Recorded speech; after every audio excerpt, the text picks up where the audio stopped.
shifting geography that has occurred across the continent of Westeros over the past 3,000 years. You Now just, let me handle your finances, my lord. you It just can't be that hard. you just look at him. I'm trained. I see this medallion I wear. Intimately trained. Like a chain. We have a broken leg. Can you fix that? He's like, oh, good heavens, no. I mean, I'll try. I'm sure how hard could it be? What's the harm? I mean, what are you gonna do? Let it heal on its own? Wow. I can't make it worse. You're gonna die from infection anyway. Oh. I mean, that's a checkmate situation right there. It's like, you gotta let me do it. I'm the best qualified person. It's like, shit, he's right. God damn it! I guess you just He's have to. terrible at it, but I mean, Here's the thing: how would the normal layman really know how much the Meister does or doesn't know, right? It's true. You just fake Yeah. it. it's true. It's like in the olden days when Catholic priests only spoke Latin. You know, everyone was like, "What? We don't know." He probably Well, knows what did he's they doing. speak Latin, Jonas, or did they just speak, and everyone thought it was Latin? Well, that's the thing. Back then, who knew the difference? Let's check the tape. Let's go to the tape, everyone. Everyone like rotates their heads and like folds their hands in their laps to look. Oh, well. Well.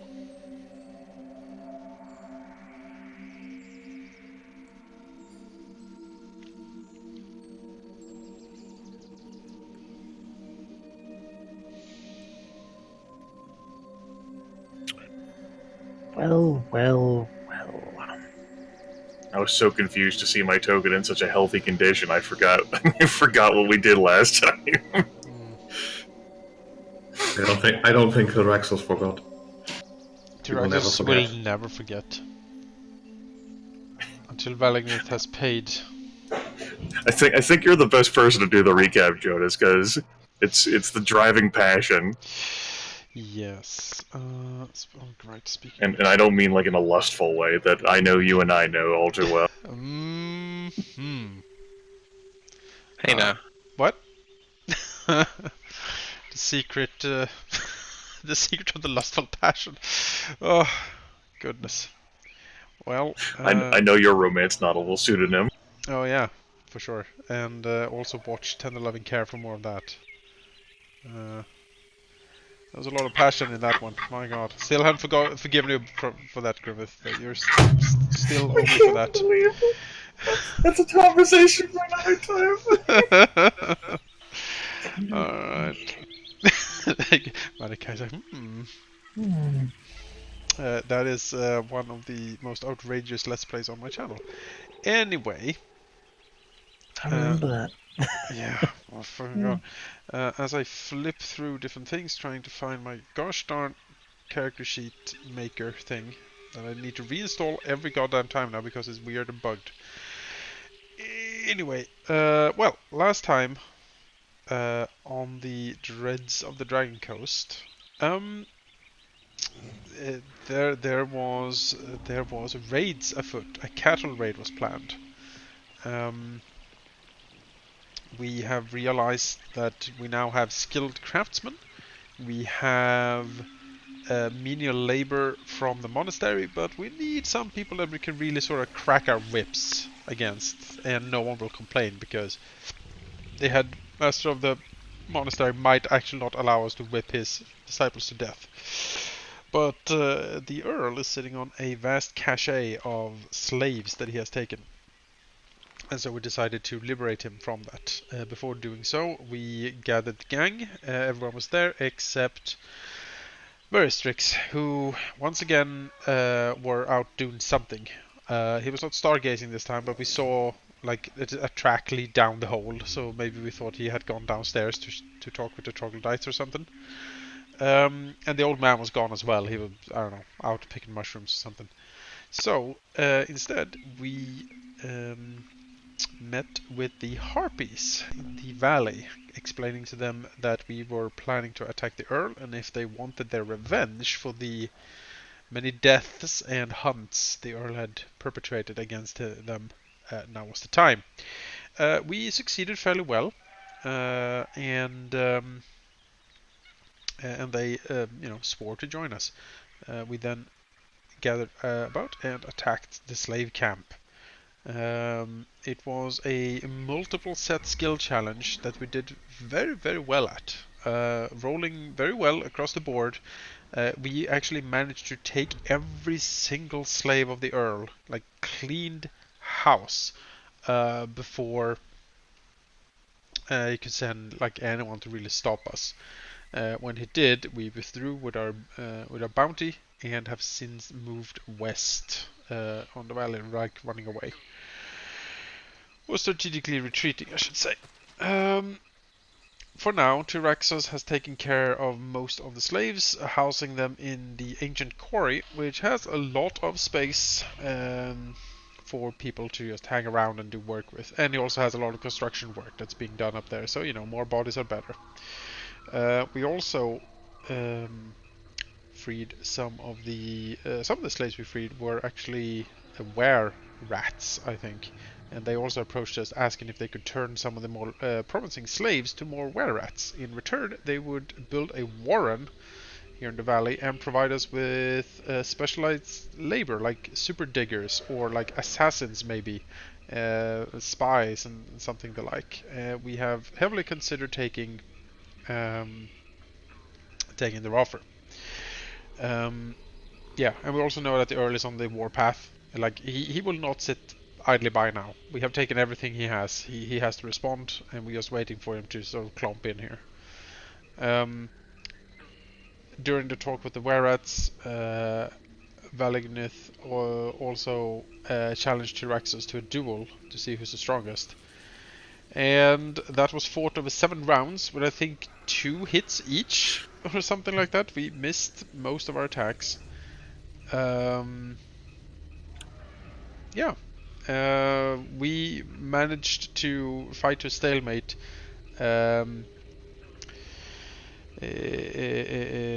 Yeah, Grimmith broke in, put some oil on the heated waves, and we parted away. Tyraxos then stomping around the valley in frustration, killing things indiscriminately to vent his anger, where he was approached by a mysterious Fae named Phaedron, I believe. Who explained to Tyraxos that his claim has been accepted by the Dark Fairy Court, and if he would allow, Fairy would crown him the Low Earl of the Fairy Court, like officially recognizing his claim to the valley in the eye of the court. Also, Phaedron was sent to Tyraxos to be his trusted advisor in all things political and scheming-wise. And he seems incredibly trustworthy, and well, honestly, I don't doubt his mission, because he seemed very honest on what he was doing. And Fae have a tricky time lying, so there we are. Tyraxos is now the Low Earl of the Winter, and we're off to a glorious future, no doubt. Tyraxos will plan his horrible revenge on Valignith, and we will fight the Earl at some point. Yeah, it was a lot happened last session. This sort of dragged on a bit, so I apologize for that, but I think that sums everything up. It was a good recap, and not as biased as I thought. The sessions like ending directly was Valignith had separated from the other 2 dragons to go do his own thing at Verlith's insistence. Tyraxos and Verlith chose to stay with the slaves to begin leading them to the quarry. So I have that. Leaving with the knowledge that probably the Earl is not going to be too excited about this whole situation here, and well, that you've kind of sort of taken the food out of his mouth, which is likely not appreciated. Then again, it might take a bit before he sort of organizes everything after the whole. There was a lot of fires started by the Harpies. A bit of chaos, certainly. The first thing we need to do, though, is that you have a lot of open goal slots. The most we've had, I think, so far. 5 open slots. Yeah. So I'm interested to know what we want to put in those. All right.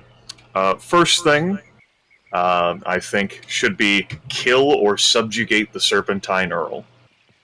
Yes. From First.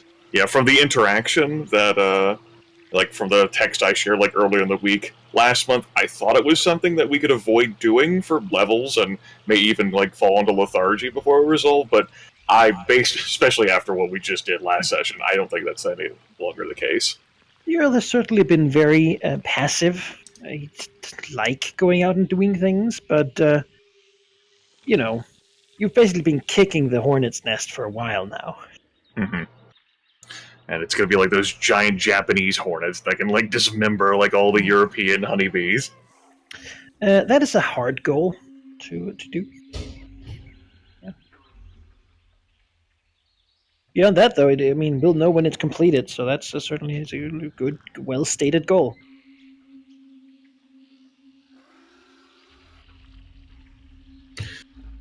A goal I would propose would be like currently we have the dwarves in the valley, but they are mostly here out of their own volition, like looking for their own stuff.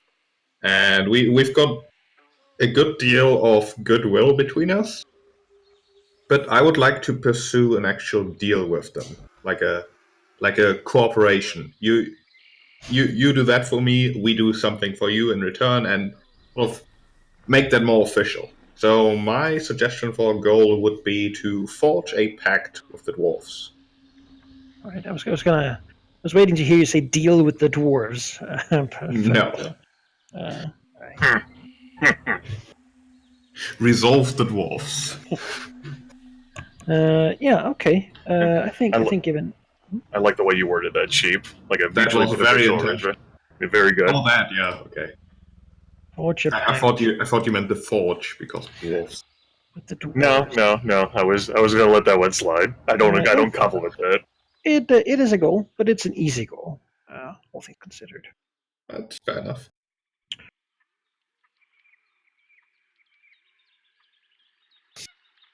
Sorry, just sorting through information. I think what Verisix would like to do in light of what he has discovered while you guys are off on your adventures last session is he would like to go down the tunnel and parlay with the troglodytes or somehow get them on his side. All right. That's two very different scope of things. I feel like the latter is a bit long term, but I feel like for this session at least, maybe just to actually go and present to them, talk to them, make them aware that Introduction. Yeah, introduce. That said, long-term goals are all right. Manakai's prodding was for us to have like long-term ideas for these potential goal things. If it's something you suggest that we don't get around to doing for a while, that's fine. Yeah, but I feel like that's the immediate thing. Anything else, given from what I know now, might take a bit of effort. So we'll see whether we have a goal slot left. If we do, I will maybe put a second one in there. But something like make contact. Yeah, make contact with the troglodytes. Non-hostile contact with the troglodyte. Just contact. In that respect, it's also an easy goal. Yeah. Easily fulfillable. That leaves us two still. Though we can, of course, leave some open if there's nothing. I have a personal one, but I don't know how. Yeah, take it. Say it. Go for it.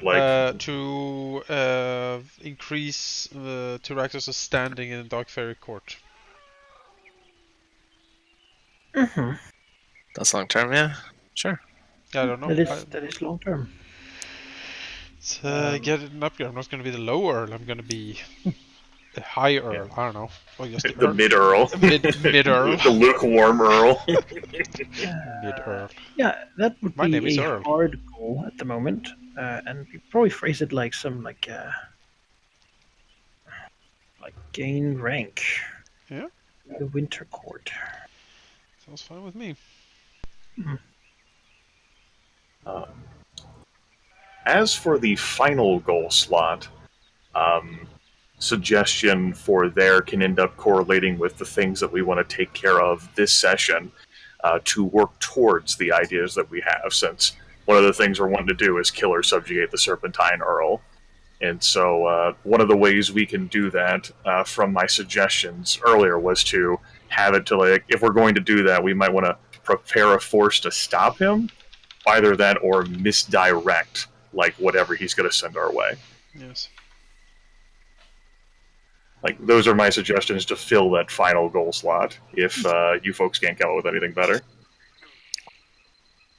Misdirecting minions is certainly Alright. an immediate. The thing is that both of those would be easy currently because they're not defined enough. So a force could be, I mean, anything, right?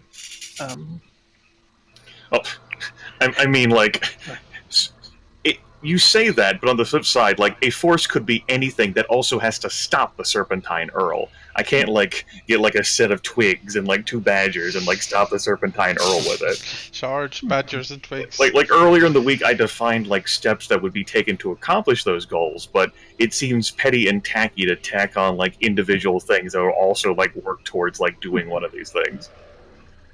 Sure. Right. It could probably be like the enforcers, which is we actually want them to be enforceable. Mm-hmm. You had something to say, Josh? No, I wholeheartedly agree that we need to do some work to stop the Earl, because he is gonna be pissed. And we only saw his, like, lieutenant, and from the look of him, everyone was like, "Oh crap!" So Let's leave. Like to give out colorful examples of how I suggested, like, going about pursuing that, if the group would like more divination from my ideas, if you don't have anything better, is something like lure the Serpentine Earl's, like, forces into the ruins that Besserek guards, because, you know, taking advantage of what Asmodeus commanded the Bone Devil to do, or luring a cattle herd into stampeding the dam, which sounds pretty entertaining if we want, like, a lighthearted moment. that would be funny. I kind of just want to do that now. Wouldn't that be hilarious? Stupid Earl is going up with his forces, and then there's this Lion King stampede just I figured the goat manipulator might have an interest in that. Oh. They wouldn't be stampeding, though. They would be flying then. Oh no. Paratroopers. No, that's a Valignith plot, if I ever heard one. Yeah. That's paratroop in the herd. What other ideas do you folks have for goals? I do like the prepare force one, even though it is vague and, well, We can prepare an effective force. because I could imagine that Velignov can actually contribute to that, because we've got a whole bunch of bodies in the form of slaves. They're probably missing equipment. So that's something that Velignov can fix. I think gathering together a force that could be effective enough to help you against the Earl. I think that's a medium goal. It's not trivial to do.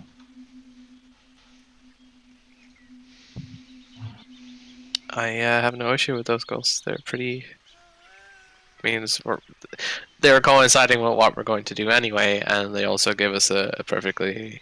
I'm trying to say, a direction to go. So You know, we're not pigeonholed into one specific way of resolving it, just so long as we find a way to resolve it. Do you want to? I should actually have asked that before, if you wanted to abandon one, but I figured, given how many there were, like. The 3 that exist are drained away to the deep. That's not an abandon. Securing 4 dragon lairs, I don't think that's an abandoning. And recruiting forces, damn it, that will happen one day before we're dead.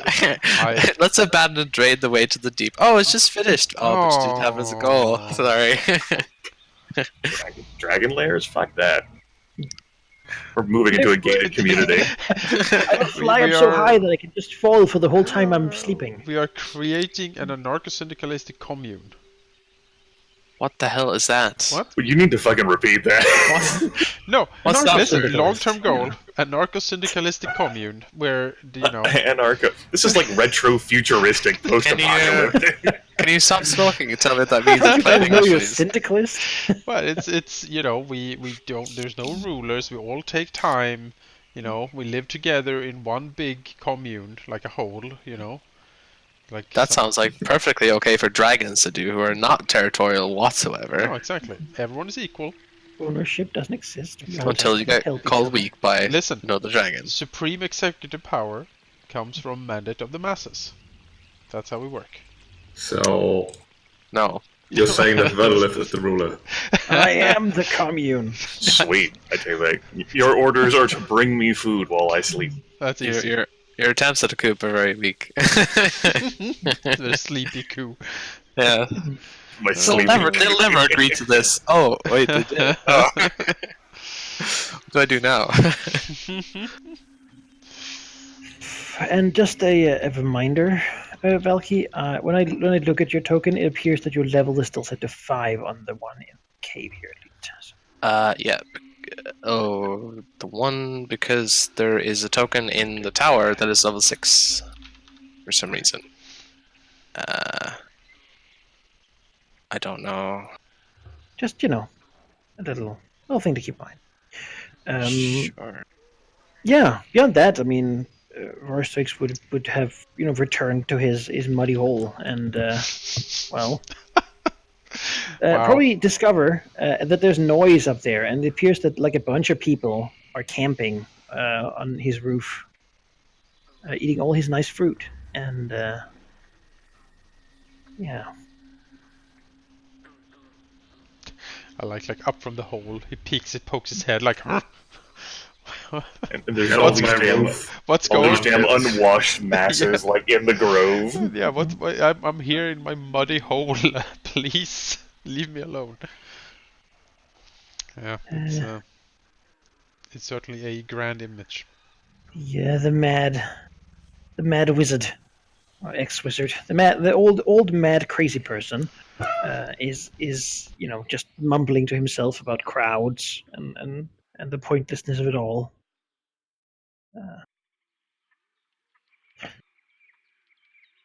As he does.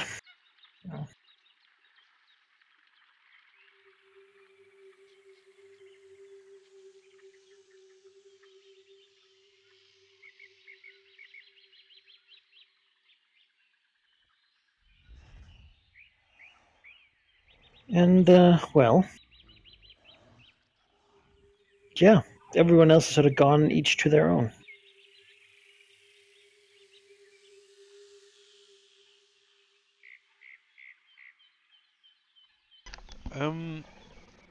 Yeah, so, Jaraxos will, after, returning and scheming a little bit with Phaedron about different things, he will, seek out, Verdolith. Have we already transported the slave flesh? I don't think we have yet. If not, then we're still in the grove. Sorry, I heard that everyone is had returned to their own. Still in the grove. Oh, We're still in the grove. We can certainly move along to you just getting that done. If Aristrix wants to come out of his muddy hole. I guess not. Upon being beckoned, sure. It's more like we don't know where you are, so Manaki said that you heard people outside There your were cave. signs in your place that the other dragons had been here. Oh, well, Looking that's poking around without my permission. They're certainly going to get a scolding, so sure, he'll go out and see what's going on. There's a few dozen people camped out, sleeping with no provisions Yeah. in the grove. They seem to have been eating some of the fruit, though not all of it is ripe yet. They've probably had worse. Not in your cave, but probably uncomfortably close to your cave. Yeah, What are you doing? Till Raxos probably then still talking to a sort of tall, grayish looking elf, maybe. I guess Valagnith is off. Mhm. Well, Verdolith is taking a rest somewhere. As she does, her mid-evening siesta. Found the most green place. Yes, Plop down on some ferns or something. and she's out. She tends to be.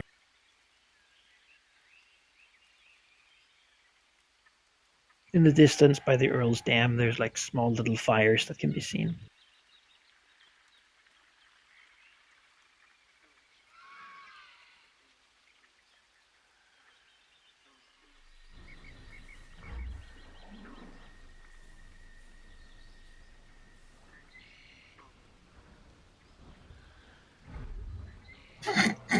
Well, I guess Verstrix steps out, just stares at us blankly. How dare you? Sorry, I'm just okay. Yeah, well, okay. Well, if he comes out and sees all this, naturally he's going to be looking for answers. So the more capable, or at least the one who will give him the quickest answer, will be Tilraxos. So he would turn to him and basically cock his head first at all the people around him, and also down the valley at the fires now raging. And we'll ask, what did you do this time? We have successfully raided the Earl's slave camps. Tyraxus waves a serrated claw towards the masses. These are the bounty of that raid. We are bringing it back deeper into the valley, to the quarry, where we can storage them easily. Verstrix kind of peers out at them. Also noticing that, he is, at the current moment in time, the closest to the encampment. Not very happy, but at the same time, he can't deny that more bodies are useful. So he will say, well, it seems you might have a bit of trouble keeping this rabble, occupied. I will return with you to see what you do with them. How did your expedition go? We assumed that you had crawled down the hole in the back of your cavern. Yes, indeed. It is as I, suspected. There is a small village, as you could call it, of those creatures. What were they? Troglodytes, I think. Pitiful creatures, really, but I will have to talk if they wish to talk. They said something about appeasing a coven. Seems they are either sending it for protection or some other reason I have yet to ascertain. Tyraxos's ear frills perk up slightly. And he says, a coven, you say? Do tell more. I'm afraid that is all I know. I returned up here with that knowledge, and I have been, attempting to plan before, this arrived at my doorstep. Tyraxos shoots Phaedron a glance. He's respectfully stepped back a bit to give Tyraxos, the privacy. Alright. Far enough back that it's respectful, but that he can still obviously hear everything that's going on. Obviously. He probably As any sneaky advisor would. This is my new friend, sneaky advisor. Alright. Tyraxos will consider, and then it says, interesting, yes. He squints his eyes, trying to remember what kind of role would it be to know anything about troglodytes. Nature roll. Well, Or dungeoneering. no, not that either, really. Tyraxos looks over to Verstrix. What is a troglodyte? List of concerns Tilraxos has. Troglodytes, not at the top. I believe we. Actually, he never actually directly thought about it. Maybe, or maybe you can try again. I suppose. What were they really? I don't think. I think the closest avenue was whenever Veristrix brought up the whole scent and everything, and Vertolith was like, "That's troglodytes." Yeah, but never actually what they're about. Never really explained them. Try a dungeoneering check. 2E. Let's see if he knows. Oh, that is dungeoneering. Dungeoneering. Yes. Troglodytes. What are troglodytes? Well, they are the grosser version of lizard folk generally. In more detail, they are certainly reptilian humanoids. They generally are sort of non-nicely declined. They're generally not good creatures. They actually are generally pretty evil. They respect strength more than anything. They have large underground communities that can be pretty sophisticated, even though their technological level is very basic. They generally worship demonic gods and some of their own terrible reptile gods. Um, they have a very characteristic smell that is absolutely horrible to anyone and anything. And as far as I should know, they also speak Draconic as a race. And troglodyte. Well, Verisix would relay this to Tilraxos. He says, "That sounds like an interesting tribe to subjugate for you. Then, they are underground after all, which I think is your preferred location." Yes, that is what my plan would have been if I had a few more moments. However, you, well, are interested in this coven, and I wouldn't say you would be for no reason. Yes, I am currently on a path of, well, removing a coven of witches and hags that dwell somewhere in the Underdark. They are refugees from the Dark Fairy Court, and I am interested in, well, meting out some punishment for them. He, like, inspects his claw, as he says. I imagine he still looks pissed after what Oh, happened. yeah, like, no, he's... He's still, yeah. Even with an ice cold crown of fairy metal on Yes, his. there's like a Oh. circlet on his head now. That's very noticeable then. That is Okay. Yes, it is very noticeable. Okay. Yeah. 100, like it's like perfectly molded to his head as well. Yep. You see it, and you kind of now know what it is. As a circlet blessed by the winter court of fairy. Yeah. Yeah, generally evil fairies. Lots of pain, frost, that sort of thing. It signifies to Alexis's rank. And although you get an idea just by looking at the crown of what that would be, you probably have no reference for. Okay. Like you, I don't think your ancestors would have really messed with that a whole lot. So No. All right. Well, taking this into account, Veristrix kind of eyes up Taraxis for a bit and says, smiles first, and then says, "Well, it would seem we would have a mutual agreement then. If we help each other, you get your coven, I get my troglodytes." Draxus nods. It is a deal. Veristrix does a mind handshake. A mind shake. he imagines doing it and expect I mean, we don't, like, I imagine when a dragon looks the other dragon in the eye and says it's a deal, I think that's pretty binding. A deal is a deal is a deal, but only between other friendly dragons. I mean, dragons are also supremely Machiavellian, you know? It's like, oh, the reason for that I made that deal is no longer around, so why should I keep it? However, it would seem you have, well, things to deal with first.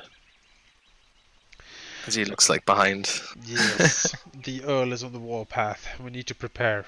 He is going to bring, I imagine, everything. And it would seem, Veristrix kind of gives a smile, but he expresses his annoyance through it. It would seem that I am first on that path you mentioned. I would advise you to lay low in your cave, or come with us. I imagine anything in his path will be destroyed. Our hope is to draw him deep into the valley, meanwhile peeling off his forces. He will hopefully scatter them, try to take certain areas and reinforce them, and leave a garrison behind in certain places perhaps. Then we can assault them and kill them off. If he does not, if he moves his force around in one big clump, well, at least we can easily avoid it.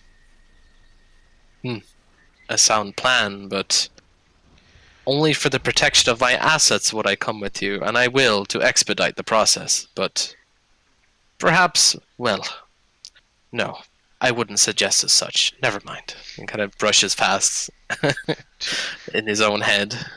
Tyraxus snorts and says, yes, well, the damnable curse is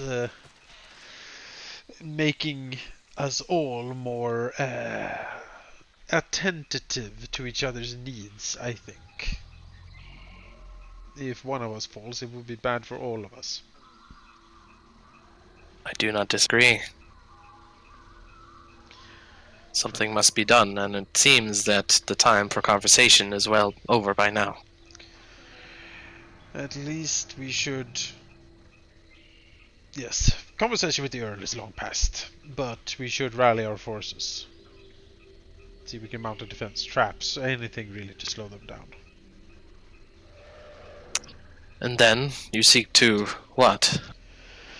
Overthrow? Kill? Yes. Then I will help. Rip the still beating heart out of his chest.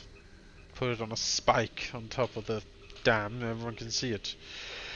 Maybe sacrifice him to the Dark Fairy Court or something. Tyraxus muses, like drifting off into the distance with his eyes. Shrugs. He's not sure it works like that. Who can say? Well, Phaedron might actually be able to say. Glances over to him again, shakes his head. We'll see. Well. You don't speak with spoken to, sort of. Yes. Good.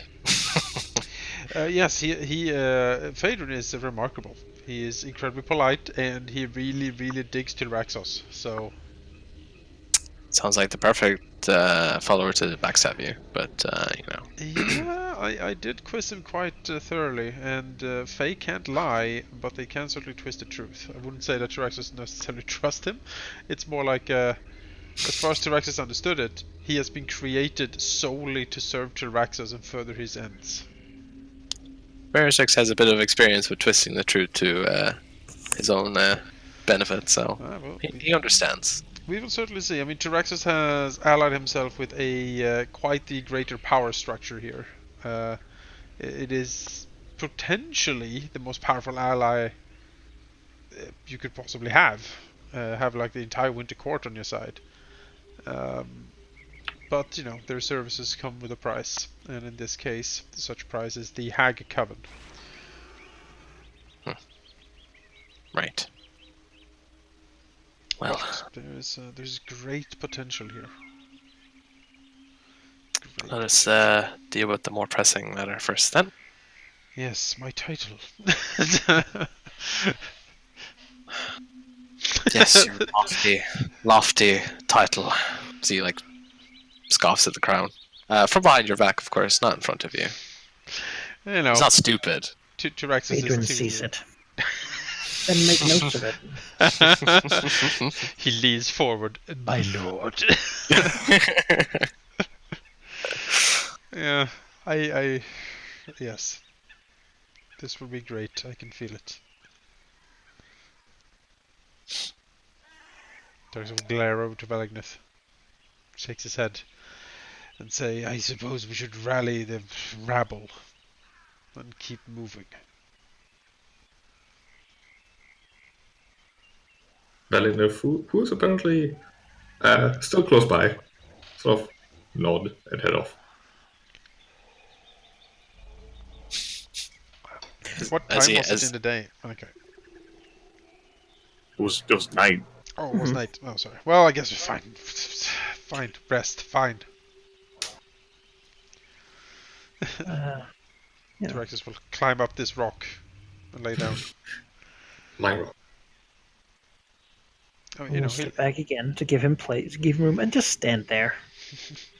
Does he sleep? Does he breathe? Does he seem... He does breathe. Sort of a little bit of like a mist comes out when he does, as if Yes. it's like cold. But for now, at least, he just stands sort of guard. Excellent. Tyraxos looks him up and down and says, like, as he lays down, and says, "The coven mentioned by Veristrix. It is the coven we seek, yes?" I would imagine so, my lord. I don't think there would be two of them. These hags usually work together. They should not be underestimated, however. I am sure they have power at least on equal with this Earl. Otherwise, Winter would not task one such as you to deal with. Tyraxos thinks. I see. Quite the opponent then.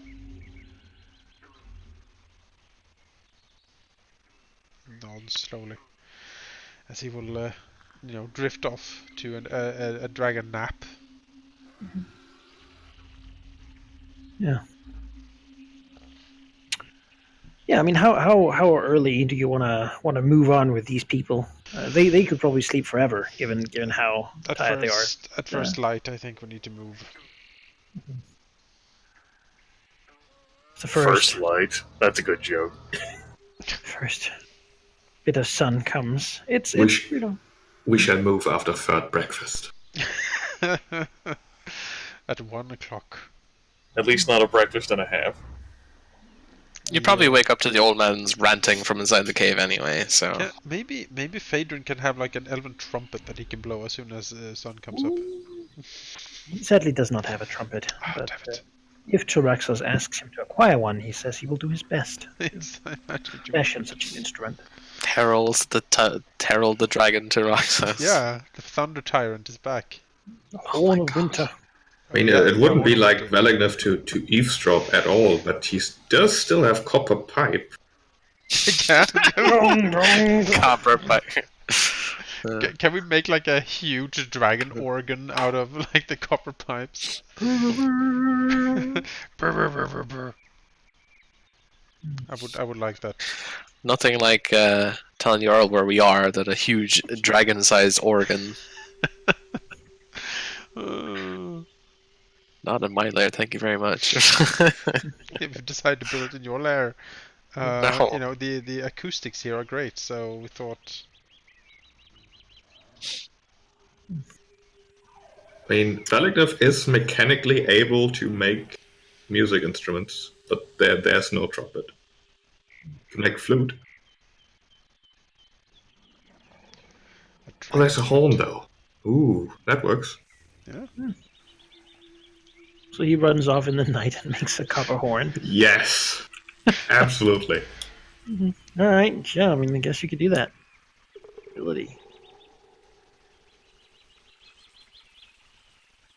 Just so he can toot it in the morning. Yeah. Oh, you wanted a trumpet? Well, look what I found. What a coincidence. oh boy, is this Valignith's peace offering? Pretty much. Well, it's very nice. It's both a opportunity, he thinks, to show off that the anvil he had brought isn't just, his crazy idea, but can actually work for something. And sort of perhaps a peace offering, although I don't think either of us would call it that. I mean, Tyraxos might think of it as tribute. Yeah. Well, Valignith would think of it as equipping his herald. But, Just as no one says anything, everything will be fine. All right. So does he wake up Tyraxos with a trumpet or a horn? Does dragon have does lips? it just lay there? Can we or- actually blow a horn? I mean, we don't have lips. Like, I don't... I think what Valignif would attempt to do is sneak up on Tyraxos as he's still sleeping, and then just sort of sit in front of him until he wakes up. I think as he does, Phaedron will sort of step a little forward, make his presence known. Valignif will, acknowledge him briefly, but if he tries something, Valignif has no hostile intentions. He's just gonna sit right in Tyraxos' face and be the first thing he sees when he wakes up. Oh, what a fucking great morning this is gonna be. like Vertilith from like across the field like opens an eye, like like looks, sees Valignif there, thinks to herself, "What the fuck?" and then thinks to herself, "This is not my problem," and closes her eye. Rolls over to the other side.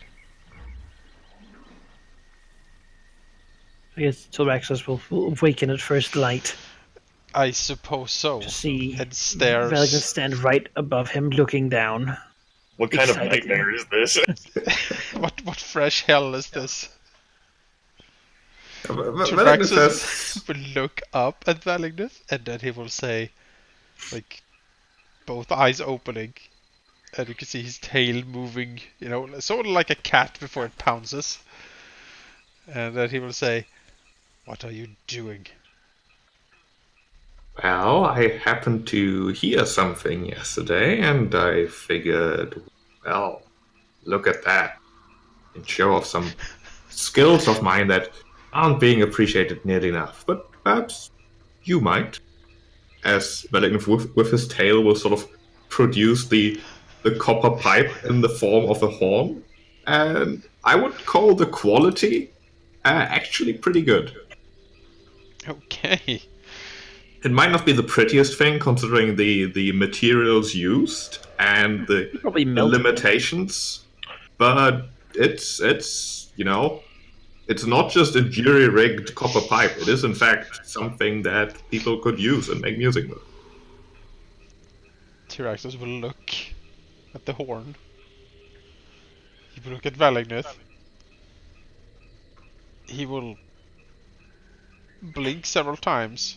The tail has stopped moving. Clearly, he is at a loss of words. That's rare.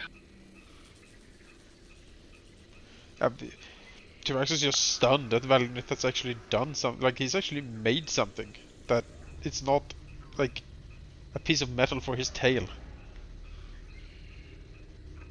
He blinks again. He looks at it. And he says, sort of hesitantly, and with a slight frown, "Does it work?" Well, I physically can't use this thing, considering I believe you need lips. However, I'm pretty sure I did it right. Tyraxus looks over to Phaedron. Does he have lips? Yes. A very, very perfected, beautiful pair. Goddamn elves. Tyraxus will indicate towards the horn for Phaedron and says, "Yes, my herald deserves a horn, I think." We'll step over and be handed it, I suppose. Yes. And then Step Tyraxus away. will look over the sleeping masses. There to contemplate their incredible laziness and what soft, slacking life they must have lived up until now to be sleeping this long. When there's There's only 4 of them actually awake at this point. Tyraxus will give the oh, isn't those people? The others are sleeping. Will give an hey. Personal space here, Ragnath. Tried to back off and did the opposite. Just flop. Slowly climbing off of Tyraxus. It's a very intimate way of delivering presents. Well, Tyraxus will look at the sun, determine that is the dawn. He will look over at the huddled masses, and then he will indicate to Phaedron to blow the horn to sound the waking up. God damn it, because we're marching off. Sure. Phaedron will give a slight bow to his master, and then bring the horn to his lips and blow what can only be described as a hunting call. Yes. The wild hunt. He seems pretty good at that. Music, perhaps, is something he is learned in. That pleases Tyraxus greatly, because Tyraxus is, he likes art. He hasn't had a lot of chance to actually pursue that, but he does like art and does like music, so It is a horn blow that almost makes it sound like distant hounds are baying for prey. And it certainly does have the effect of getting people to wake up. excellent. It also has something else happen where basically Veristrix swoops out of his lair, very angrily, in fact, and lands right in front of the two. And instead of talking, because he's quite angry, he sends a mental message to Tilraxos and says, "Are you insane? The Earl now knows where we are if they're looking for us." Traxxas looks around and says, "We're leaving." This, for all intents and purposes, is my lair. You would do well not to disrespect that. Traxxas raises a claw as if to say something, then he puts it down again and says, "We will be leaving quickly then." Go then. As he will climb up the rock, spread his wings, and roar out to the pathetic people that it is time to move. They have 5 minutes to get up and start moving. Well, they seem to be pretty used to being whipped around, actually. And even though they're in a sorry state, they seem to pick themselves up. Phaedron will ask, sort of as that's happening, also step close to Silraxos and says, "My lord, I have advice, if I may. Go ahead. You accepted a gift from Valigneth. I would caution you about gift giving in the future. Should you receive something similar, anything even, from a member of the court, you would be legally indebted to them. It is a habit to train." Traxxas nods slowly. Was Valignith part of the court, he could now claim something from you of seemingly equal value or purpose. Traxxas contemplate what that could be in the form of a horn, but then says, "Very well, I will consider your advice, Phaedron." If you wish. Well, again. Alright.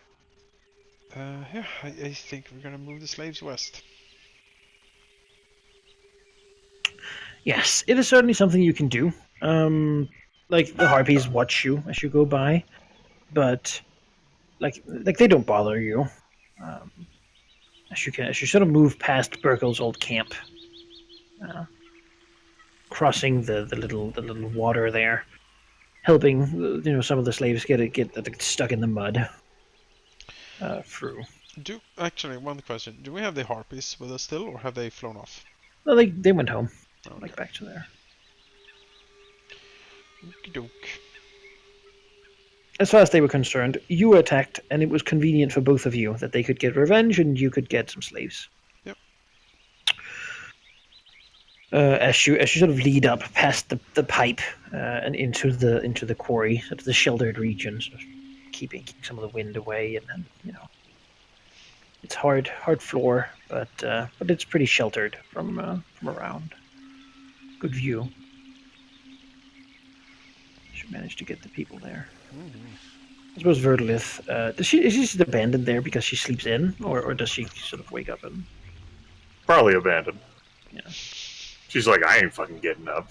Just Like, laying I don't there? fucking take orders from anyone. Mhm. And like eventually, because she knows that all of those slaves, unlike valuable servants, can't fly, so she'll catch up to them. It's true. The trekking through the mud is slow. And so, as it turns out, despite the group of these former slaves of the Serpentine Earl leaving several hours before her, she catches up through the power of flight. Mhm.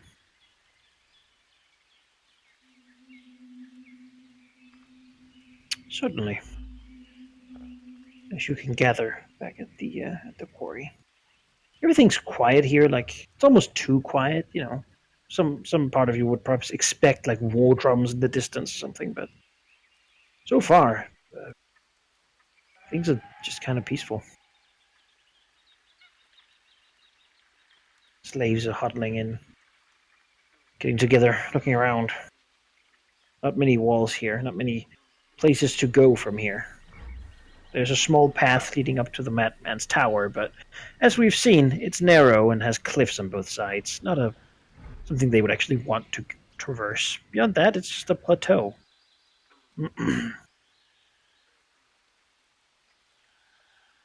Probably a bit of like smashing through some stones and whatnot has been doing it. So Raxus has been probing for good spots to dig a lair.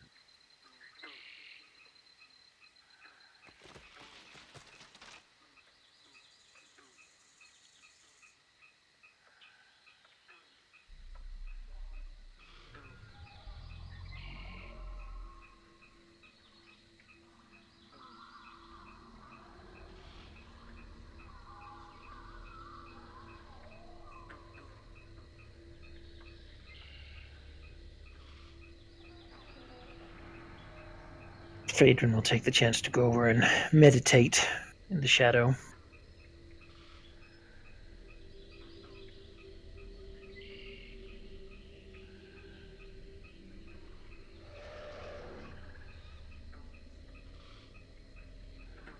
Leaving the rest of you to consider what's next. Oh, Velinif seeing sort of, Terexus's crown and Phaedron and all the people he's gathered will eventually make his way back over to Terexus, sort of doing the thing where he coincidentally sits down sort of close by, making it seem like the conversation is just an afterthought, even though it's obvious that that was the entire purpose for him approaching in the first place. As he's like, sort of speaking in Terexus' general direction, as he says, "You seem to have it pretty easy to be successful at. Well, Look at that. Jonas isn't here right now. Yeah, I'd be like, you'll have to wait for Jonas to come back. Damn it. Well, Terexus is so dazzled that it is in fact true that he's so successful that he will not respond until Jonas returns. Too important. Oh. You can ask my secretary for time. I'm all booked up right now. He looks back at Phaedron. When can you book me in? Can only give you 5 minutes. Terexus is so busy, even his secretary is busy. Between the hours of 1:17 and 1:21. But that's 4 minutes. Yes. Did it?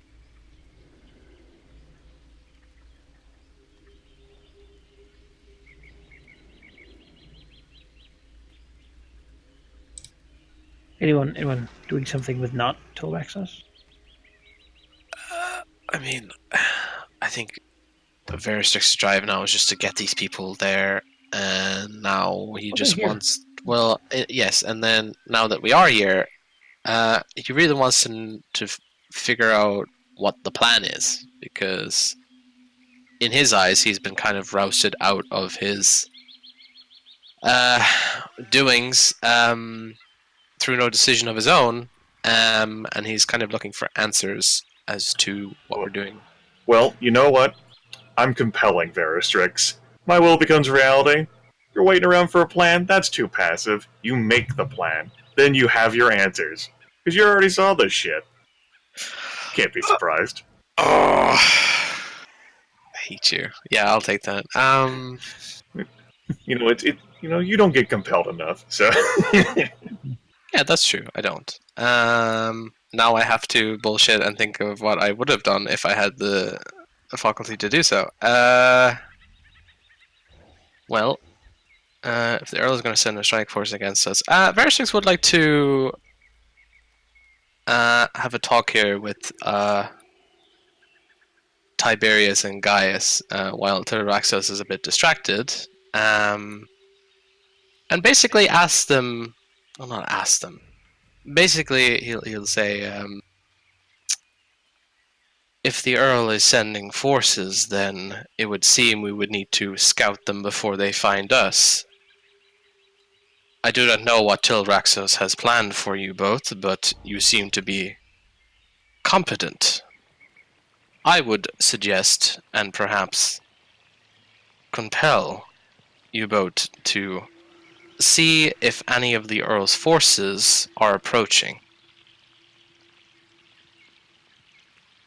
We need advance warning. They look at each other and look at Varstrix. It's not usual that he's giving the orders, but they're not going to argue with dragons. As they will, one of them says, "Of course, yeah, excellent." And then they sort of get together, bring the orcs. They need to keep an eye on them. Right. As they will huff out. Very stressful, and swoop over to the dwarves. In his he this is like a different aura about him. Normally he kind of just sneaks about, but this is more of a driven businessman. He has stuff that needs to be done. So he will address Runella directly and say, "We need fortifications, and it would seem to me that you and your kind are best suited for that. I would suggest that perhaps some would be built here in advance of the Earl coming."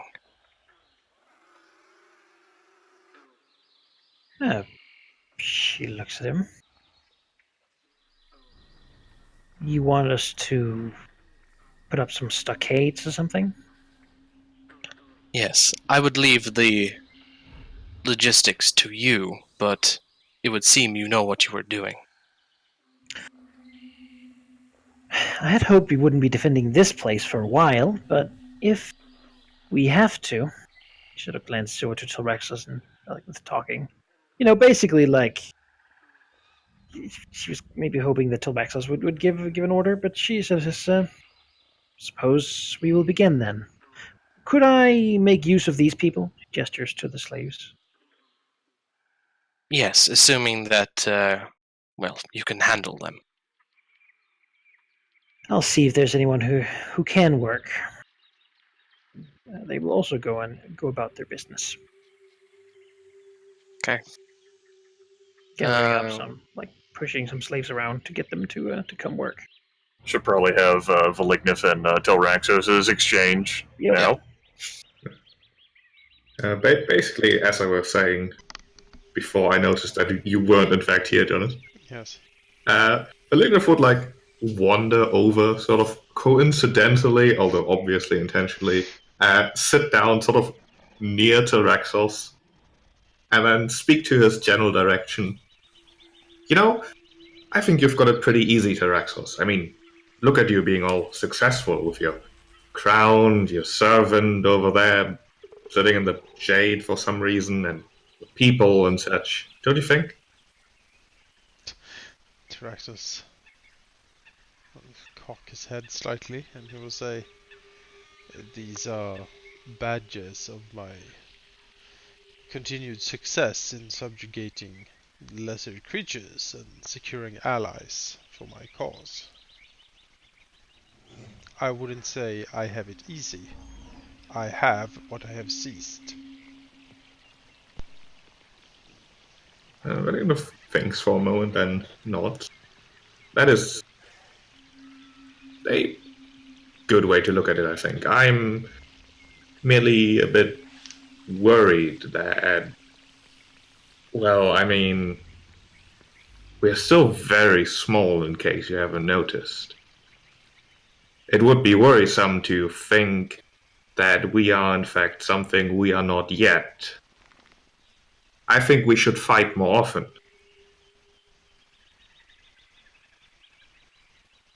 He looks over. Valignif nods as if that makes perfect sense. You mean you and me? I think so. I don't think I would have much enjoyment fighting Verliv, and there wouldn't be much point in it, and Veristrix, he has other strengths. But you and I, we need to see where we are. Not between each other, but in general, And if you just walk into a group of people and subjugate them all, then how are you ever going to notice where you are, how you are? Draxus considers. He does think this is pretty logical. And he would say, yes, there is a merit to what you say, which is rare. He cocks his head again. He says, yes, Verdilith can take a beating, and she has. Looks over to her strange powers. She is more akin to Veristrix than to any of us, for sure, in that regard. And perhaps I'm not going to pretend I know what she's all about, to be honest. Shakes his head. She is a enigma, but as is the want of green dragons. He looks over towards Veristrix.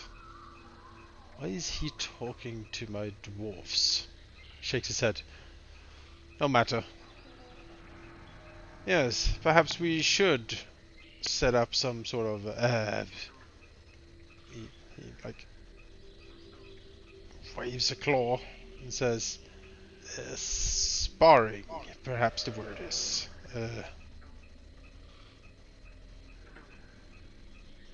No, here's the thing though. Sparring won't work because both of us will be too afraid to go too far, and then it'll be pointless. Something that just has to happen. Not, of course, just randomly and with consequences that would be disadvantageous for either of us, but you get the point, just so you understand what I might do in the future. Draxus snorts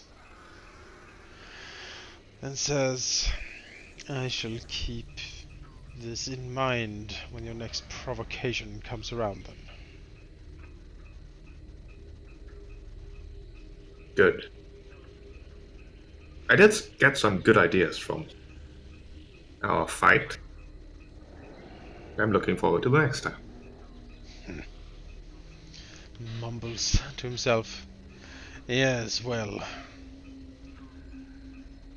Maybe next time I'll get a new crown for my goddamn efforts. Well, you go collect crowns, I suppose. I'll collect very different. Yes, I'm looking for head off. copper tubings.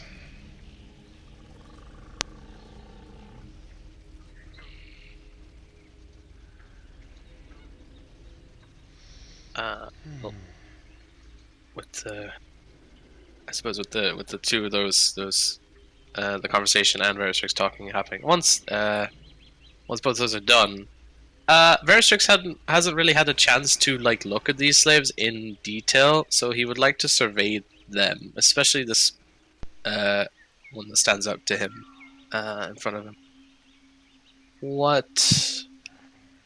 What does he gauge from her? Like what am I trying to say? Like if you're trying to like size up someone, like what does he notice about her? Sure.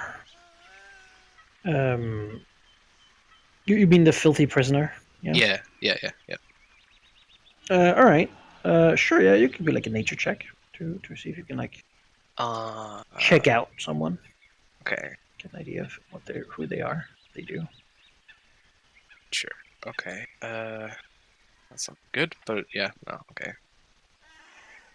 Yeah, they look like they haven't been slaves as long as the others. They look disease ridden, if anything. Like not in particularly great health.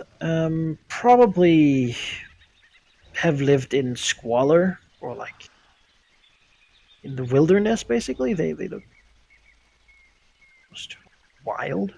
Okay. Well, in their look. They also, however, seem to not be as afraid and like cowering as the rest.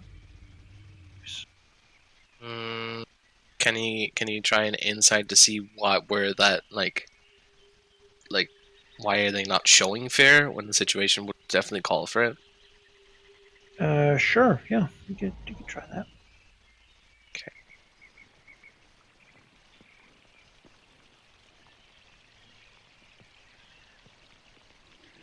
Well, it seems like they are confident in their abilities, or they don't believe they are in incredible danger.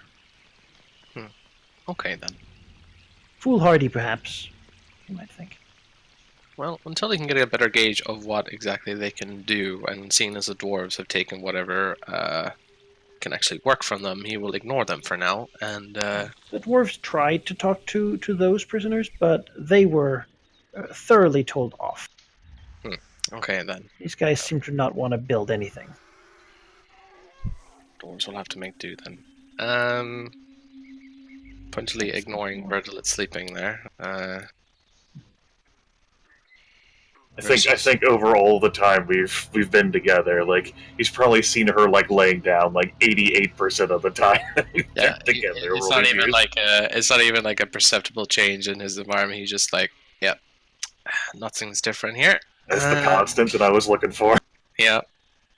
Vergix will return to Tilraxos and say, well, while you were having your talk, preparations are being made for the Earl's coming, whatever he brings.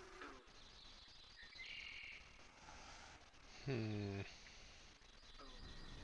do not have the luxury of time, and so I took the initiative. I hope that is not a problem. Dracos takes a look over what everyone seems to be doing, and he shakes his head and says, "No, I have no problem." Good. Then I will ask what specifically you intend to do now. Well, if we need to fortify the quarry, it will be some sort of fortification at least. It's difficult to say. I would like to try maybe convince Verdolith to talk to the Harpies. They are excellent scouts. Up in the air, they can keep track of the Earl's forces, no problem. That would be very handy for us. Perhaps talk to the dwarves down that are clearing the quarry. They brought a lot of crossbowers. Those would be very useful in fighting the Earl. Say, for example, that we fight them here near the quarry. The crossbow minions could stand up on the ledge, peppering down at his forces while we engage down on the ground.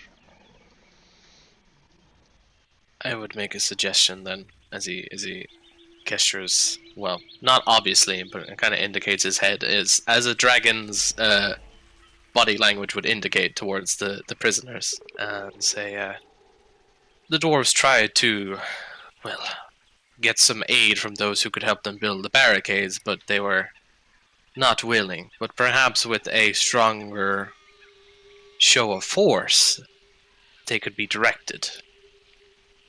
While I am good at deception and lies, I am not one to disagree that you are better at this sort of interaction. I will try and convince our dear ritual sister to talk with the Harpies. Oh no, ritual sister. Yes. Tyraxos will move over to these creatures over here. Sure, they seem to be sort of getting themselves ready to go somewhere.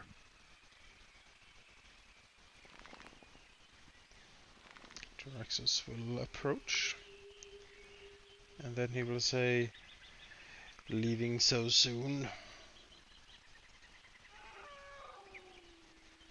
Their leader, Ziazi, will sort of look over.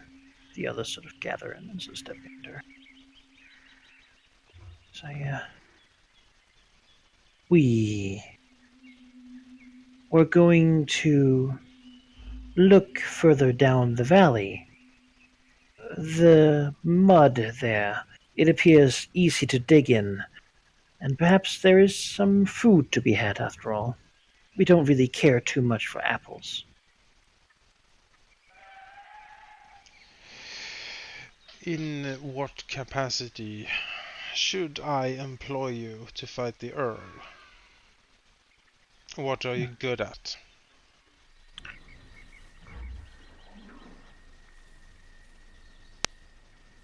She says I can kill, can stalk, can hunt. I am best employed in ambushes and the sort.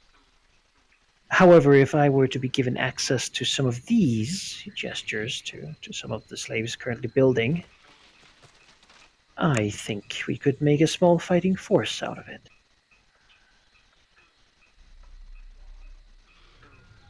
Jax nods.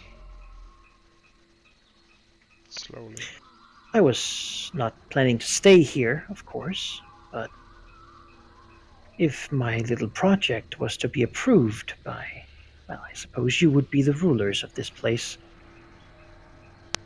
then I might. And then I might be well inclined to protect my home.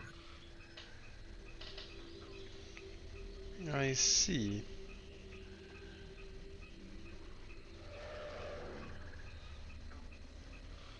Very well. I shall consider your request. If nothing else, when the fighting starts, we will need you and your people to ambush and, well, backstab. Use your cunningness and your sneakiness to kill off stragglers, things like that. The more creatures we can pick apart from the Earl's main force, the better. And if you say that you are skilled in ambushes, that sounds useful.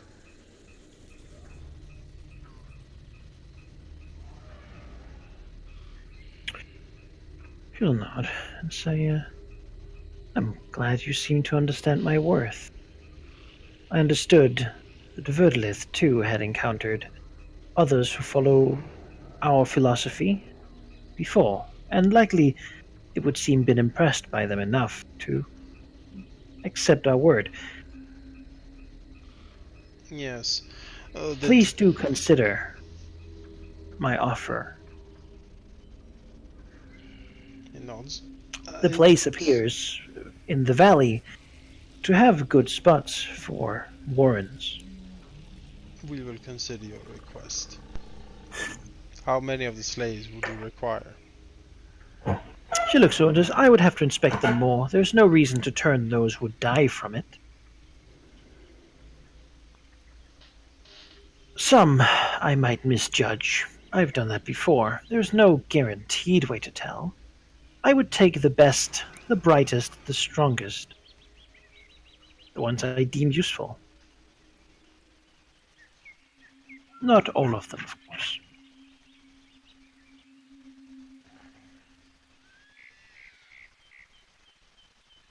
Half a dozen at most. Alright. As I said, I will consider it. I will go to the valley, take a look around then, and perhaps you will have an answer for me when I return. Yes, perhaps. Good. She'll sort of look at you. You know, it's like when she looks at Tobaxus, it's not like he's a person.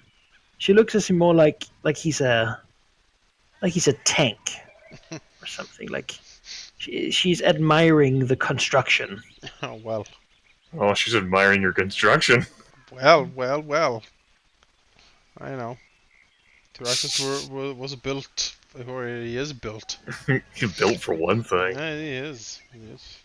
All the con over here. Alright. Well, these are all fantastic news. With that, Well- they will also move down out of the valley. Getting some stink eyes from the dwarves who are currently working on chopping down and pulling around logs. while that conversation was going on, Veristrix had plopped himself before Virgil, who was probably dozing merrily on the ground. Oh yeah. She obviously she's not going to speak first. No. I think more than anyone else of all the others, she gets Veristrix the most and enjoys trying to do her best to aggravate him the most. He gets the sense of deja vu. He's like, that fucker tries to get in my head and like tell me to do things and fuck with me. Fuck him. But no, he will stand and just look patiently for a while having an ear out for what Tilraxos is speaking. And then after a bit of time, Veristrix will say, I have given you as much time as it allows, but now I must ask you to do something. The harp. Go. Vertolith immediately interrupts with, oh good, you can treat me like you do the others. This is great, go on. The harpies are under your control, or I would say they, well, listen to you more than us beings that aren't, well, we don't have an affinity with nature, let's just say that. But neither do they. oh well. You have a way with words, more so than I do in direct confrontations. Mm-hmm. And given that I am not here to lavish you with compliments, I am merely here to suggest that perhaps they might be utilized in our coming confrontation. I am not here to waste effort trying to convince you. This is something that you shall have to decide for yourself. Oh, you're proving that. She, like, opens, like, both of her eyes. Probably has, like, the equivalent of, I don't know, like a grin or something to the extent. Our dear Tilraxos wanted me, or, well, I agreed that we should ask you, but that is all I am going to do. Uh-huh. You do with that what you will. So he kind of turns around and stalks off. Do with that what I will. She, like, tilts her head up to the sky. Thinks about it. Giants, I mean, like, they're not gonna move out, like, immediately. So she figures she's probably got, like, a day, maybe two. And she can go talk to the harpies. Bags of time. I'm sure Tilraxos will notice Veristrix just walking about, and he will just give a shrug to him. Yep. I think what she'll do is the most cunning of schemes. Use this as an excuse to depart and travel like the 10 minutes to her pipe. Yeah, I'll go do that right now. Go lay down in the poisonous plant. You know, I think that's almost a self-compel there. Or to take a point of essence for no, being absolutely lazy and just not caring a fuck. His defense of the valley is going great. I love that. I'll write that down in my compulsion log. Self-compelled. They can do it in Fate, we can do it here. You did what you willed with it.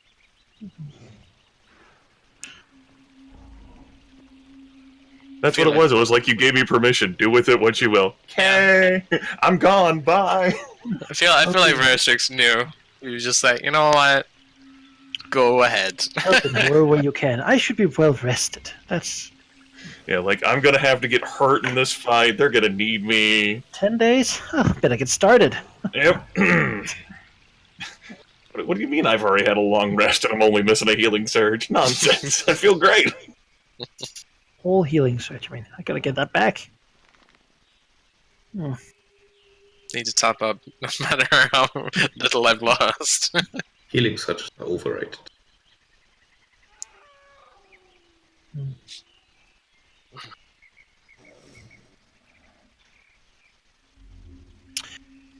Yeah. What is Valgneth doing? I think Valignant would actually assist the dwarves, like Renella Colpo Yeah, and that's very helpful. such in the physical labor. Like, he's not one of them. He's doing it to show how strong he is. That's why he's doing it. But they accepted. He's very strong. Well, a strong dragon would be able to carry that log too. You know, he All can. suitably impressed.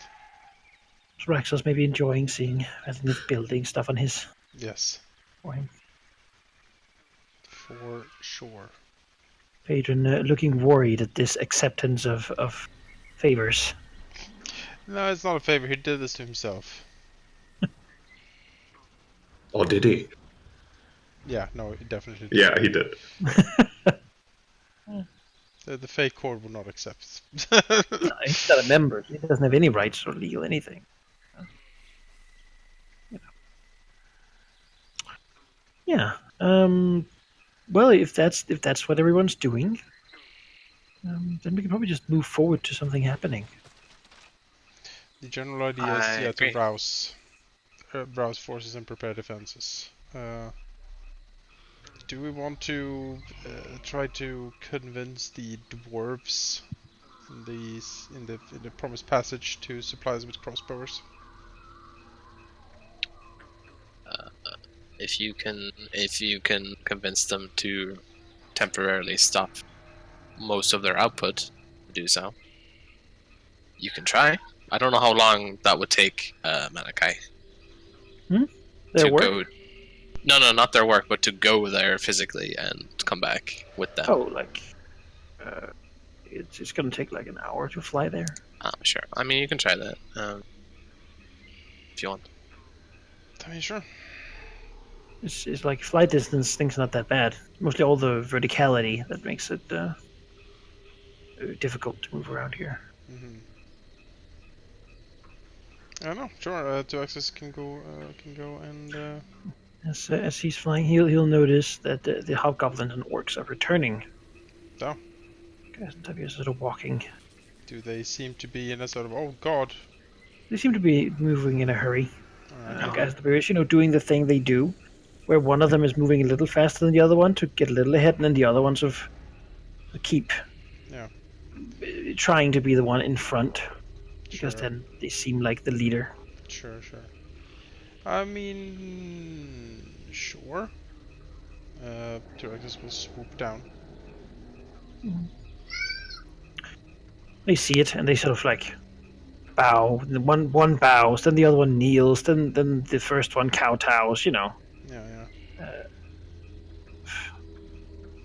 Overdoing one another before, waiting for Tilraxos to actually address them. Yeah, no, 2 axis like report.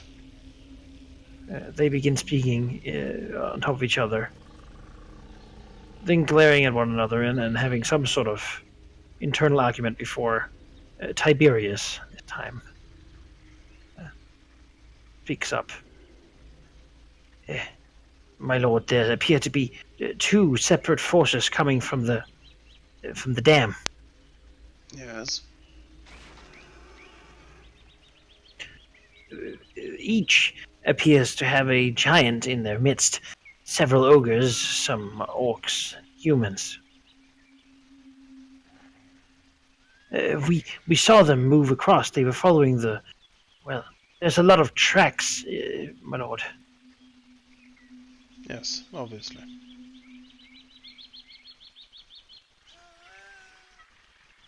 They will undoubtedly come this way soon, though they don't appear to be moving fast. One of the groups seems to have the Earl himself leading it. How many, roughly?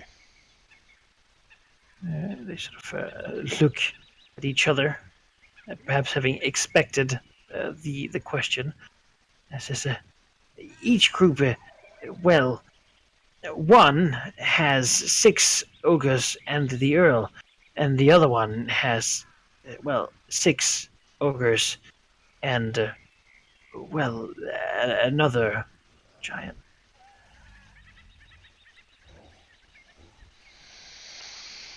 All right. It was more difficult to count the smaller ones. Right. All right. Well, how soon will they be here? They sort of shake their head. cannot know, my lord. We do not know what they intend to do or where they intend to go, though their forces appear to be quite formidable in size and strength.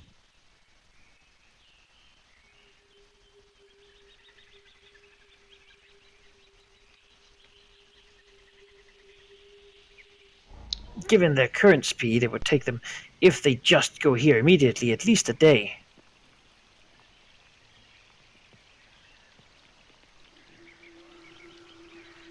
Alright.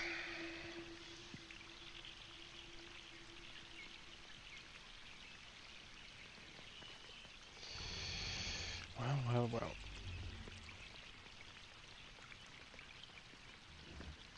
That's unfortunate, but I guess the Raptors will like turn and swoop back up. Talk to the others, see what we can suss out.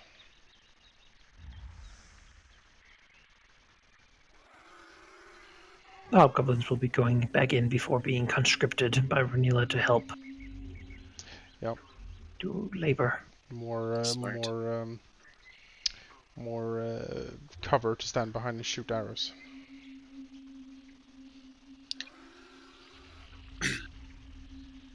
Those Tilraxes come back and give the deeds. Yeah, Tyraxes will swoop down. He will gather the troops,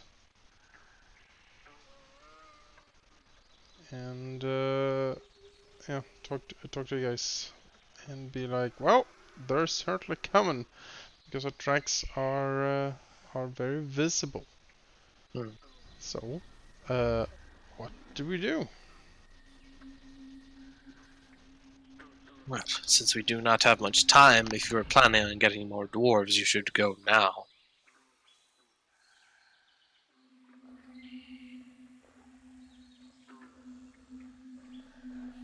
But perhaps with us being so high, we could set up some traps or some other hazards that would thin them out before they get here.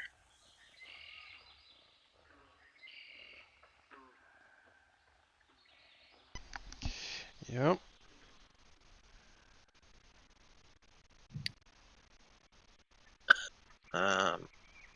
I can certainly go and talk to the dwarves if you people want to set up some more fortifications and stuff. Since Verdlet has gone, Veristrix will use his one free daily ritual of sending to poke Verdelit. Son of a bitch. Haha!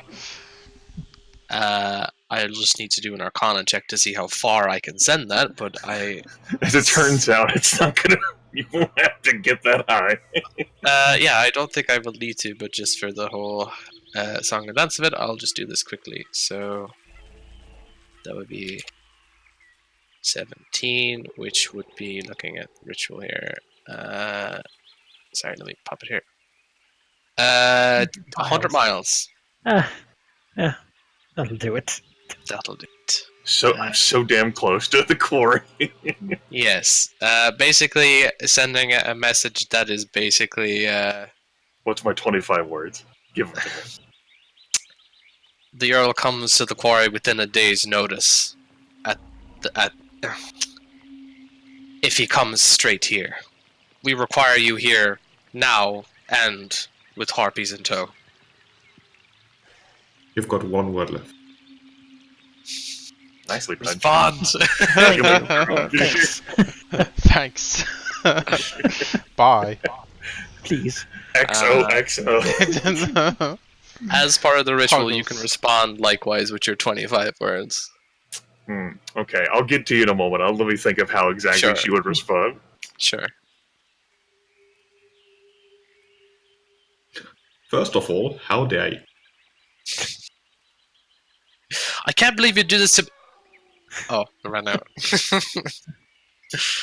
Well, I've held it back all this time, but there's just one thing I have to say, and to be honest, you heard it coming, so... Yeah. Oh, well... Oh.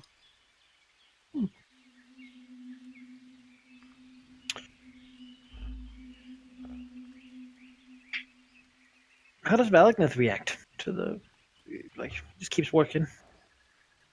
I mean, he would stop and come over and listen.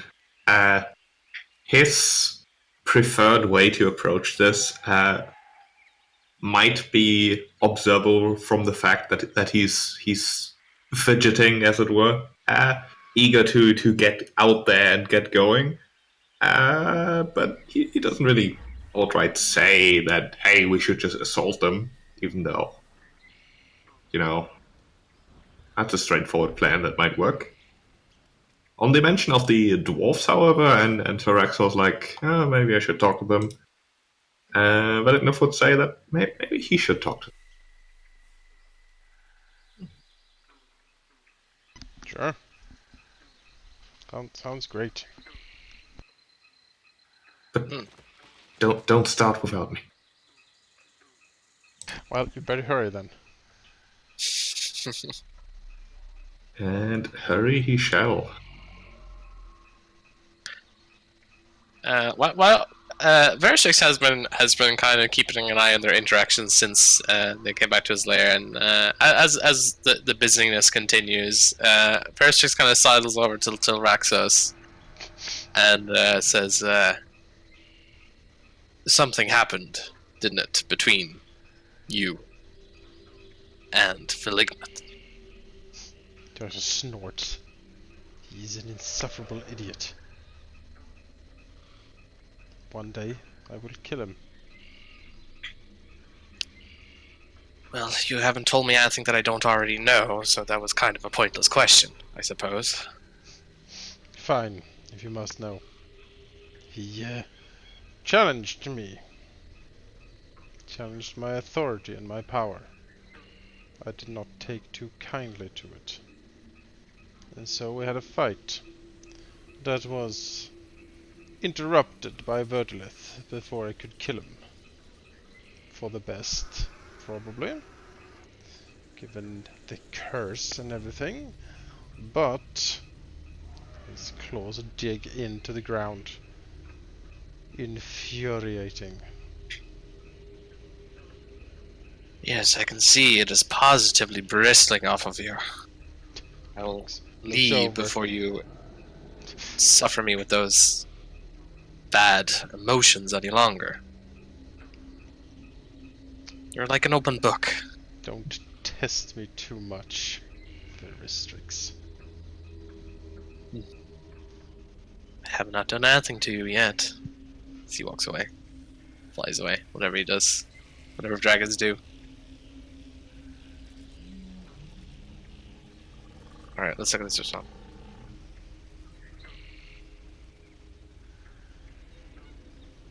I will now read aloud the message reply.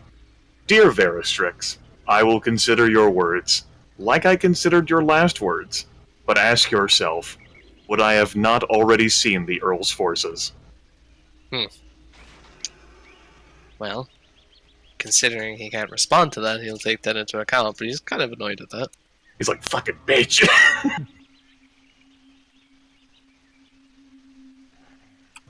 I think he'll put stock in the fact that she realizes that if things go to crap, she's also in trouble, regardless of how far away she is from it. Thank God for the curse. This is basically the equivalent of like when your mom tells you that you have to go to school, and then you like think to yourself, "I'll get up out of bed," and just like you fall back asleep, and then your mom comes in and yells at you again. So she's like laying there in the poison. She totally thinks she has all the time in the world, and then this fucking nagging asshole like pops up in her head. Throws open the curtains. Get up! All day. She'll get up in 12 hours. Yeah. Like she's seen how like slow these travel groups are, and like she'll probably like she'll like snack. She'll have a good like mountain goat or two. And she'll arrive precisely when she means to, not before. Plants. Yeah. And then once that's done, she thinks to herself like, yeah, I guess I'll go to the canyon. She'll fucking like slowly meander her way. Traveling in the direction of the canyon, not intending to do what Veristrix is hoping, though.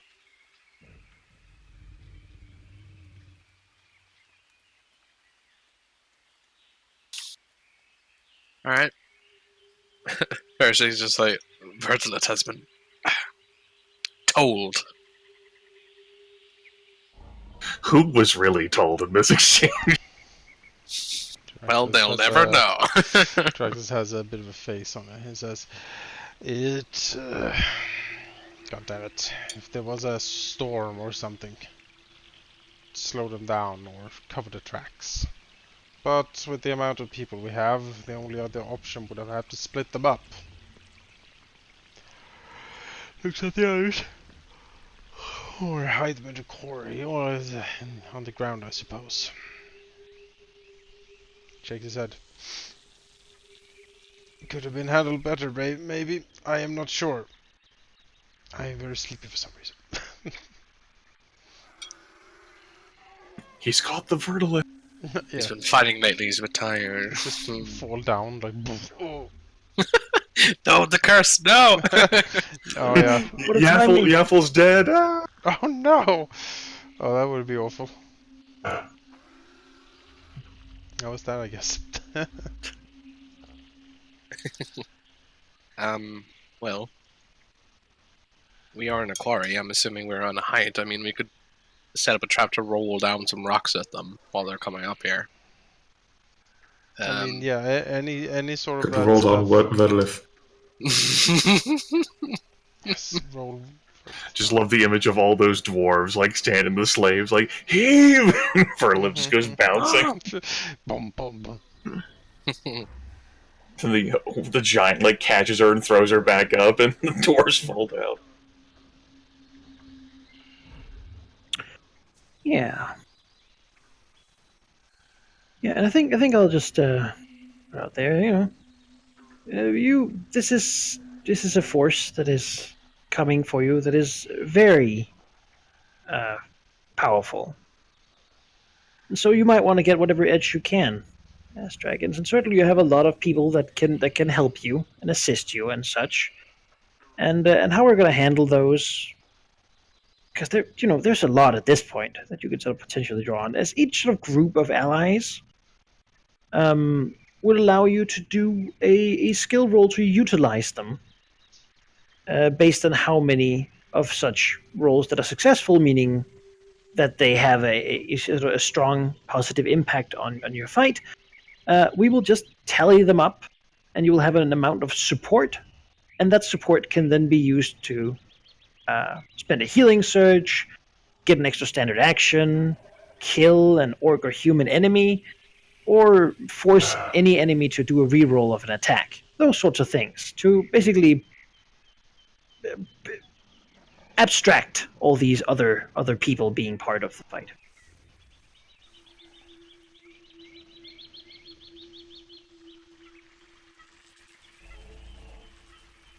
Okay. That's fine with me. Alright. I think I understand. You're too sleepy, Redwood. Yeah. With that in mind, perhaps we should take a look at Valigneth having gone to speak to dwarves. He's gonna head into the passage. The dwarves themselves should be too difficult to find. I'm assuming that they're making quite a bit of noise It's in loud, their yeah, work. it's hammering. They're currently building what appears to be a they build a wooden scaffolding first. He helped quite a lot with that, but now they're chopping out blocks of rock and setting up some pulley system in the ceiling of the cave because they don't want to go swimming. Dwarves traditionally not great at swimming. It appears the plan is to build basically a battering ram to shoot down and hammer whatever is blocking the passage to dust.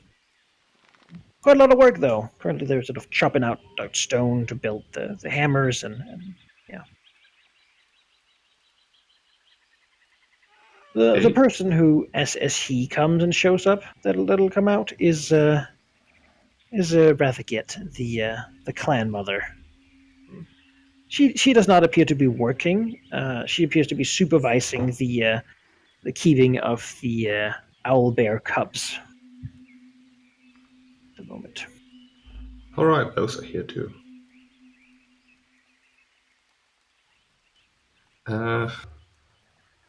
Vladimir will sort of head over to her,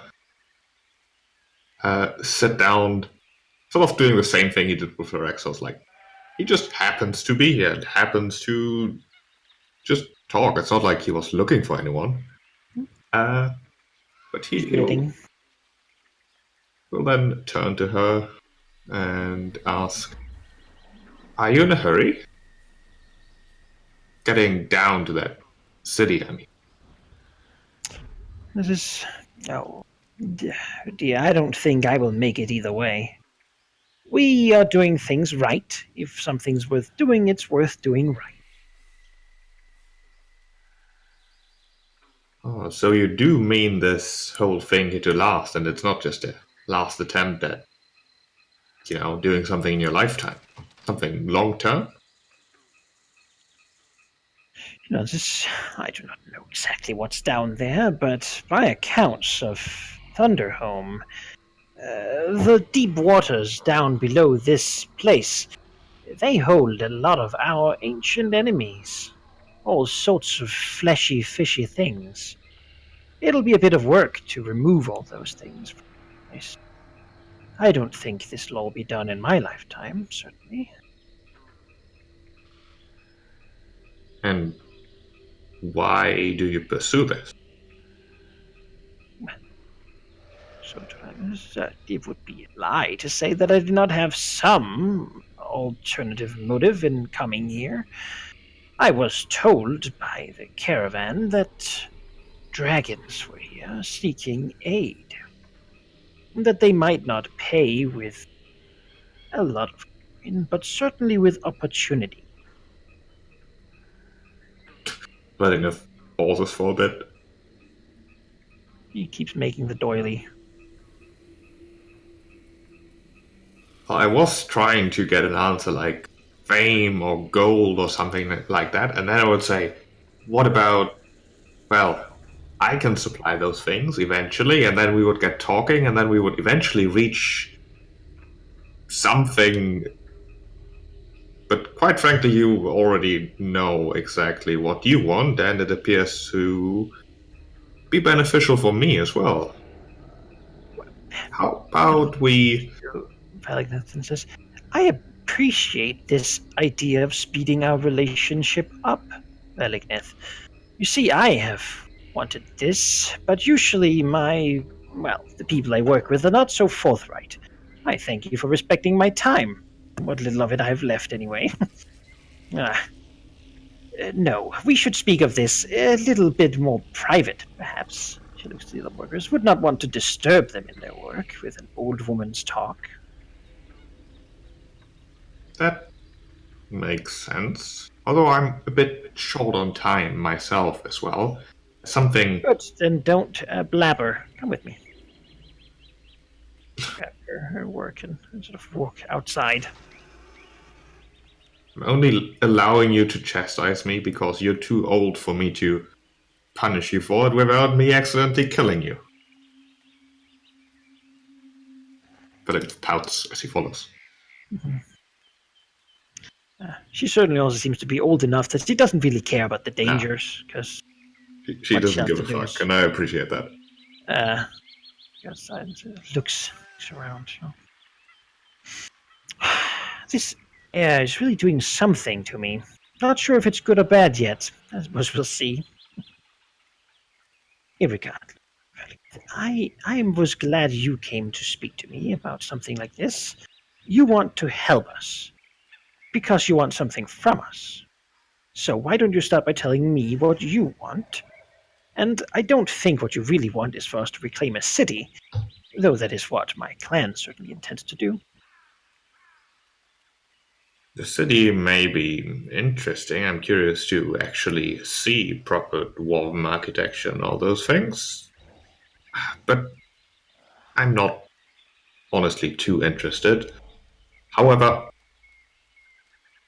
I'm interested in... It's hard to put into words. I know what I want, but I don't know how to phrase it. But I know I need people who actually know what they are doing, who can do things, who can create things. The others, they have people because they're bulky or because they're pretty or because they. Who knows why they want to keep them around, but I need people who know how to work things, how to make things. Because I know these things, so obviously everyone around me needs to be at least on a level that they can appreciate what I do. Not as you want peers, then, in some fashion. That certainly is simple. I mean, I am making something. She gestures to the doily. It's something, I suppose. But I need one more thing. I'm not always going to be in a position to defend myself and everything I own, so it would be nice to have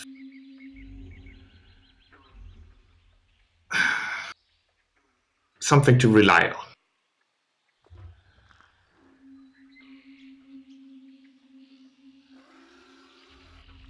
Whenever I've had these conversations, I've usually ended up with another husband, Bellingness.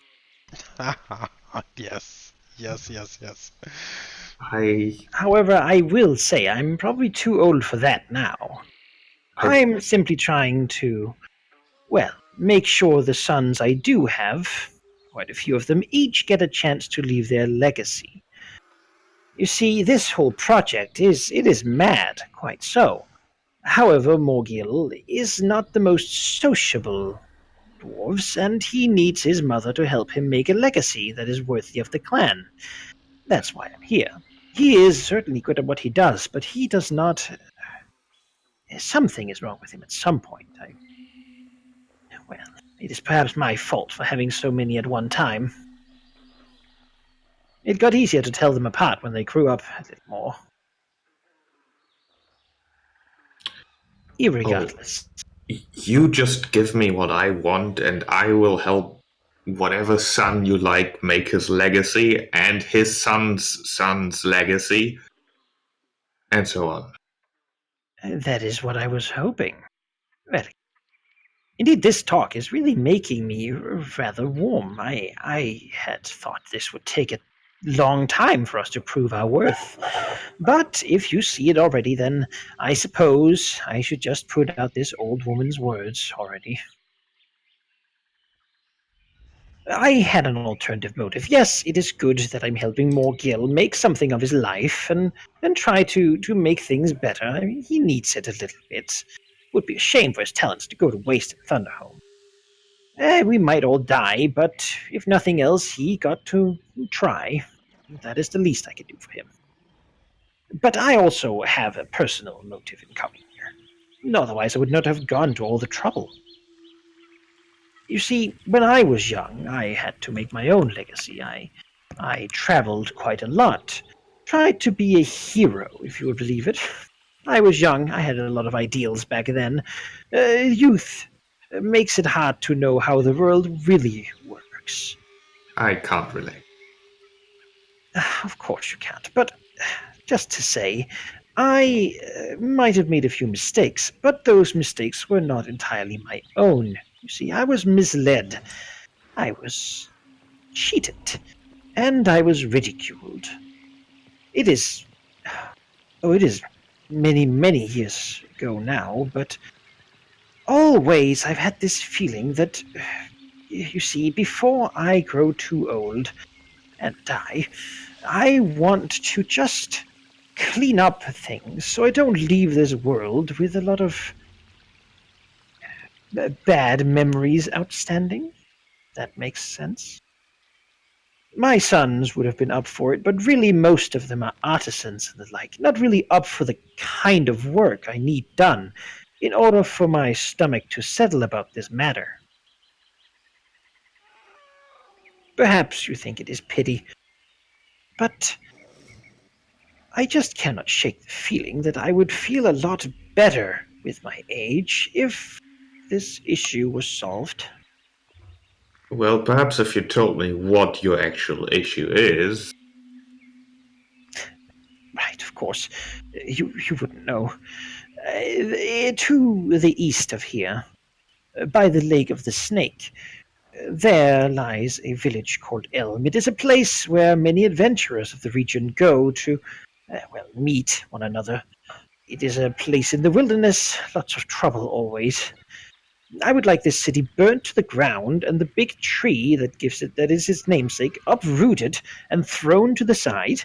I want all the little secrets that are hidden under it to be put out there for everyone to see, and I want all to remember the name of Elm as being a terrible accident, a horrible event that will be, never rebuilt.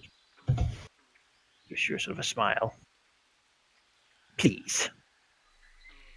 Oh, I can do that. It would make an old woman much happier.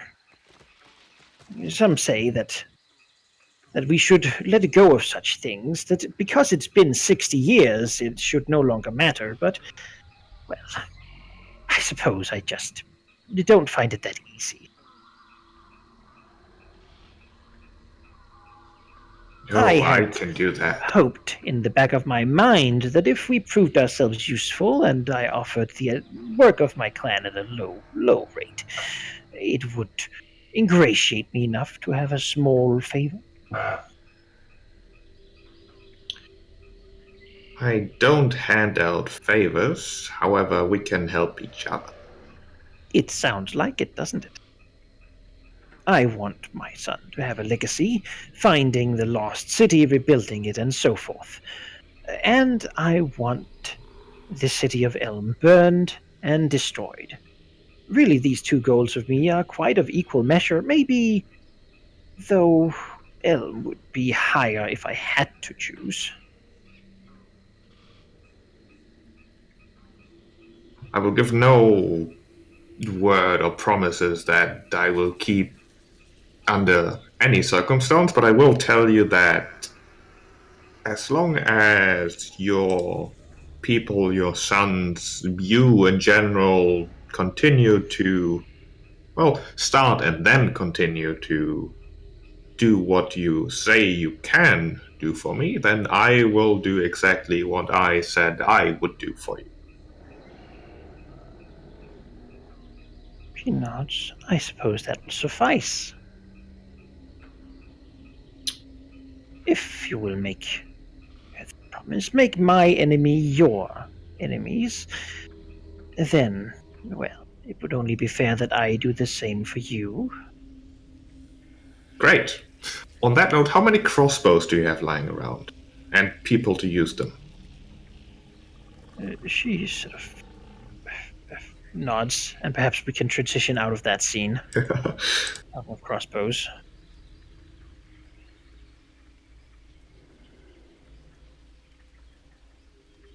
Yeah, the dwarves will come if she can convince her son to get his people to do it, even if he's not entirely sure why.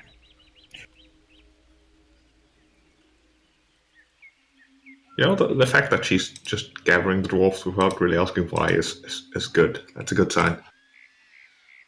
Mm-hmm. It appears that he indeed let his mother make most of the decision.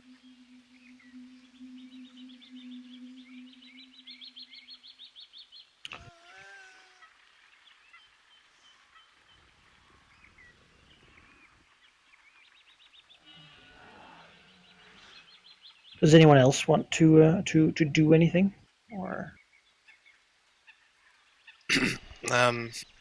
No, given as Vershix has already been commanding and has talked about, I believe now is just get ready to go. I think the only other resources, we have the monastery. We can talk to that again. It's sort of a Verdlith thing. She's napping. I'm not napping. I'm gently gliding to the harpies. Oh, you are? I thought you actually went back to sleep. No, after Veristrix is sending a message, I spent some time hunting and eating a few goats, and then I got up and started moving there. Alright, well, in that case, we should talk to the monastery. They just pull everything out at this point. I mean, there's 4 dragons. Someone can go talk to the monastery. I'm going to talk to the harpies. Sure, I can. I mean, I can swing around to talk to the monastery too. I'll get there eventually. Wink. Sure, I can. Really, like, what I was gonna do was basically be like, if you don't help us, just have our defense here anyway, and bring the giants to your doorstep. Yeah, but fighting retreat up to your monastery. That was gonna be my approach, and for that doesn't require the subtleties of a green dragon. No, it does not. Sure, Tyraxus will go and talk to them. Sure. Take off towards the monastery. Yes. Yeah. And given Verlith's ability, she'll probably get there before she gets to actually get herself together to talk to the harpies. Okie doke. Yeah. I'll put you over there. Yes. So Tyraxus goes and knocks on the big door.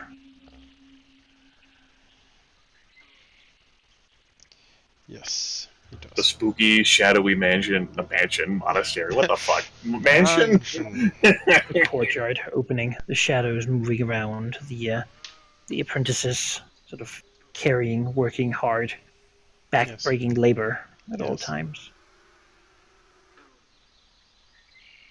As under the tree, from seeming shadows, she steps forward, looking, perhaps with a slight frown, not expecting Tilraxos to show up.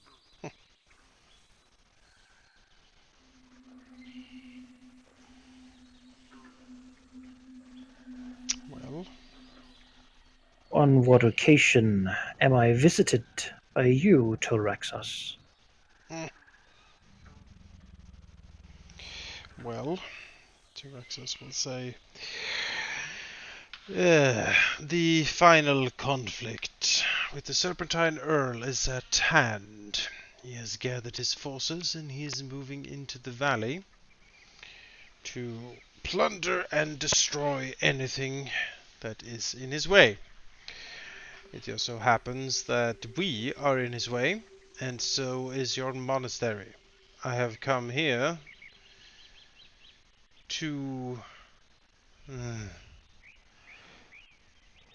request aid in fighting off the Earl. Apologies, but I believe the Earl and I have an understanding. And I will not be bothered, and when my people pass through the valley, they will pay him. Is there something that makes you believe such an understanding is no longer standing? Well, first of all, if we kill him, you won't have to pay him anymore. Second of all, the Earl is in an agitated state. I doubt anything will make him see any kind of reason.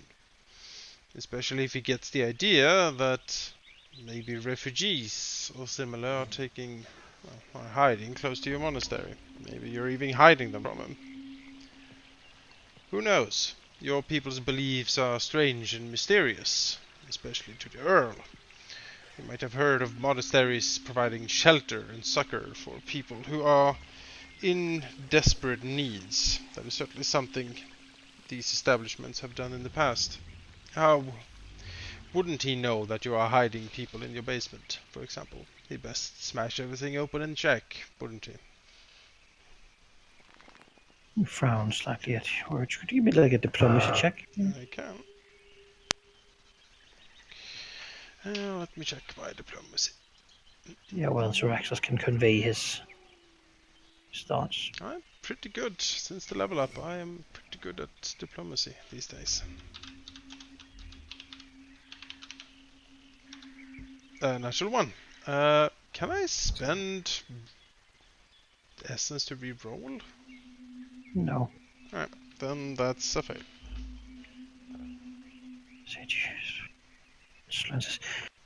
He, or rather his enforcers, have been here before. I do not know why he would attempt to walk all the way up here, and if he desired, I would show him my people, so he could see it is none of his. You suggest that I would not pay him any longer, but I fail to understand. If you killed him, I was sure that you would demand a similar payment. Is that not the case? Traxxas looks at him and says, if you agree to work for us, you are part of our collective of races and peoples and creeds in this valley, all dedicated to further our aims. You wouldn't necessarily have to pay much of anything in that case, provided that you allow some of your minions to help us with some labor from time to time. Something I believe you command them to do anyway. Sadly, I am not in a place where I can declare myself to work for anyone, as I already have masters in distant places. My order does not permit me to make such tight alliances. However, it would be in my order's best interest if we no longer had to pay the exorbitant fees of the Earl. Perhaps in return for aid, if any future fees of that kind could be waived for the order. I shall not even go so far as to ask that the treasure of mine the Earl is keeping should be returned.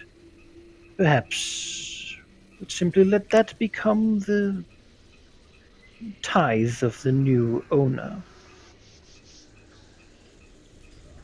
Traxxas thinks.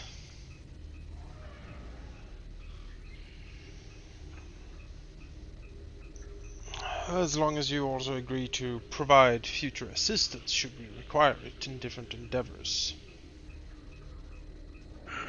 Fountain says, I can make no such promise. Should you desire to go and fight some other battle that is not mine, I will entirely hold myself to stay here and not leave this place. I wish only for this place to be left alone and to engage with no one, ideally. Visitors might come here asking for sanctuary from time to time, and as long as they can pay, I tend to let them. My apprentices can also similarly be bought, and their labor certainly can be backbreaking. They will do it because I tell them to.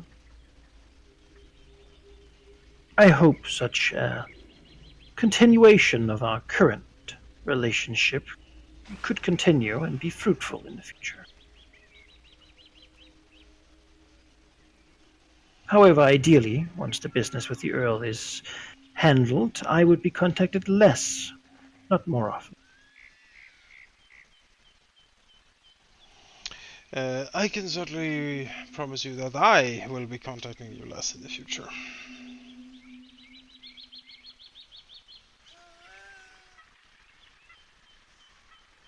And the fees? If you provide assistance in fighting the Earl. Traxxas thinks. He's trying to remember like what the fees were. It's not really. 100 gold. No.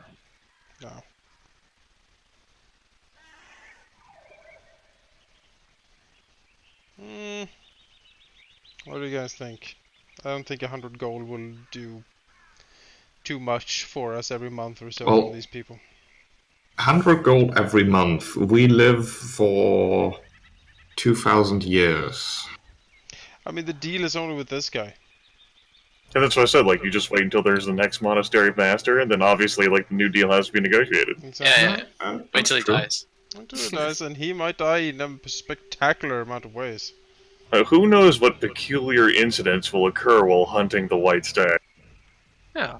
Is creatures with half-lives almost, any agreements with them are transitory. With Half-Life. They decay into The radiation. decay, yeah. That's how Oh, it feels. You can haggle if you want. You can channel your inner Black Dragon. But yeah, my direct opinion is that it's fine to waive it because we have opportunities to renegotiate in the future. Yeah. I feel like if you try and negotiate, you just be like, well, nope. Yep. And also, I'm done talking to you. So. Yep. No, that's fine. Traxxas will agree. The fees are waived if he provides martial assistance of significance against the Earl. Try to make whatever confrontation occurs happen at night. It will be more effective in that. Curious. Alright. Traxxas will take that in consideration. Probably will be, because we have like were rats skulking around as well, and most of our minions can actually see in the dark. I don't know. Considering you are also a low Earl of the Winter, darkness kind of suits you as well. I am a servant of the Queen of Air and Darkness, yes. Just keep in mind we don't actually have dark vision. What? What? We don't? How am I having to remind? Don't you guys remember whenever we went to explore the Promised Passage how we didn't have dark vision and only have low light vision? Oh yeah, it just seems so weird. I thought in 4th edition low light vision was dark. No, they're separate things. Okay. Oh, no. Because then Manaki went into a conversation about how there are things that have dark vision, which aren't us. Huh. Okay. But low light vision at night will generally be fine. There's low light, stars, moon, that sort of thing. Alright. Cats have low light vision. But if you put them in a cube with no light, then they won't be able to see. They still need light to see, just not much. Schrodinger's dark vision. Yeah, characters who have low light vision see normally in dim light. Yeah, It's that'd just- be fine. It's just darkness where we're screwed. And darkness is only if there's a moonless night. Yeah.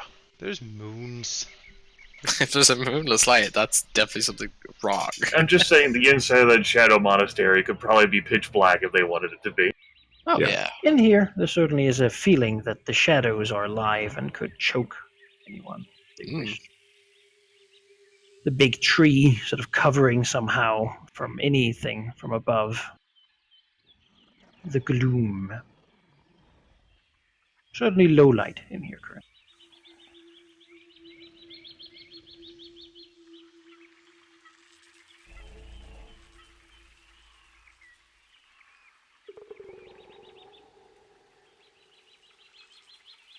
With that, though, I mean, if Toexis is done, the place is generally unwelcoming. Like, you know.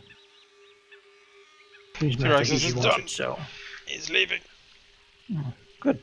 That fits the master entirely well. Fuck these people. He does not like guests. Ah, well, the guests don't like him either, so.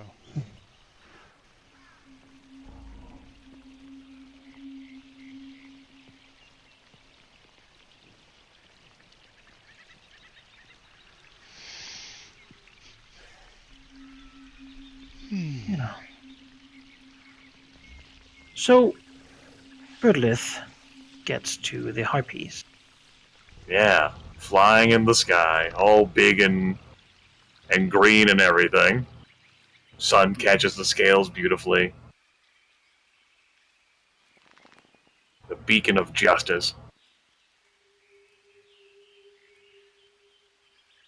They will gather as they see her approaching. And she slowly begins to You know, spiral. She down can, to she the can canyon. see like the group of giants and such moving past or like on the side there. Okay. It's pretty big, though it seems to be moving in two distinct groups.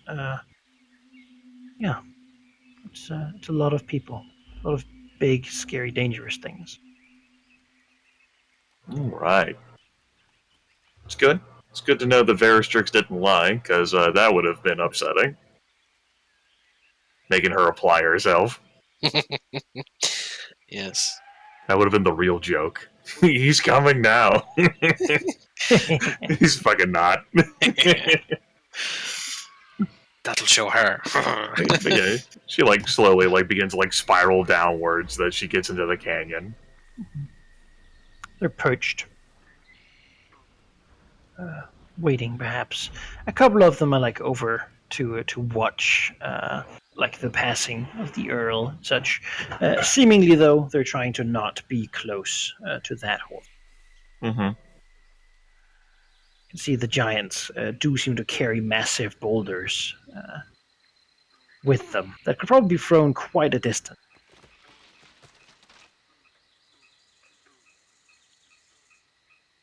Okay. It's great. Verlith tries not to think too hard about that. Because she knows she can fly higher than any giant could ever throw, and so she could never lose. Mm-hmm.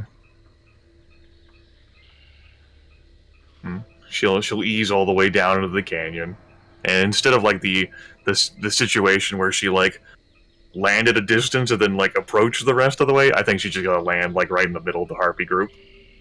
Mm-hmm. They seem to accept it.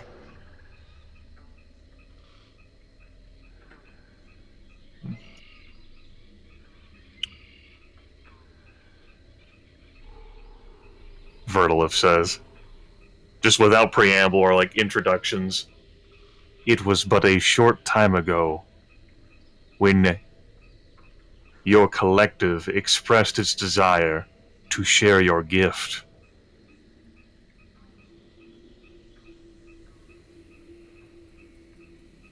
We did.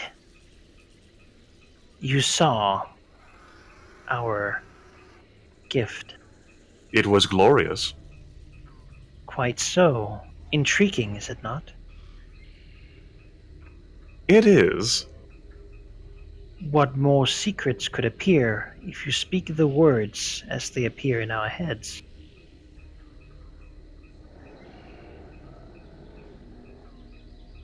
What more secrets could appear if that gift were spread beyond this canyon and into the valley proper? Turn of. You wish to speak more of the temptations you placed before us when we last spoke. Indeed. We have spoken and given it consideration. We wish more than anything to be given a space that is ours, where we decide. Beyond this, more than this, we wish to be given free leave to explore the words we hear, to speak them, and to not be stopped in exploring them to their extent. There is a purpose in what we have become, and we wish to find it.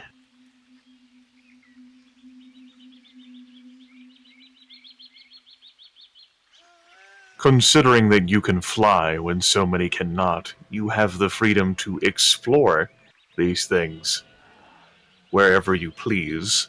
It would be most comfortable if this exploration occurred at the edges of this valley instead of the center. But it is. I am open to the exploration happening.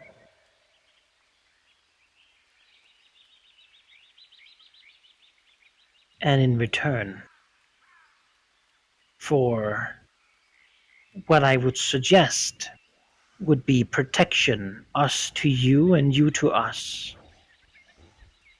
Others will come, have come before, to hurt us, to take away what we have been given, calling us abominations, monsters, creatures to be slain in the holy quests.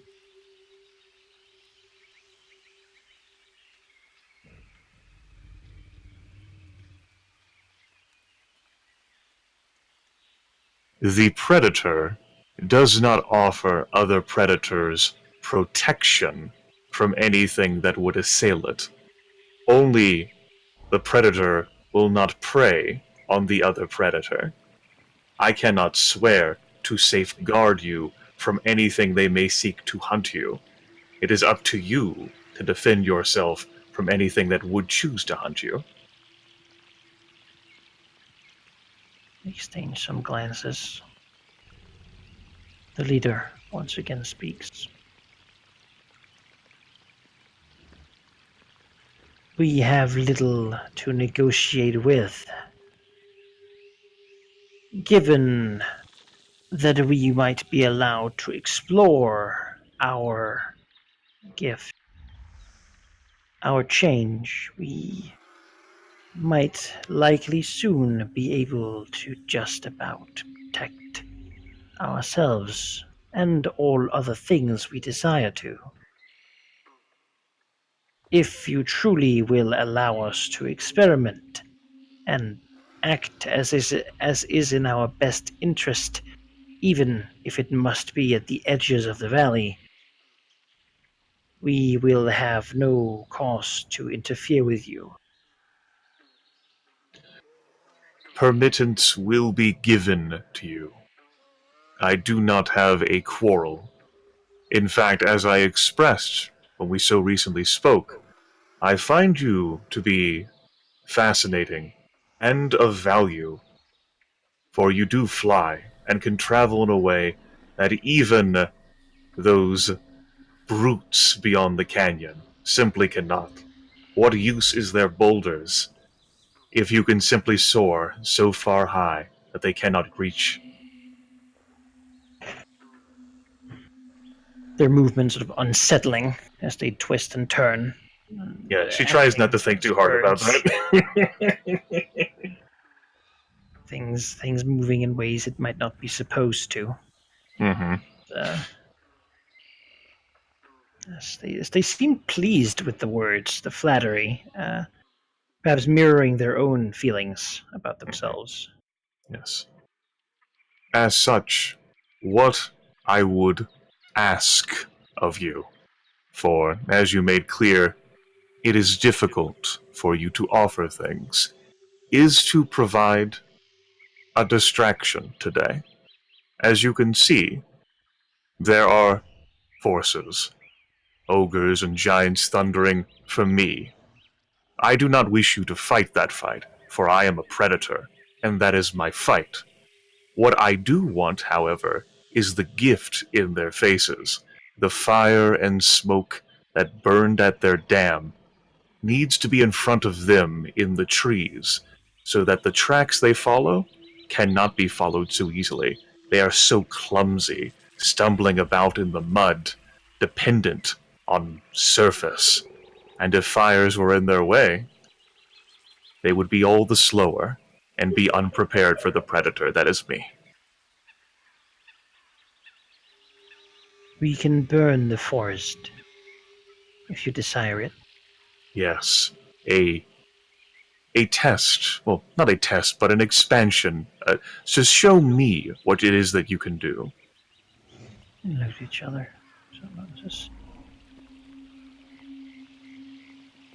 We accept your compact. And afterwards, if and she sort of like wiggles a little bit on her own. Perhaps it may be in your own interests and not mine, but you may be curious to look at the dam now and see how few are left. There may be opportunities to satiate your vengeance for those you have lost, while their forces are so weak. We watched. There is a giant left there. The one who is the worst for us, for he can strike out anything that flies. Is that right? We were more once.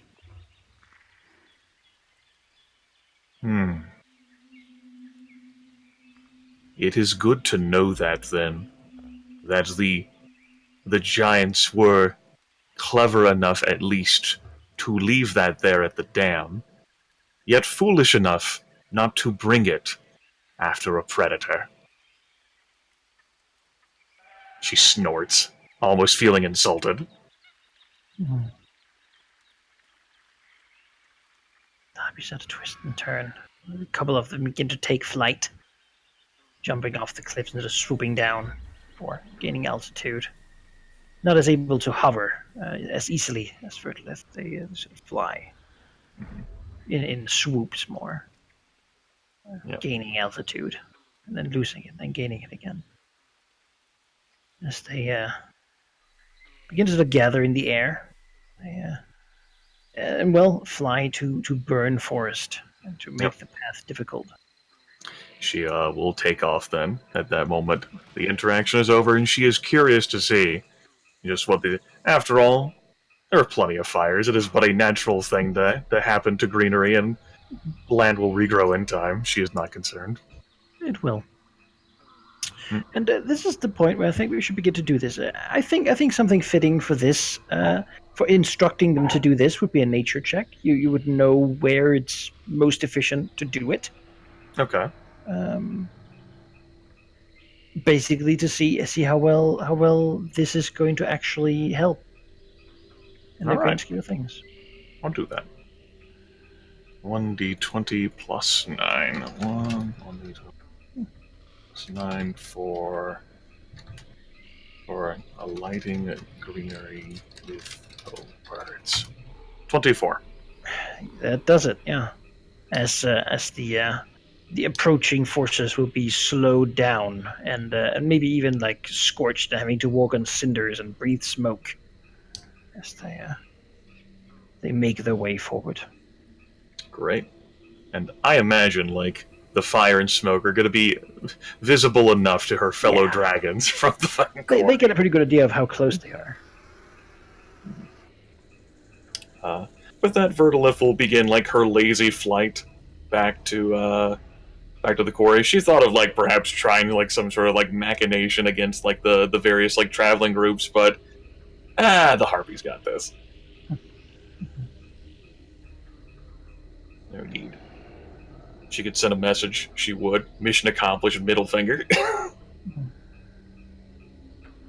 Back at the quarry, the various groups are beginning to, get ready. Has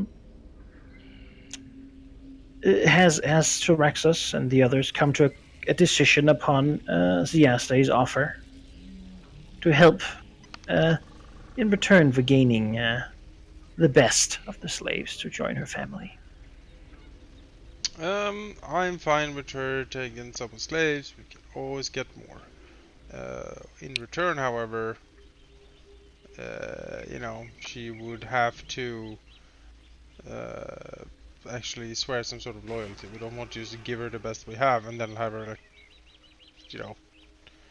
traipse away. I don't think dragons need contracts. I think if dragons are offended, we can like take it out of them by eating them. Verstrix has no stock in the slaves. He did not participate in getting them, so he has no issue with you doing whatever you wish with them. And out of character, and as Ziaze brought up, Vertilith is 100% A-OK with what Ziaze wants to do. Yeah, I as a player have no objections. In fact, I think the wyrms are cool. Yeah. Alright. I encourage it, even. So be it. She can make more wyrms. In return, she will provide, the expertise of her kind when it is so requested, such as digging, assassinations, spying, that kind of things that we might need now, for sure, and in the future, for sure as well. We are allowing them to live in our valley, after all. I know some of them died during the transformation. Do their lives really matter? What do they live even? I don't know. Like these are resources. It's like spending a currency. Until we freed them, it's not like they had a future anyway. They're going to be eaten. That's right. Ziaze sees them currently. They're cattle. They're food, if anything. But once you turn them, they can They gain something, As- a blessing of as- nature. As long as it is clearly understood that we are granting her a boon and that she is expected to repay that, you know. Not to mention the boon of having rescued her in the first place, Yeah, right? exactly. Oh, yeah, There's a lot of depth here. she's okay with this. She wasn't gonna stay here, but you know, this seems like a good opportunity to grow her family, which is what she wants. She wants more of her kind.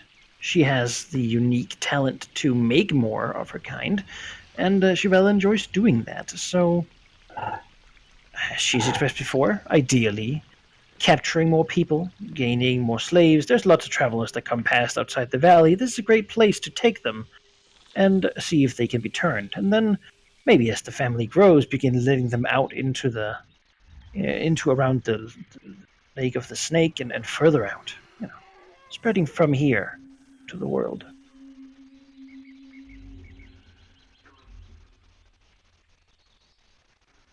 Alright. Sharpen her knives and teeth and claws. We have giants and ogres to kill. Yeah. So what will you lot sort of tell her to do? Think of it as a chance to use your skills, use your character's knowledge of the place, and you've been here for quite a while. You're commanding people, telling them what to do as part of a greater unit. Can the wyrms like dig tunnels really quickly, like now, and then collapse them once people actually walk over them? Like pith holes, basically. Yeah, basically. They can dig very fast, yeah. If we had that and the dwarves perhaps rolling down some quarry, like stone, down an incline or something. Since it's in darkness, it's going to be quite hard to see those coming. Should thin a few out. I imagine you can hear a boulder rolling down a hill. Oh yeah, you can certainly have a bit of warning, but it's going to be hard to get out of the way when there's multiple. If we have quarrelers, let them shoot with the crossbows instead of boulders. I think that's Yeah. Sure. Higher ground, volley down the incline. There you go. Entrance to canyon. especially if we have like pitfalls and like snaking rat tunnels around, you know. Yeah. That will, Sure. You want them on like trap duty. yes, basically. traps. Yeah. That sounds like it could be dungeoneering to figure out how to do that. Restrix, tell them about traps. Rishix could certainly take command of them, considering he can communicate with them at least once during the battle mentally. Perhaps it's best to do so. Sure, he will attempt to survey the best places to do so and how to do it. Tell them. I'm going to use some draconic essence on this actually, because he wants this done, and he knows exactly how to do it. Digging certainly seems to be. Maybe he doesn't. Does he though? Well, he tries, but it's really difficult because more of this quarry seems to just be like a thin layer of dirt and then like a lot of hard rock underneath. And although they do help, their contribution does not end up being a large one. Okay. From the fact that it is difficult to dig in rock compared to mud or dirt. Well, sorry.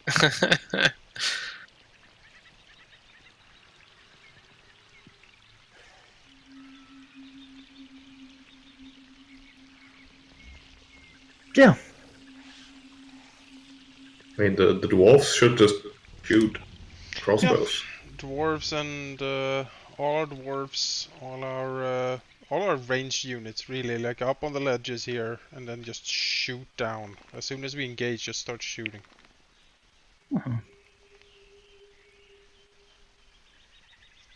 What sort of role would that be to tell dwarves to use the weapons they brought? It's more of a leadership kind of thing, like a command. Depends on how you tell them, I suppose. Yeah. Are you inspiring or are you I intimidating? mean, perception could be useful, you know, if you want to know where to place them. Ideally, you could do something like stealth to help them be better hidden. Could do, diplomacy if you want to inspire people.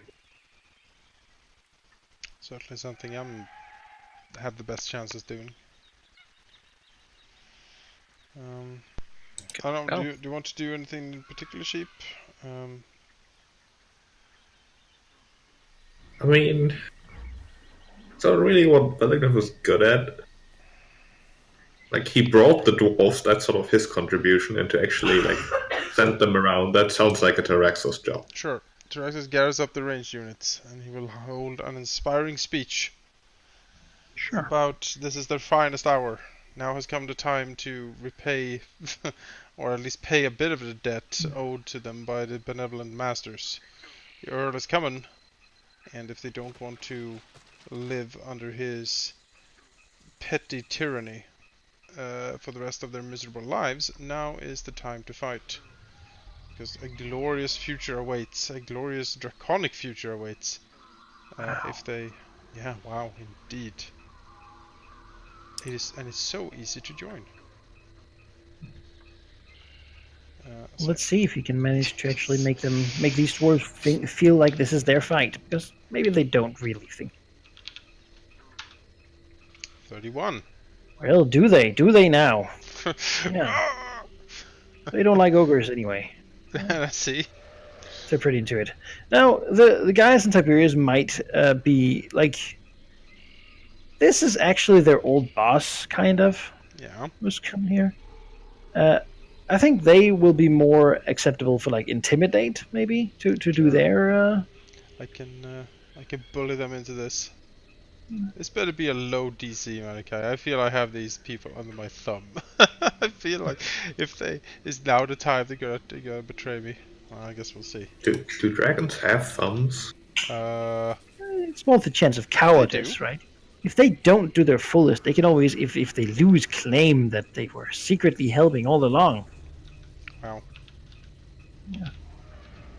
What fucking assholes.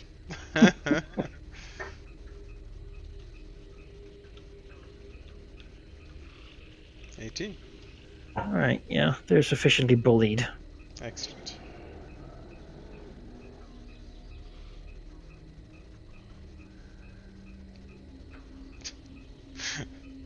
Yes, they are aware that they were critted with words.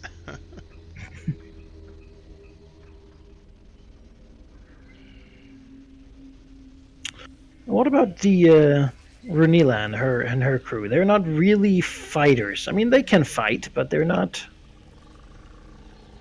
They're administrators. They're handlers. Maybe. Well, they are good at building some barricades and stuff. Maybe they can build like improved. What do you call them? Not crenellations, because this is a cliff. But you know what I mean? Like covers for the archers to stand behind, so they can survive. Any return fire or something like that, or provide good firing lanes and any form of construction or defense making. Yeah, sounds like a perception situation. Anyone good at that? I mean, Valinov is the one who considers himself quite the craftsman, the builder, the creator. Yes. He knows how to break these things down. Therefore, he knows how to make them better. He smashed a lot of walls back. He remembers back in Burgle's old camp when they trashed the whole thing. He learned a lot. Yeah. He has learned so much. Yeah. Yeah. Yeah. Dwarves are gonna build and work, but it is not something that ends up being particularly pivotal for the fight ahead.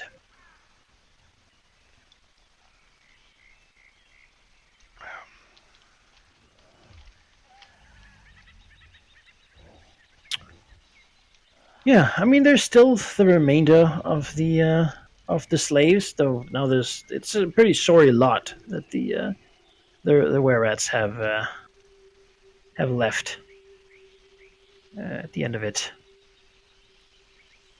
There's also, of course, Phaedron.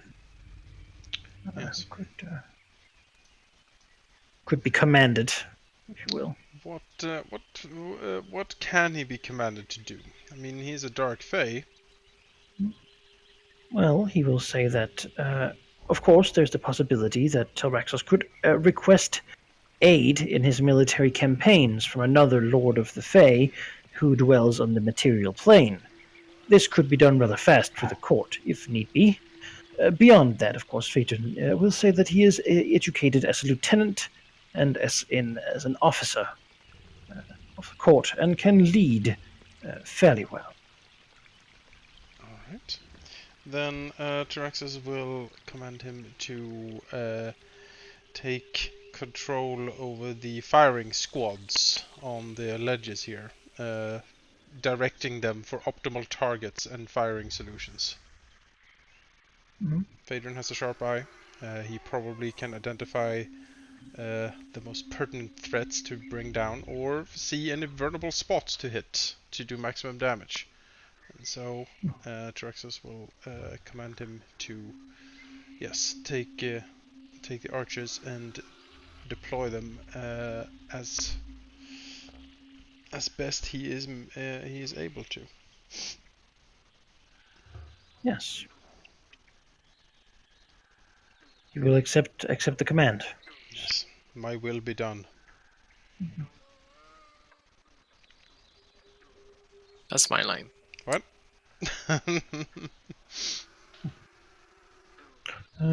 Yeah.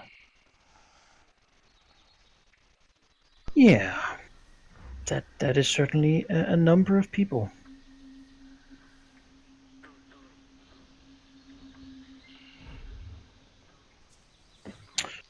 I will just put down, like.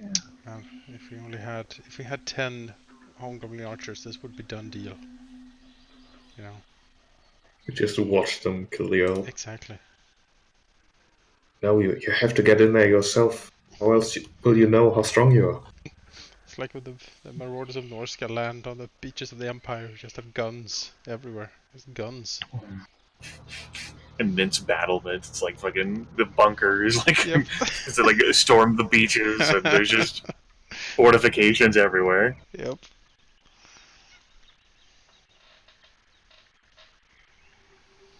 Well, that doesn't look good. Anyway, I'll put it in Discord. It's much easier to have it good for these little actions here, so that you have an idea of what you can spend support on. Okay.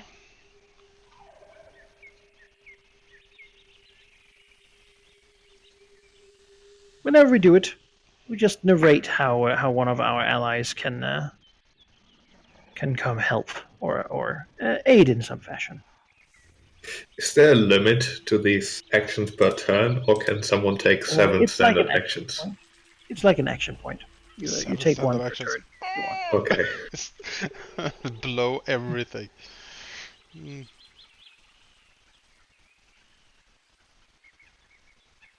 Look out, master. Yeah. That's how either Gaius or Tiberius fully asserts their dominance over the other. Yes. Taking bullet. Or shoving the other person in front of the bullet. Yeah. You look out, Master pushes Tiberius in front of Yeah. Really, that is the most glorious thing that can happen to them, I think.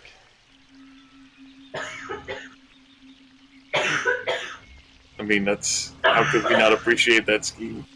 Yeah. As everything is prepared here. As the two forces near, it appears that you have a pretty good vantage point here, really. That one of them is moving to inspect Burgle's camp, while the other one continues following the tracks. The goat display is still up there. Undoubtedly spot, like, Vertilith in the sky. She's fucking, like, finally making her way, like, back.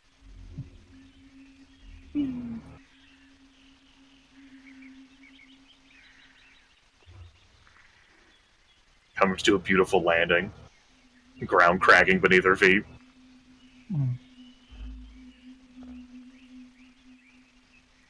She looks at what has been done in such a short time. Wow, looks like they all really applied themselves, she thinks to herself. Still trying to get ready. Yes, well, the force that appears to come this way appears to be led by this same giant you saw once before. Hill giant, clad in quite heavy armor, it appears, covered in sort of darkish runes, wielding a great sword and sort of almost dwarfing in height the ogres that walk around him. It appears to be the Huntmaster, Lolok the Butcher, coming with a group of ogre hunters. You've faced them before. You know what they do. Appears he also has some orcs and a couple of other ogres with him. Vertilith will inform her fellow dragons that there is most assuredly only 2 of the 3 hill giants out, with 1 remaining at the dam. Apparently the one best at shooting flyers out of the sky. So, probably a good thing he's not here. Yeah, that would be a bother. But like, at least they kept their anti-air battery at the dam. Yeah, they're quad cannons and stuff. Is there anything else you want to do while this force approaches? This significant force.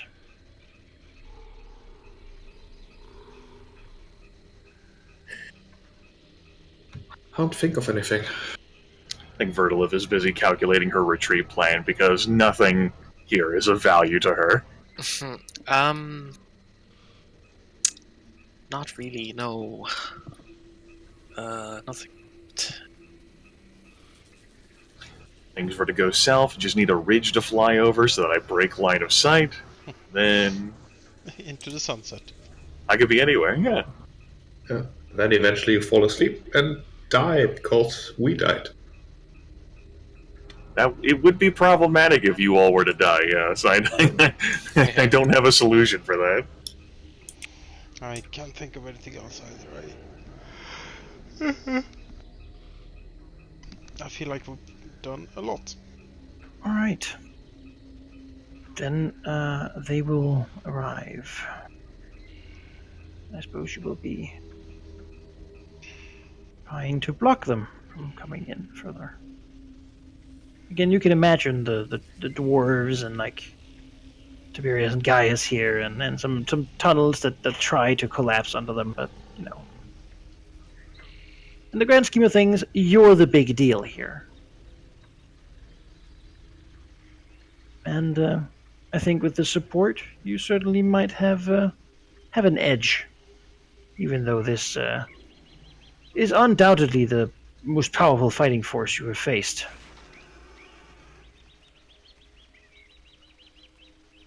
Alright.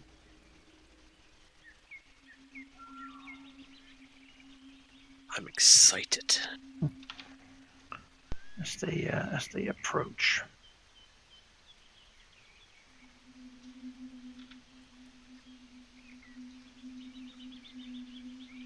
I mean, you can always offer them their slaves back, right, Wink?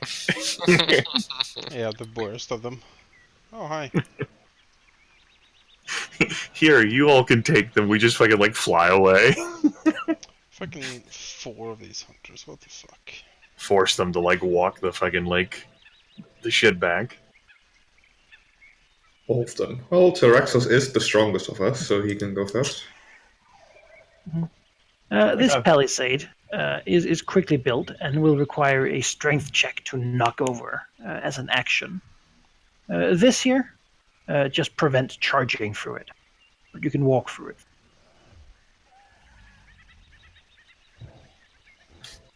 I'm probably here, like, leaning Yeah, my bulk against the palisade. I feel we should be like breaking line of sight of these and not like standing out in the open. Well, I wasn't even thinking, like, tactical. I was just thinking, like, why stand when I can have something else hold me up? Gotta have my mid-afternoon siesta. I suppose I'll ask you for the good reason. Do you want to spend any of your support getting rid of some orcs? What Hmm. type of orcs are they?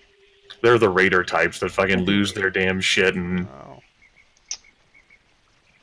They don't hit well, but they hit hard. And they stick around quite well. I feel like looking at the things we can do. If one of those points is worth a standard action, roughly, we probably need more than 2 standard actions to kill one of those raiders. like honestly, I'd be perfectly cool with using with taking down all 4 of the orc raiders. We don't have enough points for that. We have We only have enough for 6 3. points. Yeah. And then Well, I'd still be cool with that. Change my mind. Gain an extra standard action for 1 point. I think that's useful. At least keep around.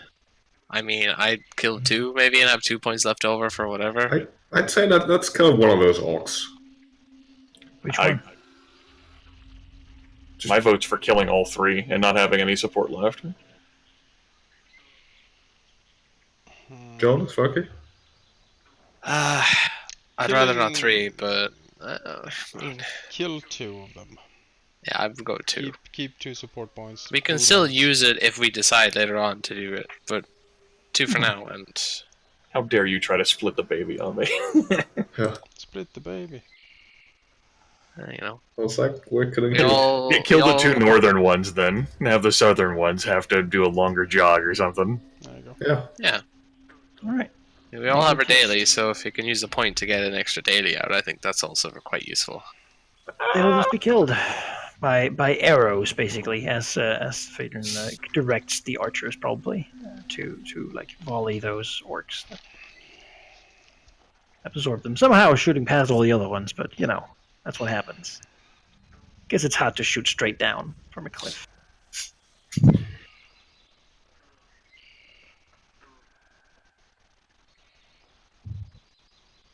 As well, I suppose. Do you want them closer before we begin initiative, or are you happy with this? Hmm. I mean, I'm happy with that. Yeah, leave it as that. I mean, happy's a strong word, but I will And accept we'll roll this. Initiative then. Right. And sword. Woo! 14. Rolled pretty well. As basically as they come close, right?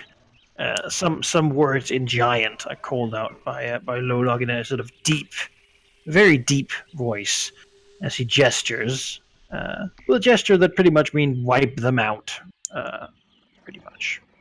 It seems like Lolog is fairly confident, looking at the puny things in front of him.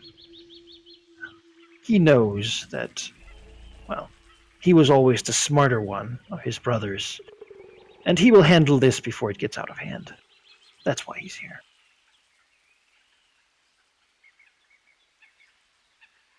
It's already out of hand. We don't Somewhat have actually. hands. Just get into an argument with him. Yeah, I mean this hunter will start to move up, not really being able to get a line of sight. Anyone? He will move over here with his other action to begin to get ready to rip apart the barricade. This one will move twice to get over here, as they basically charge forward to clear room for Lolog. Right, well, let's see here. They're trying to get out the barricade. I don't like that. So I think it's time to, pull out a daily here straight away. Just double check these things here. It's range 10. Range 10. Okie dokie. Yes, Verstrix is going to cast Living Missile on the Ogre Hunter 2. He flies up, so he has vision. Yes. So I would be flying. Purple dragon plays peekaboo like a. You Yes. have cover there, but Okay. Yes, he will get a vision. First of all, boot, and then get a cast off on the ogre. So, first, 15 versus fortitude. That won't do it. They appear pretty tough. These guys, scars covering their leathery hide. That's fine. He is still slowed save ends on a miss. And while he is slowed or immobilized, I'm going to throw him as a minor action. So I just love the vision of you throwing a fucking ogre. This is great. Making his I'm eyes gonna round. fling him 10 squares to the right and hit the ogre in the back. So 20 versus reflex on ogre 6. Yep. That hits. 12 damage to the ogre, half damage to the ogre hunter, and both of them fall prone. So that ogre hunter charges the palisade, then stops just before and flings backwards. It's like a purple dragon, like flies up, doesn't even fucking touch the ogre. Just I thrown will. back, hitting the other who tumbles to the ground. The grunt. How far away is that ogre? He's more than 10. Okay, well that is very strict for now. Until they get closer, he will wait. This ogre here will use his good speed to move over here, trying to get closer. Relax. Well.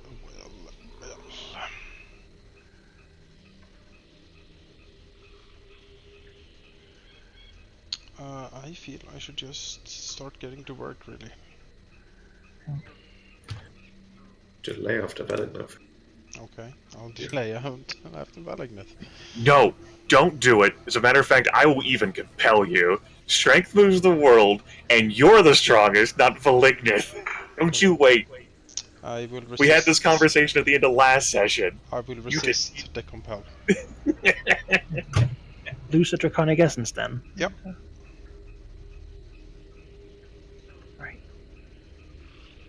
Right. Okay. As Tyraxus is straining to hold himself back. You know, he knows that Valignif isn't, you know, he has qualities that are positive.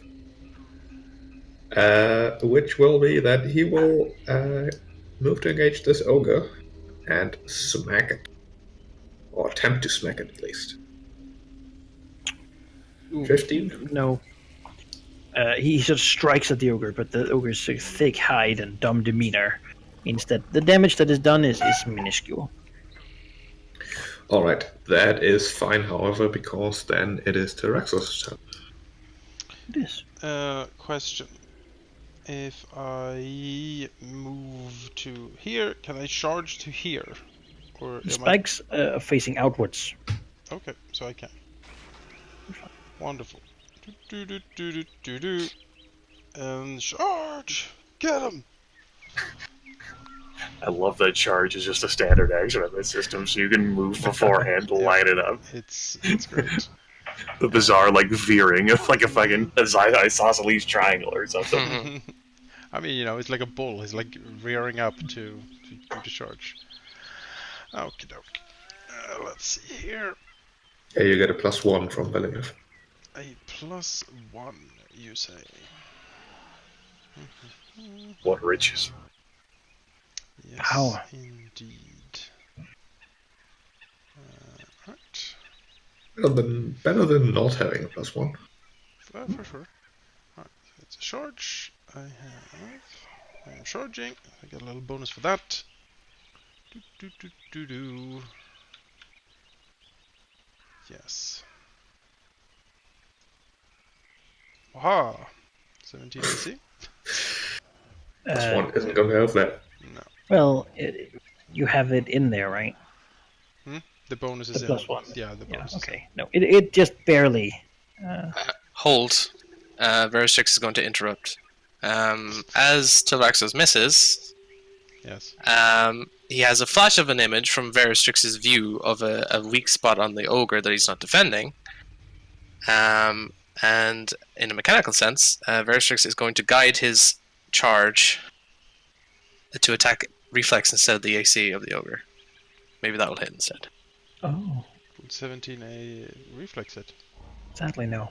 Ah, Oh, agile ogres. How are ogres so reflexive? how do I have more You reflex than know, their AC? wondered it before, but This is, they're pretty average along the board, really. Oh well, I tried. Sorry. yeah, thank you. As my utility, I will activate Draconic Virtue, generating some temporary hit points for me.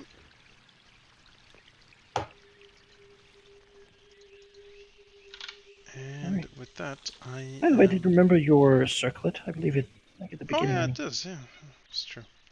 Yeah, I'm done with that.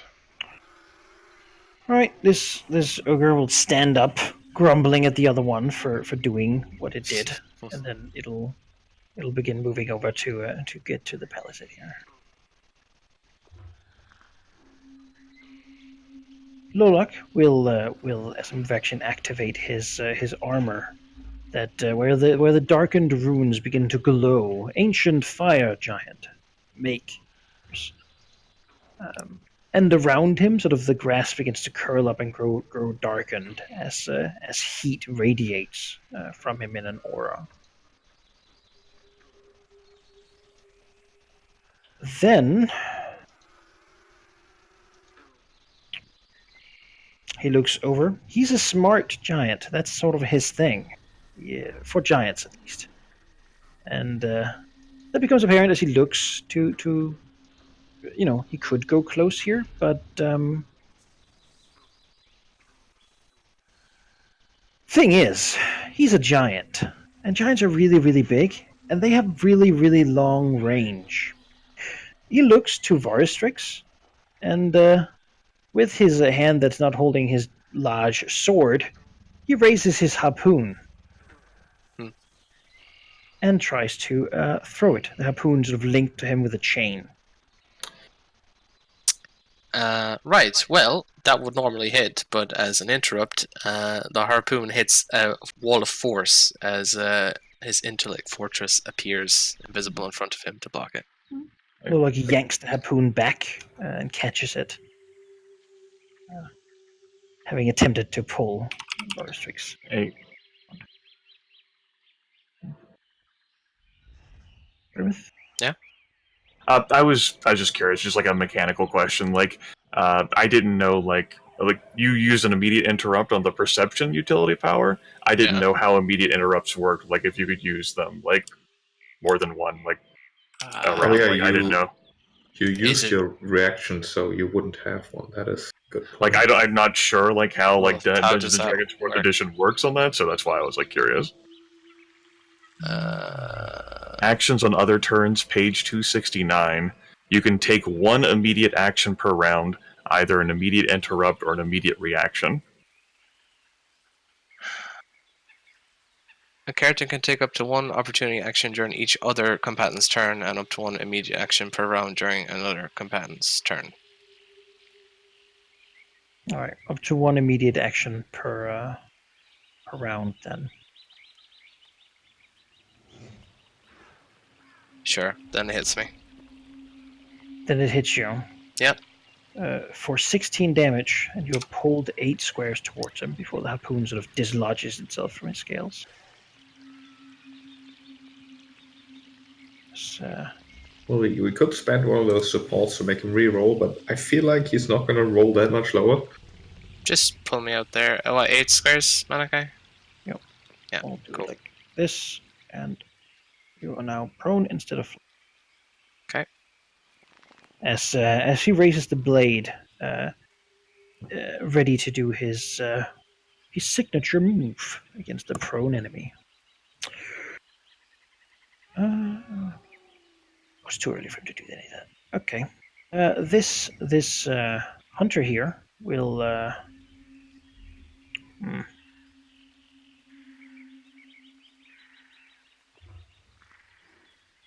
We'll check how long his range is. Oh, he also has great range. Chilraxos has cover right now, but that's okay. He'll try to hurl a javelin at him. No, that will not No. hit. Oh well. He'll move over here.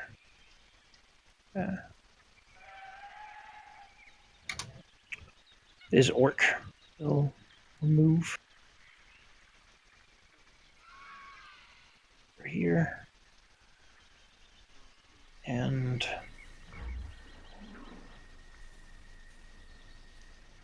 well, I guess he'll throw a hand axe at Varistrix, trying to get a hit in. But you're prone. It's -4. Doesn't hit. -4? Thought it was. So it'll be It's only -2. 2. It's -4 in Starfinder, it's -2 in Wolf. Alright, then it hits me. 5 damage. Your roars in triumph. Erdlith. Well, shit. I think this is going to be an actual expenditure of energy here. Fuck. Alright. I think this will be the first time that this action gets pulled out. As a move action, you can choose to run instead of moving. It gives me +2 speed. I take a -5 penalty to my attack rolls. I grant combat advantage until the start of my next turn. Uh-huh. So I think the movement will be like 2, 3, 4, 5, 6, 7 probably takes me here. Yeah. 7 would take me here. That's my move action. And then I think a standard action is going to be converted into another move. And like squeak through the corridor here. I think I'll run 7 to be out here. All right. As a minor action, let me see here. Can't quite reach anything. I can't reach anything to mark it, so I will use my psionic vigor and gain 8 temporary hit points. Vertilith can't have Varistrix be out here on his own. That would be the end of my turn. This is what she got the sleep for. Yeah. Well, this Ogre Hunter will try to throw a javelin at her. That absolutely does hit. That's Ogre Hunter 5. Okay, great. I'll take the 14 damage. So that's that. And then I will use a bullshit action against that Ogre Hunter because I can. Because he was about to do his thing, but you got a thing that interrupts his thing then.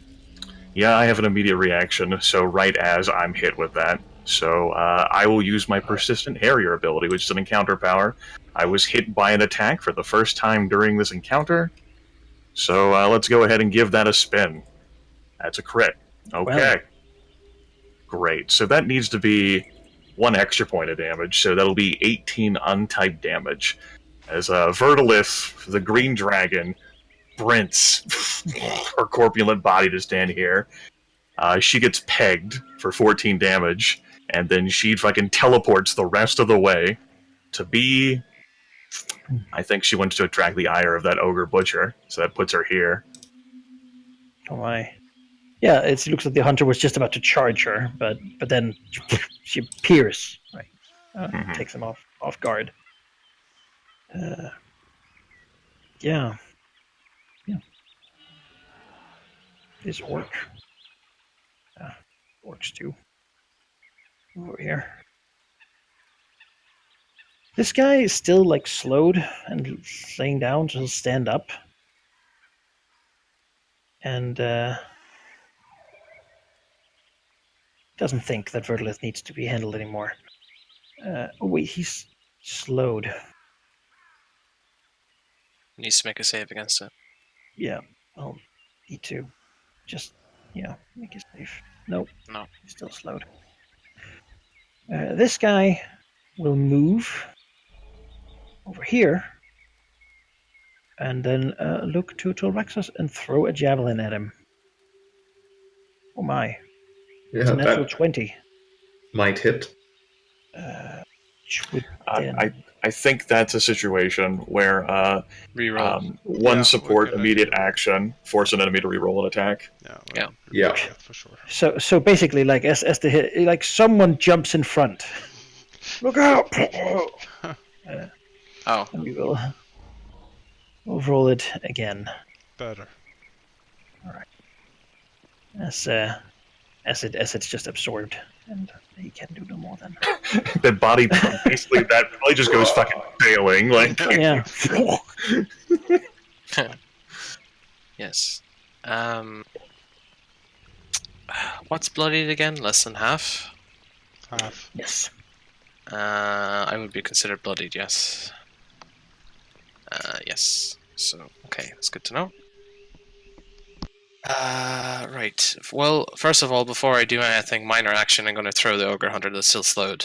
To get him away from me. Let's see here. Where am I going to put him? Ogre Hunter's like shit. God damn it! Fucking forgot about this shit. Fucking dragons. You can't charge when I'm slow. It doesn't work. whole Since thing. adjacency is the only thing that is required during a slide, I'm going to slide him here at bare minimum, and then the rest of us just going to put him in that corner up there. Then I'm going to How roll much can the you do? 10? 10, yes. So it's basically into the wall. And I'll roll the attack now again. That's probably not going to hit. That's not gonna hit now. That's fine. Half damage on Ogre Hunter 5. And he still falls prone, Ogre Hunter 5. Oof. Lots of prone here. Move action, I need to get up. So that's my entire move, right? Yeah. Okay. Mhm. Then I need to convert some actions here.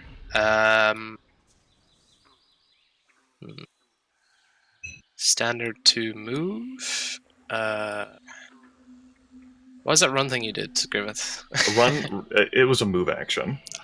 Basically, it just like I move up to my speed +2. So I imagine like you could use that for flying and then fly 5. But Yeah.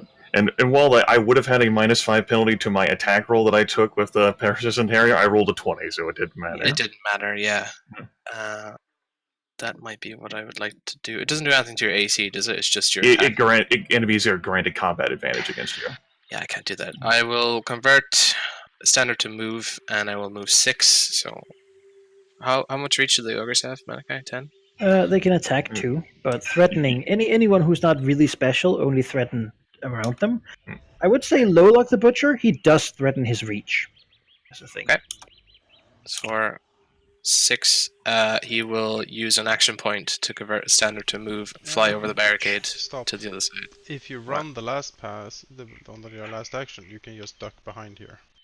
And you won't have Yes, to spend but I action. grant combat advantage. Yeah, but only to this guy. And you will be flying, so... And none of these people can see you if you're behind the barrier.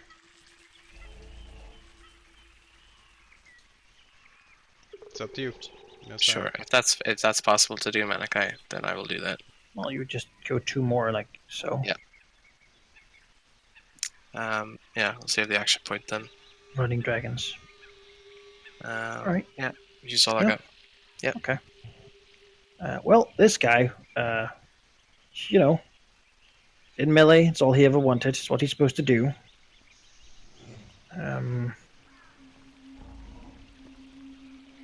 Yeah, I mean, Thoraxis is right here, so he'll do his Grand Slam attack. Great. Try and just swing down the mole. It's a hit. Using his encounter power to... Big hit. It's a big hit. It is a big hit, yeah. Actually, it's a really good hit. Striking, and then knocking him back 2, right? And prone.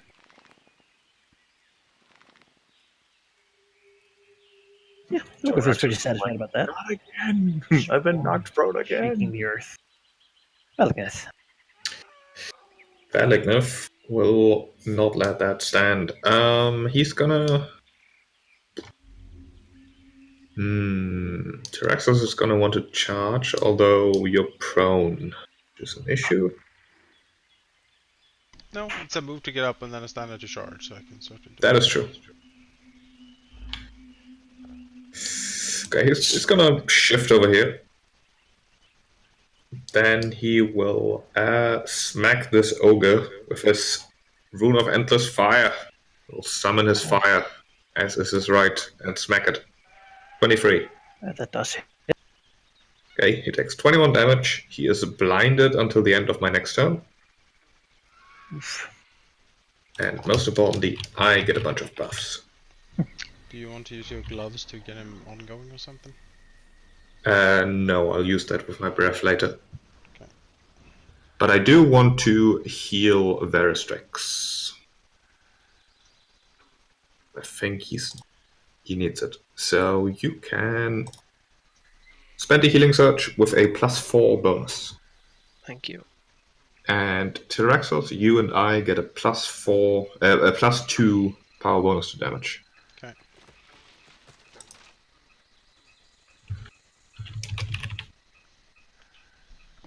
And that was a move, standard, and minor, so that's Valinus' turn. Tyraxos. I'll get up. And, Fuckers knocking me prone. I swear to God, it's been a theme since the first session of the game. I will charge this guy, so he doesn't attack your restricts. Get him. I'll try. Fuck him up. Throw his food away. Yeah, you do have +2 to damage. Yes, Teach him the error of his ways. if I can hit. But I'm charging a combat advantage against him, so hopefully I'll hit. Oh yeah, 25 versus Teach him 18. why being an ogre is dumb. Dumb ogre. You should have chosen True Dragon at character creation. Oh, that's max damage. That is max damage. Damn. Actually, not quite. The charge damage is maxed. Oh, it is. It is, yeah, everything maxed out. Does hit. Yeah. So 39 damage, and we'll also apply Dread Smite for additional 5 and 5 ongoing. instant ability Fuck you. That's why. as he staggers from this trashed into by Murder Dragon. Yes, that's me. This one? Hi. Oh yeah, you got more? Yes. Okay. I will also use Shroud of Shadow here to generate some more temporary hit points and some defenses. Alright. Yep. Now I'm done. So Ogre, move forward and try to destroy the wall. With their strength, they're pretty strong. They just need to roll basically a 10. Or 10 or 11 or above. 10 and above. So I'll just use the save. No, he tries to No. break down the wall, but that he cannot. His turn. Low luck. The little one disappeared. He's no longer in vision. Fine. Turn to Verdlith.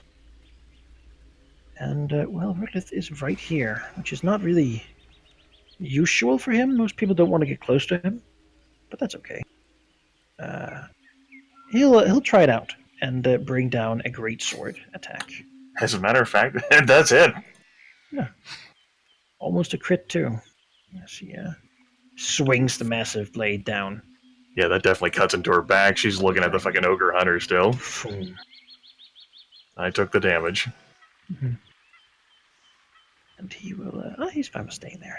He threatens a lot of squares. This one, not really in a great place to move. These barricades kind of ruin his life for him, so he'll move like Ooh. so to get past them. Then he will, with combat advantage, try to club Tyraxos. His hunting club.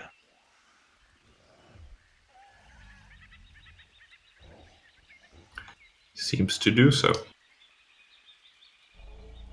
Ouchies. Smacking him for 14 damage.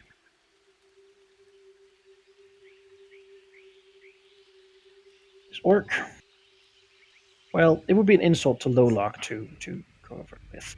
But then again, you gotta get something in. So he'll go over here and try to chuck a hand axe at Verlith. No. Oh. Even with the combat advantage she grants, that doesn't quite do it. It was a try. Alright, start of her turn. No longer suffering the penalties from run. Yeah, so this wasn't Vertilith's plan when this combat started, but when she saw Veristrix get reeled in, like, you know, she saw the harpoons at work whenever we raided the slave camp. Mm-hmm. Now, good news that Veristrix is back behind the barricade. Bad news that she's out here by the Hail Giant, and boy, like, on a list of things that she's wanted to be in, that just... it wasn't it, you know? Mm-hmm. Shit. So, I think, first off, as a minor action, I'm going to spend a power point, along with my Battle Mind's Demand. So both the Ogre Hunter 5 and Lowlog are marked by her.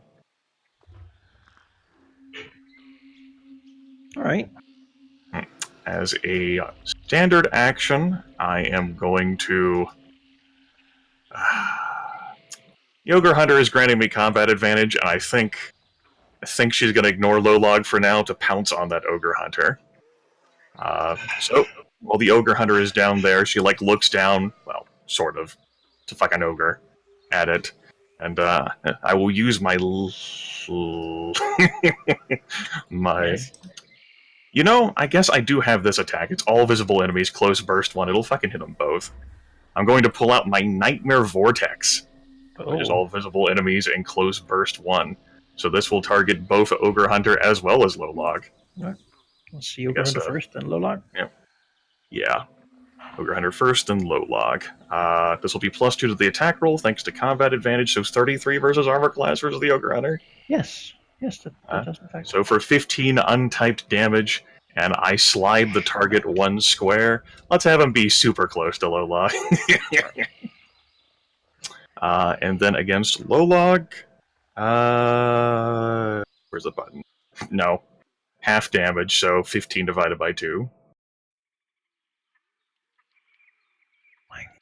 Alright, and until the end of the counter, I have the Nightmare Vortex around me, so whenever an enemy starts its turn within 3 squares of me, I can slide it 1 square as a free action. Oh, that reminds me, by the way, we'll skip it this time, but you are in Lowlog's aura. He has an aura 1 of fire. Okay. Alright. Understood. Makes sense. Starting your turn, it will take 5 damage. Okay. During the next turn. As a move action, I will activate my Talon Amulet. So any creature that hits you with a melee attack will take 1d6 damage. And then I think I will go ahead and use my action point. Oh my. I do have one of those. Surprise. What riches. And I'll use that for another standard action to activate my Living Fortress attack against the Ogre Hunter. What's up? Give me a sec, because I have a thing for when you action point these days. Oh. Oh, goodness, you also took the 14 damage. Oh, wonderful. Flapping. Let's see. What's your When an action ally- point thing? I am now a resourceful leader, you see. Let's see. I'm sorry, wait. Yeah. Excuse me. I have People taken. Resourceful leader. Yeah, I've gone to Warlord school since last time we fought, and I have a feat that I took at level 6. Tell me more about your yes. resources. When an ally you can see spends an action point to make an attack, the ally gains a +3 bonus to damage rolls on hit and gains 3 temporary hit points on a miss. This bonus increases as you level up. Okay. Living Fortress attack against the Ogre Hunter. That's 23 versus armor class. That hits. For 28 untyped damage, then. And that scree of rocks appears. That scree of rocks appears around her. Which I think... I don't have a minor action to expend. I've taken care of everything. My turn is over. All right. Well, this guy will stand up, being thoroughly bloodied. Not how this is meant to be. This fierce green dragon who has her back turned to the fucking hill giant to rip it apart. Oh, and because its turn started, I'll slide it 1 square as an action thanks to Nightmare Vortex, so we'll get it even closer to Lolog. Just to remove any chance of flanking. Mm-hmm. Uh-huh.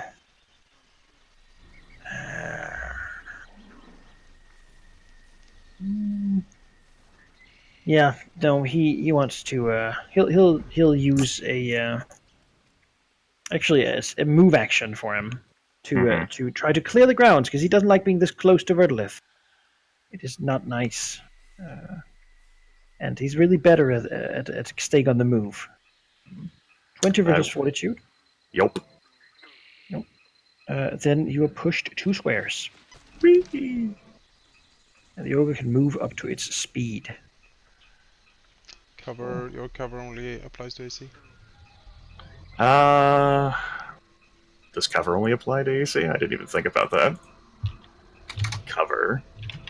I would think it applies to most things. Let's see. -2 to attack rolls. Yeah, so that would apply. So that's 18 versus Fortitude, which would miss. All right. Send you Good back. call, Jonas. Send you back. As he tries to sort of do a kick, but hits a bunch of rocks instead. It's a bunch of rocks that go like flying out over the orc. I guess it's also a melee attack. No, it's a close burst. Yeah, and it would have needed to hit me, so doesn't matter. Well, he got to stand up. Try. Trying is sometimes the most. This guy, not really a convenient place for him to be. Move over here and chuck an axe at Valak. Oh. The shield does nothing. This is actually good, you see. Actually, no, it's not. Never mind. Okay, well, I was thinking about being hit, triggering my damage bonus, but it's only against that enemy, and I don't want to attack. Maybe I do.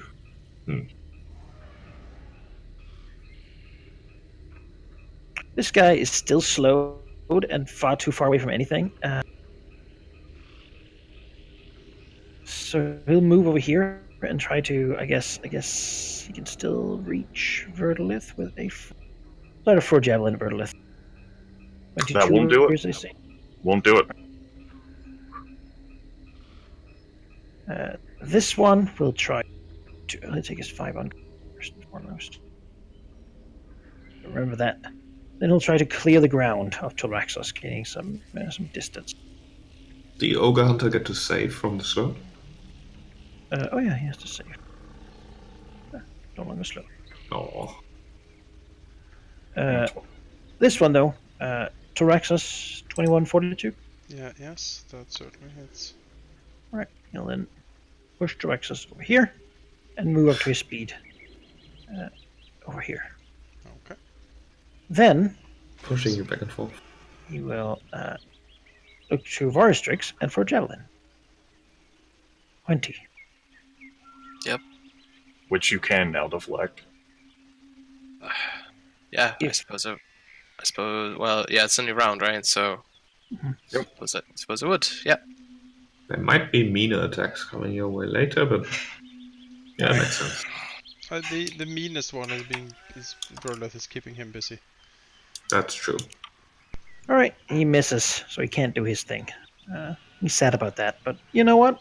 Maybe it'll be okay. Maybe it won't be okay. But I think a 10 is a save. Right? 10 is a save, yes. Yeah. He will no longer take ongoing, which is lucky for him. Did it take the 5? Yes, he did. Okay. More restricts. Right, well, I can't go past this wall without flying or walking around. That would put me in direct fire. Okay. I'm gonna use another daily and free up some actions here for people. How far can I shoot this? Very far. Okay. Well, Verstrix will focus his ire here. And the closest person to 1. Let me just quickly read if this is correct. Yes. He's going to use an action point to do this, which should give him a +3, right, Jonas? +3 to his damage, yes. Damage, okay. Yes. You do have advantage against the blind dude, though. And you also have a +1 against the blind dude because he's in the red aura. This is all damage, correct? No, the Plus common 1 is... advantage and +1 is to hit.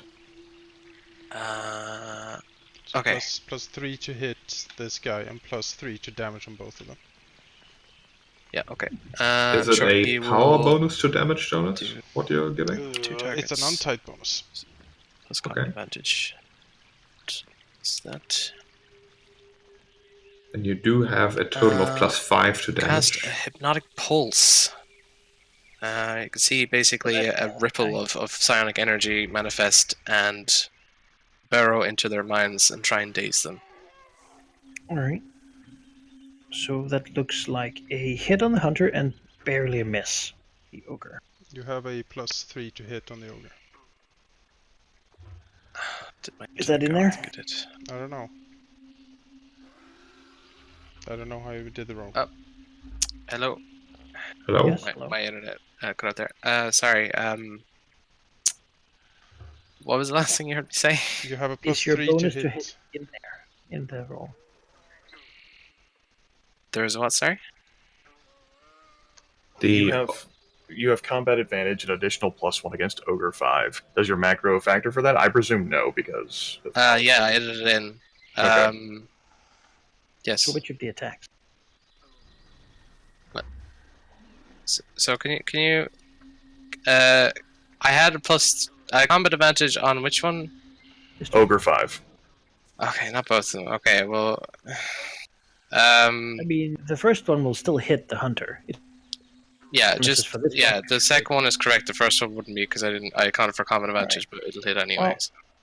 He gets hit and gets dazed. And the other guy gets missed, which is dazed. No damage, but dazed. Did we count for +5 damage bonus or whatever on the hunter? Yes.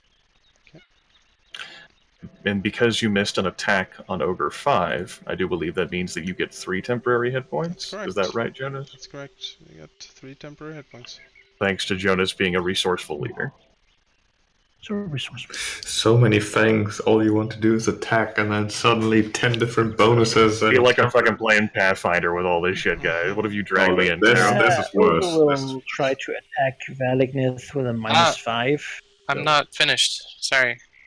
Oh, okay. Well, I'd use an action point to do a standard. I still have like a few things left to do.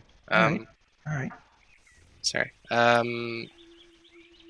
He will then basically cast a dishearten on the same area against the two.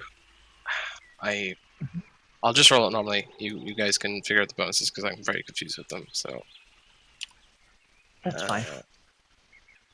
You have combat advantage on both now because they're dazed. can apply it after this. They voted anyway. Those hit, yeah. 13 damage to each of them and -3 to attack rolls. I haven't bet this. Still That has a should be, minor. 2 extra damage to each of them because of Valignith's heal earlier. So you say, and so it shall be. And as a minor action, he will distract the Ogre Hunter 4 to give combat advantage on the next attack against You it. don't have to. I can get it anyway. Well, I've already done it, so. Please take it back. Okay. Alright. Yep. The ogre then misses even worse than he did when he rolled. Valignith. Alright. Is he still blinded? He is blinded until the end of my turn. Good. Go. End of my turn, yes. In that case, first of all, it's finally time for fire. Fire, both of them. Oh, yeah. Got a +4 to Render them damage. unemployed. So this will be against the left dude, the hunter, This economy. That hits. and against the other dude, 28. So they For each take 13 points of fire. And I will also apply the where is it? Burning Gauntlet. ongoing 5. Yes, the first target hit, I guess, would be this one. This guy. Oh yeah, and 1 extra damage to both of them because... yeah. Yeah. Good, Oh, that's they're a both minor bloody. action. And then, how are we on hit points? We're actually pretty good on hit points, so I'm not going to do anything here. I think Nuff is just gonna... You're not. Yeah, I can't reach you. There's no way I can do anything useful for you. Well, no, I mean, like, I said you're not. You're missing 20. Oh, that's what you mean. Ah, that's still fine. No, okay. I believe you. Thoraxus. Wait, I still have a sound action. Alright. Sorry, what to do. Sorry, just smack this guy. Smack him. +4. That hits. Okay, yeah, that was minor, standard, and move action to shuffle over here. This is our characters at level 6. I hate this system. This combat. Just wait until 30. No, I'm done. Game's dead to me. Thoraxus. Yeah, Thoraxus will charge. All these action. Sure. Yeah. See if I can get this guy. With his berserker fetish, he doesn't provoke, only charges.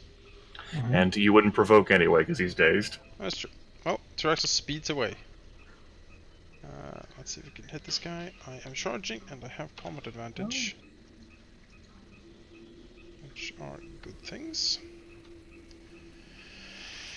Tyraxos is basically Sonic the Hedgehog. Gotta go fast. Take that back. Live action. Oh god. 35 versus AC for 24 damage. That hits, yeah. Definitely. Barrels into him. 24.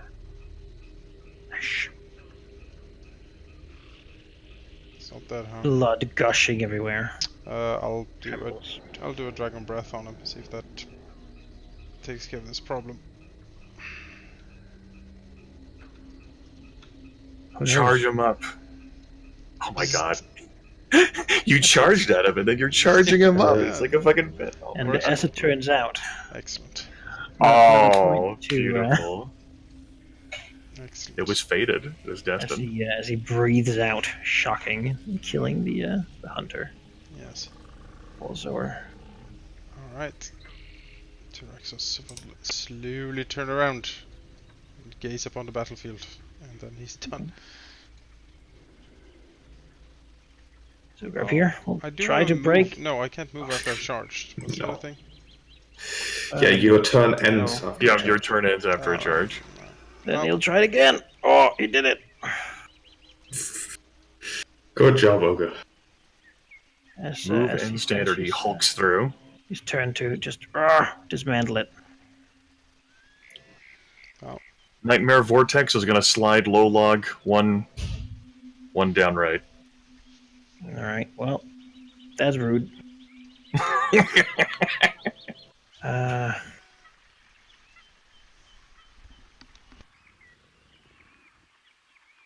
is very rude. But if that's what you want, he'll just take his chance to. Like, this is not going exactly like he had planned. One of his people's dead, everyone else is getting bloodied. Yeah, I had a different vision too, Butcher. Maybe we can like settle our differences here, Truce. It's time to do what he's meant to do, right? So he'll instead move down here, turn around with the harpoon, and chuck it at Vertilith. Yes. It's hard to disagree with that. I don't really have something against AC 30. What do you think, guys? Using the final point of support to make him reroll that? Yeah, Yeah, I'd I agree. think so. Look out, bastard! All right. That's better. I will miss. Me taking 20 points of damage there would be really double plus on good. Yeah, well, he had a whole thing planned, but now that's kind of ruined. So he'll spend his action point not to execute Erdlith, but instead to throw the harpoon again.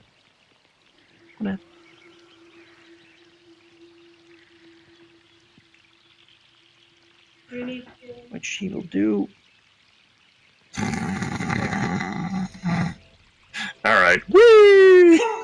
Knock myself prone.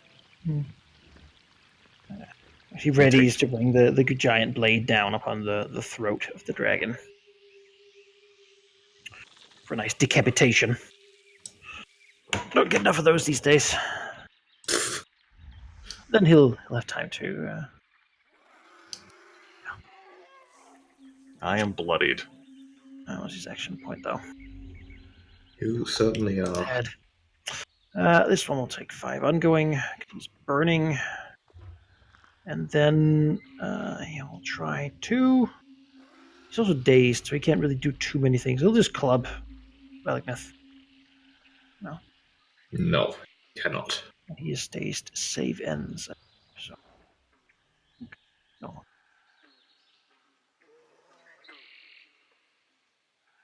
He also has burning save ends, right? Yes. He's still burning. Orc here.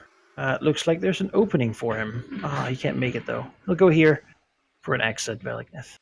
Oh, look at that. That hits. The shield does nothing. It does nothing. I was about to say, like, if he was going to come swoop in and kill Steel the Butcher, that would have been pretty funny. Redlith. Yeah, fuck this shit. This is a terrible spot. Verlith, like, gets harpooned, not entirely unlike what she's done to, like, people. Mm-hmm.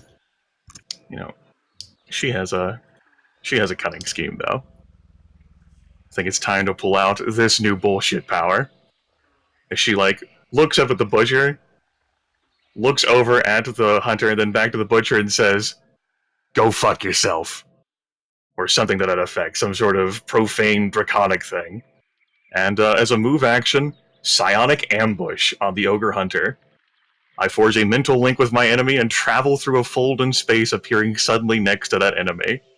One creature marked by B, range 10, I teleport to a square adjacent to the target. It grants combat advantage to me until the end of my next turn. Or until the end of my turn this turn. As, like, she teleports out from beneath the greatsword. Then, still laying prone, looking up at the ogre hunter. Hi, how's it going? I've got combat advantage against it, but I'm also prone, so those two cancel out each other, I'm pretty sure. Mm-hmm. I will attempt to attack with some sort of bullshit power, which I have not yet figured out, but it's going to be really awesome when it happens. We'll say a Twisted Eye attack. Yeah, that seems appropriate. Do I want to augment this? Shit, I probably should. I tell you what, I gotta finish this job. Let's do a 2 augment conductive defense. Yeah, I'll go down to 1 power point here. 2 augment conductive defense. As lightning comes out from her. 25 versus reflex. Oh, Sonic. Yeah, that hits. That'll be a total of 18 lightning damage then. Sap. As she winks out from beneath the greatsword, appears here while laying down, and electrocutes the ogre hunter. It just, like, right in the spinal cord. Zaps. Falls over. As though, like, sort of looks from down, and then eyes sort of move up. It seems unabused by the turn of events. My interaction tries to hide under the ogre hunter's body. I end my turn in fear. Alright. This orc will move over here. And swing down a Great Axe upon Velik. No.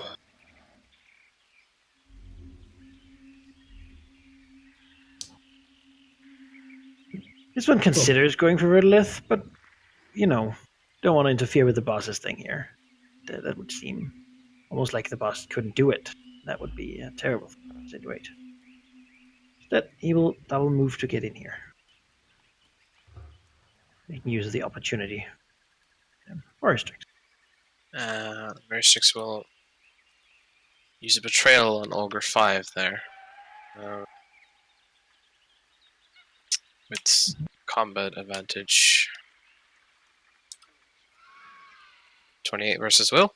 Yep. I'm going to slide him here for combat advantage against Orc Raider 7. +3 to the attack roll. Well, +5 then with combat advantage. It's Probably hits. mash. Poor orc. What will he do now? Veristrix is gonna move. Fuck Here. this shit, I'm out. Yeah, I'm out. You don't need combat advantage, Jones, do you?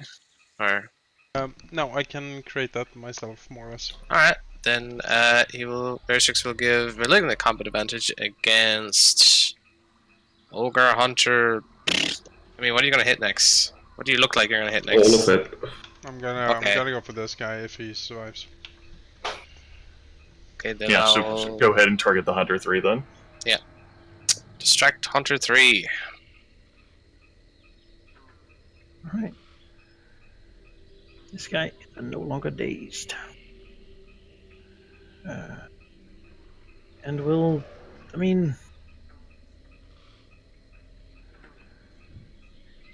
he'll just try to hit Phylacteries, really. No. Phylacteries. Right, Valinov will do what he does best, which is he Nuclear launch will detected. explode into a ball of flame Oh no. as he will use his Cage of Light, or his Cage of Lighty Fire, That Radiant thing. Fire. Oh god. And that's a crit against the Ogre Hunter, Uh-huh. going from left to right. So the damage on this, no, is correct. So that will be against the Orc, the Ogre, and the other Orc. So third crit. You critted 3 times. Apparently I did, yes. What the fuck? What just happened? This entire What the- barricade what is the- up in flames. You did fucking nuke! Holy crap! Nuclear launch detected indeed. Holy crap! Like Tyraxis is just just like- gearing up the fight, and everything just goes up in a pillar of just liquid flame, and it's like, what the fuck just happened? Like, our people who are alive fucking, like, duck and, like, hide. It's like the barricade just set ablaze. By Man, the there's And- some rolls. Moving out of this area for the enemies will take 2 extra squares of movement. Movement. by the Dark Lady. Any enemy that attacks an ally who is within the zone grants combat advantage save ends. Hooray. Also that. And then... I'm not even going to spend my action point. I'm good. Move action to gloat. Phylacteries. Alright. Well, jeez. That was... He's never seen Valiant do that before. Phaedron's like, my lord, you shouldn't move into that. There's fire everywhere. I can move into it though, right? With no problem. Yeah, it's perfectly fine. Yeah. Tyraxis will then charge. He sees an opportunity. Get him! Do-do-do-do-do-do. Damn, when The ogre doesn't have much left after that. like, No, when Verisix distracted the Ogre Hunter, I don't think anyone thought this was what was going to happen. Oh, Jesus criminy. he looks back and now he doesn't have half of him. God, What is AC? For 25 damage. easy overkilled. Like to imagine like some of the ashes like going like across like low logs like bodies. Like, this is not what he expected. Yeah. I will action point, I believe. And so I can get into the grill of Hunter 2 up there. Yeah, I don't want him to poke the restricts, so we'll action point and we will charge this guy. Put down the charge card, Jonas. Irresponsible usage. Charge! Charge! Keep charging forever. Oh, Never shit. not charging. Restrix, didn't you use your action point? Huh? 23 versus I thought you used your action point, right? Verstrix did, yeah. Yeah, I didn't. No, What? it's just on your sheet, on your token still. Oh, I'll take it off. Sorry. Yeah, no, I don't have one. 23 hits. Excellent. And we will dread smite on top of that. For additional 5 and 5 ongoing. That's your second use of Dread Smite, right, Jonas? That is my second usage, yes. Okay. I'm now Alright. smited out. Smite it out. You know, smitten. This guy doesn't really want to go into that whole aura. Go over here and do Juvax's favorite, Oh, Oh great. no. Grand Slam. Oh, isn't that Oh, no. fucking a treat and a half? Yeah. Not again! Or just with one of the like poles he pulled up from the ground. Brings it down. Mash. Yeah. 26 damage. Yeah. And he will throw him over here. Knock him prone. At least I can charge next turn. It's always something. You're only sealing your own fate! I'll come back. well. This is a mess.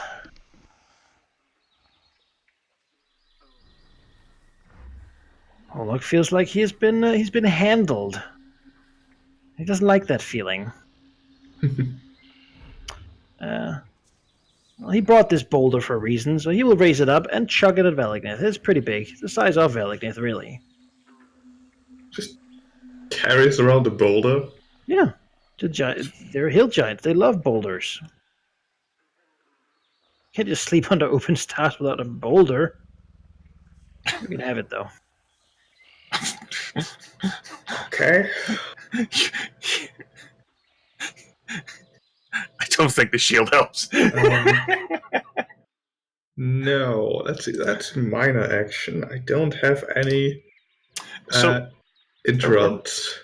I remember when you told me that you were perfectly fine and didn't need to heal yourself.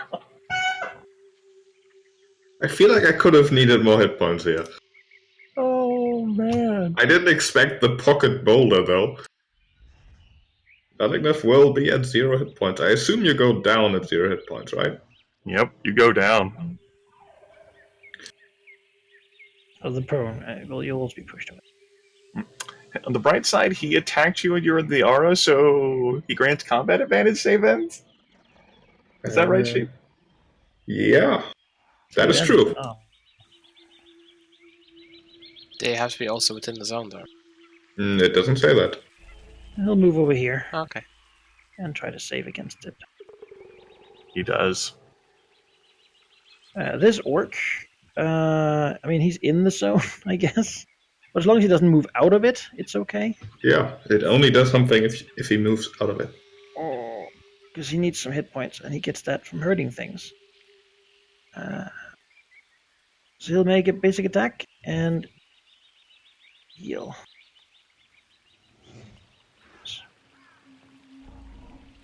He missed. Murderless. Well, shit. She thinks to herself, hunkering like beneath like the ogre hunter is like that column of flame goes up and then a boulder is chucked straight through the center of it. No more of that. Oh. Well, that doesn't seem great. As a move action, she stands up. She doesn't feel too great about that because she figures she'll just be fucking harpooned again, but it's gotta happen. As a standard action, I'm going to go ahead and use my second wind to gain... How many hit points is that for me? 17 HP. Woo! I'm at 34.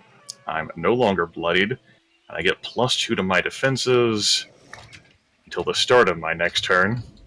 Until start of next turn. My fucking label's out of control. Yeah. That's That's me done. Minor action to think about life. I'm done. Get him. Use that combat advantage to hit. Damn. Get Tyraxos. That is it. His Great. facial ability. I'm zoom down then. Picks himself up.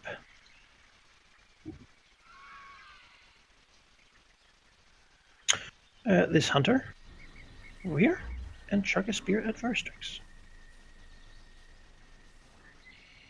Oh. And then he's a little bit embarrassed. Varstrix. Is there any chance you can get Valignus back up? Was a standard action to get someone up? Or, oh, what? You don't have a push, do you? No, I have no. to make a heal check. I don't have that. I'm not good Yep. at those. Yep. In Sure. that case, no. Like, I don't think there's much of a chance there on that front. Let's see here. I have a heal potion. You just have to count on me to somehow close this distance before I get fucking harpooned. I need to get rid of these raiders. They're Yeah, like, you need to, like, help Tilraxos, like, deal with those orc raiders more than Valignith. yeah, he will throw out a. Which one does this do? Penalty 2 attack rolls. Yeah, he'll throw out a maximum. No, he'll throw out normal disheartened because these 2 is fine. So we'll attack both Raider 6, Raider 7 with this. 2, 3. So Hits. it's 12 damage each and -2 to attack rolls both. Roll of damage. Nice.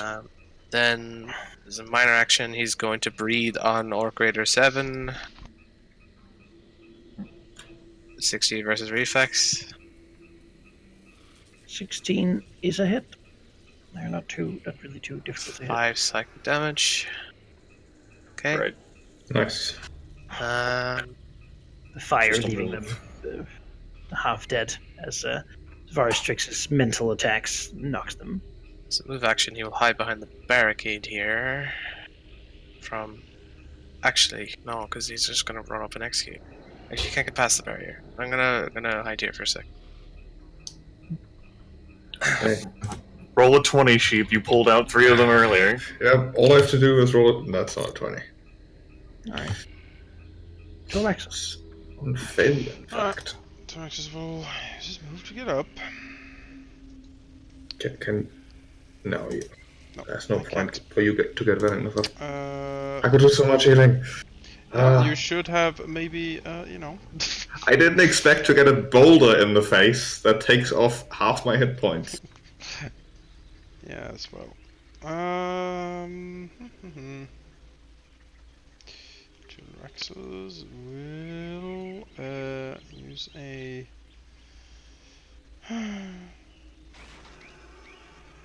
Yeah, no, he'll have to use his Vice's reward to get some temper hit points and some. Maybe a second wind. He could, yeah. Go full defense. Maybe that works. Maybe. I don't know whether...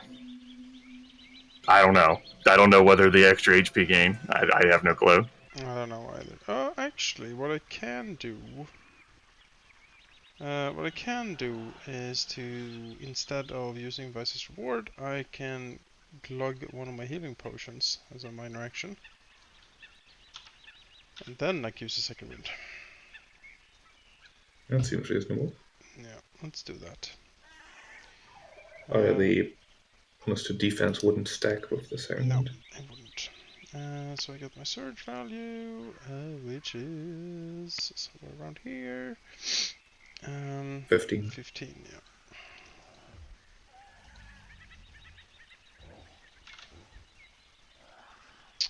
And I drink the potion and stuff. So 30 in total. No, wait, the potion doesn't. It gives me 10. Wait. Yeah. I mean, you could have technically then, I guess, moved and fed it to Valignith if you wanted No, I to? can't because use my move to stand up. Okay. So I couldn't. I would if I could. But yeah. Yes. Well, that is it. Right. Well, you have the attention of this guy. Move over and swing a club. Yes. That's a hit. That's go. That goes all my HP again. Well, you ended up with 1 more hit point than before. Yeah, that's certainly a win. Huck. Here. Bring his sword down upon Vorstrix, trying to keep it in his burning aura. Okay. The penalty I assigned to attack rolls isn't quite covered for that deficiency. No. That's fine.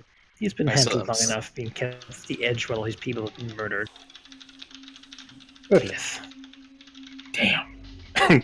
Psionic ambush is what I would use to cover distance in this situation. I needed it to escape. She looks over, thinks about the situation.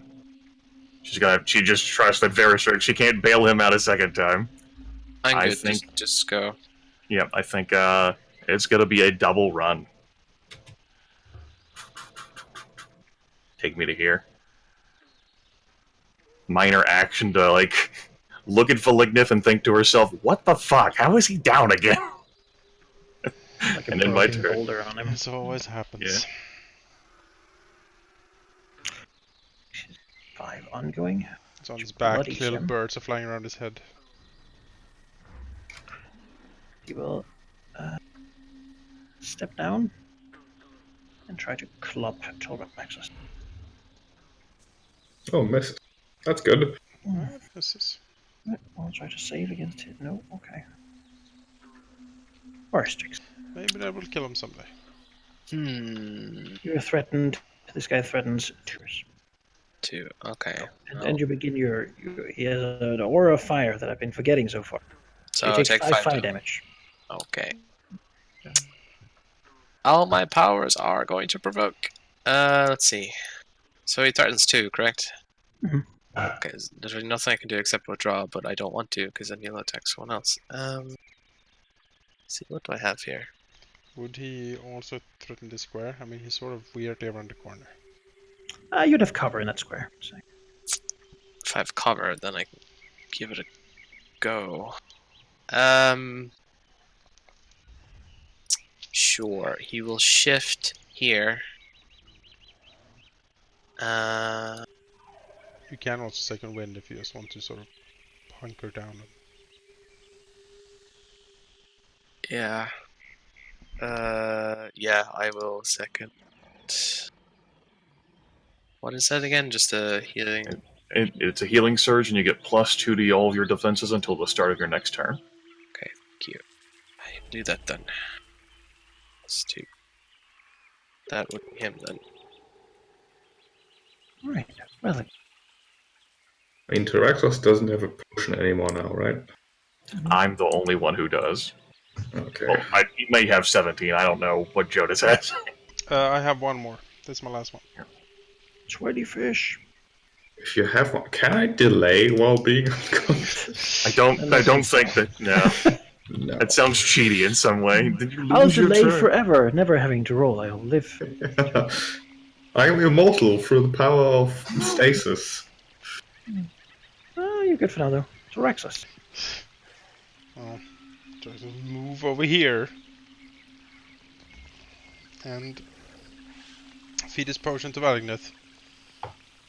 Because this is where we are now with our lives. And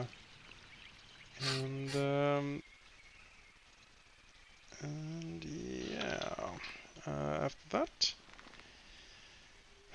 he will use Vice's Reward, his last defensive power, to gain a little bit of defense bonuses and some temporary hit points. Maybe he will survive. So you did heal by enough? Yeah, you got a potion. Back, bitches. He wakes up prone. maybe until Raxus the saved his life. dumb ogre doesn't realize what The happens ogre when knows what it's doing. It's got us back to Raxus. Oh. I believe. No, be gone, ogre. Oh. Oh, that's a hit. I'm down. Oh my god. Ouchies. Yep. Just need to get a turn. I'm not sure you're gonna get that. Boulder 2 is coming in. No, he's gonna go for me. That's fine. Just. I should keep actually rolling for his boulders if he finds a new boulder. He just finds one randomly. Well, there's a boulder. Awesome. But for now, Where? on the ground. Oh, Going okay. to, swing at Varstrix to Sure. It's. shift. Does it? Let's do it. Yeah, it does hit. Use my thingy. Okay. I shouldn't have shifted. Oh well. Rudlith. 20 damage. Vertilus saw what Tilraxos did, and she could go heal Tilraxos, but no. She marked low log. Damage, she's going to do something about that. Valignith, well, trying to trust in his confidence may be too much for Vertilith, but she'll manage somehow. Let's see here. We can move there. Yeah, let's move here. Gonna move here. Make it look pretty. That matters. Are you pulling? Very important to me. I hope. I'm gonna spend my final power point as a standard action. And fucker does that harpoon shit to yank at you, but try to see if I can yank back. With a 1 power point lodestone lore making a melee 5 attack. Woo! This is against Will, 22. 22 hits his will. Not at best defense by a long shot. Alright. That was a 1 augment, so it was 5 untyped damage, and I pull him 4 squares. Howdy, motherfucker. It's like the fire rages around us, and then as a minor action, he's knocked prone. No, he's not knocked prone. Sorry, that's if I augment too. It's fine. I didn't do that. He can only move to squares that are adjacent to me until the end of my next turn. As a minor action, I'll Dragon Breath at him. 14 versus reflex? No, that doesn't do it. Didn't think so. I end my turn. You saved me, though. I appreciate it. Well, it's a very clear thing to do. Oh, he takes going force. Yep, there's only so many times I can dive in front of the purple dragon. Force is right there. Chuck. That downs you anyway. Oh, no! Come on! Yo. Stupid. Don't worry about it. Unless he kills you, then worry. I'm not dead yet. He'll try to save. Nope. He's still... Yeah, I know where the song goes, Sheep, where you make up for past mistakes by drinking my healing surge. Varstrix. That's 1 death. Already died. Right, this is gonna be a bit. What's the opposite of? I don't even know the opposite of the opposite. Okay. Thank you. Either way, Valignith is gonna start by crawling here. Nice. Because he is not done, but he needs to get a bit closer to Varstrix. Because he will do a couple things. I just need to really have a think who gets what. Verdolith is first of all gonna lose a healing surge. You know, I don't know if I actually want to at this point. But I guess. As Verdolith's power will be used to bolster Tilraxos and Veristrix, who get to spend a healing surge each, with a +4 healing bonus. And the 2 of you plus Verdolith get a +5 to AC until the end of your next turn. Wonderful. That is 1 action. The second action will be for will be action point, first of all, to get another standard action. Mm-hmm. And that will be for Valignith, for him to find his second wind. But he doesn't just find his second wind, no, he defies death itself. This this is just the start of this combat. He's enjoying this. He's not exhausted. No, he's into this.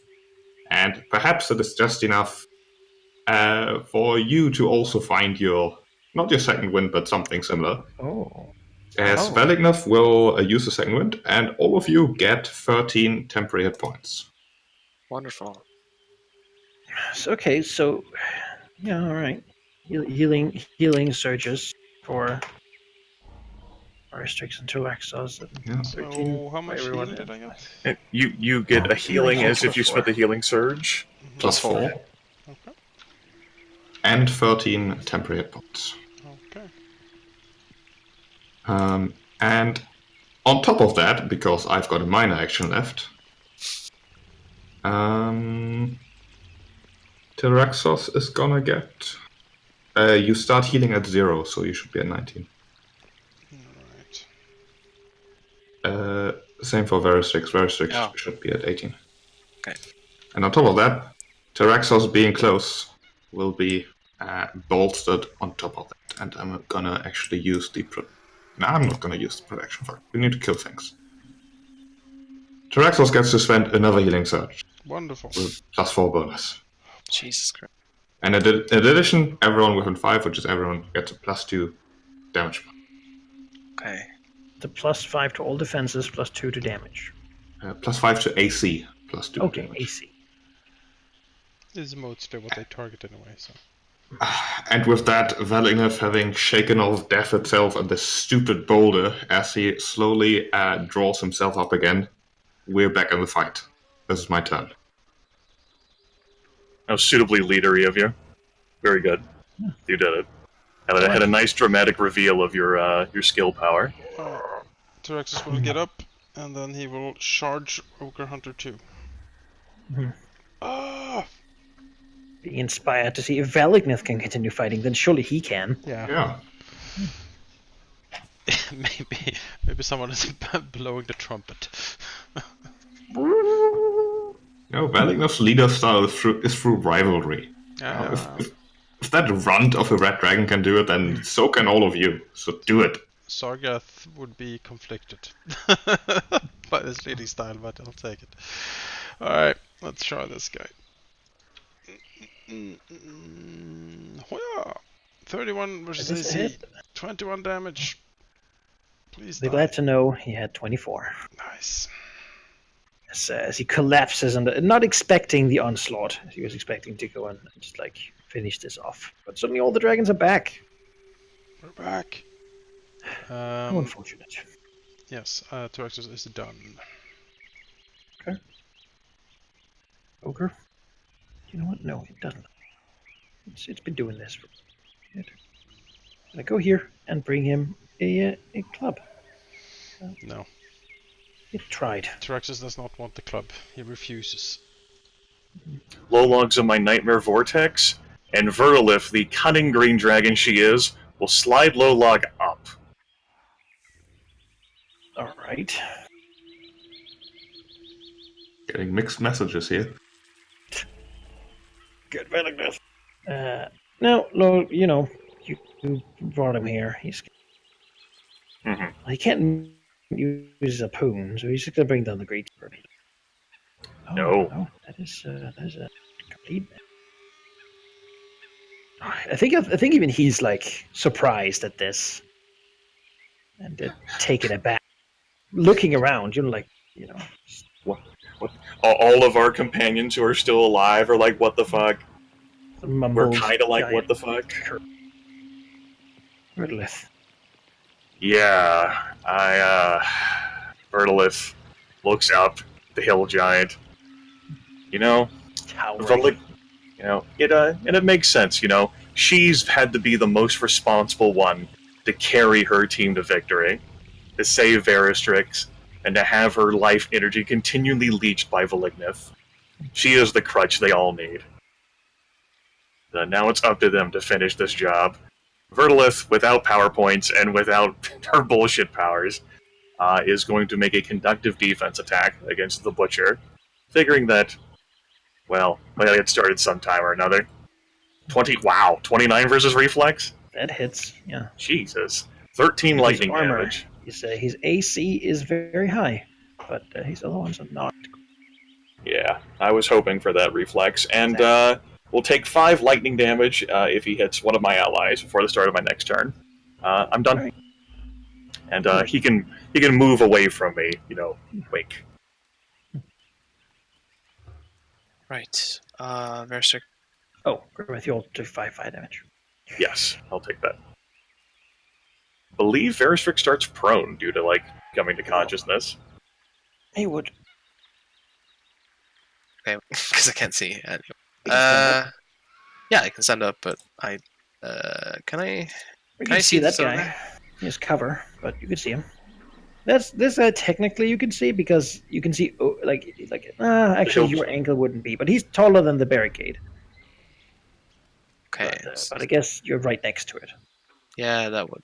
Yeah. Okay. Well, I'll target Ogre 6, and he has cover. That's fine. He will use the rest of his power points to do another betrayal, and see if that works. 23 versus Will. That hits. Slide him 1, 2, 3. Oh, that's perfect. And attack Lolog with a +3 to damage and attack roll, and combat advantage with Verdolith. That misses. Okay.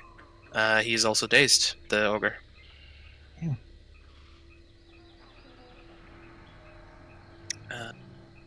Minor action, can't really see now. So, yep. It's very strict. Right, Halldamir will stand up. And then he will channel his wrath into this ogre, so that it becomes reversed. Combat advantage, wrath reversed. The ogre is reversed. No, not inverted reversed. No. A 30 versus AC for 13. 14. 14. And if he makes any attacks, each ally within 3 squares heals for 7. So please be within 3 squares if you can make it. Actually, everyone is currently, except Verlith. Damn it. I'm sure we can. I'm definitely within 3 squares of the ogre. Yeah, she is. Oh yeah, you are. Oh yeah, he's a big ogre. Right. He's a big ogre. He's a fatty. Like any ogre. Traxxas will back up, and Can you judge here? yes. And we'll charge here. Blue's good. Blue is good. I will hit Tyraxus with no blue. It's good. Blue is the best color. Traxxas will charge in here. Unspec the ogre. He's charging and he has combat advantage because of the daze. Anything extra for the blue? And no, just resistance. Kasmak. Oh, 18 versus AC probably doesn't do it, but That also. hits.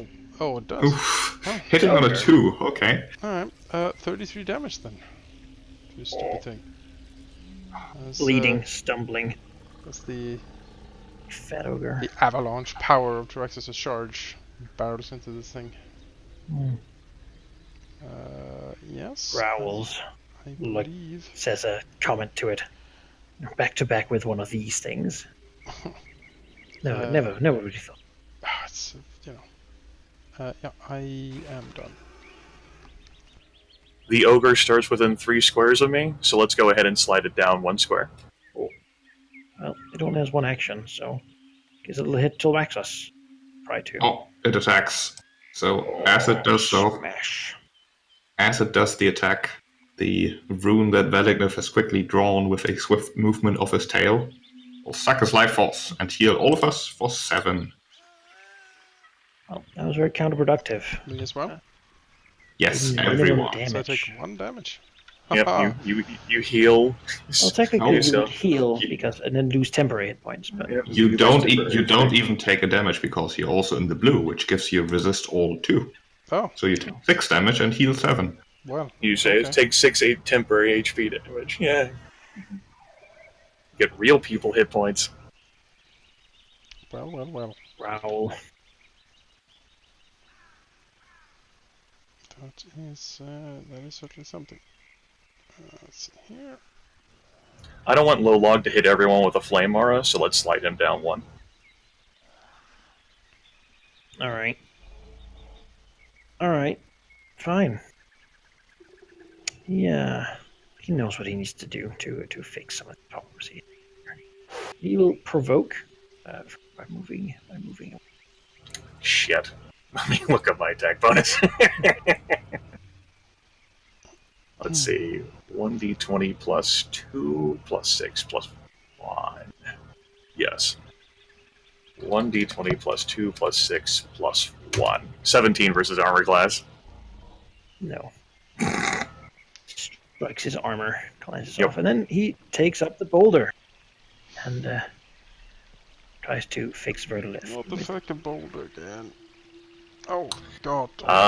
Even with my cover, even with the bonus to AC, that's 28 versus 28. I'm hit.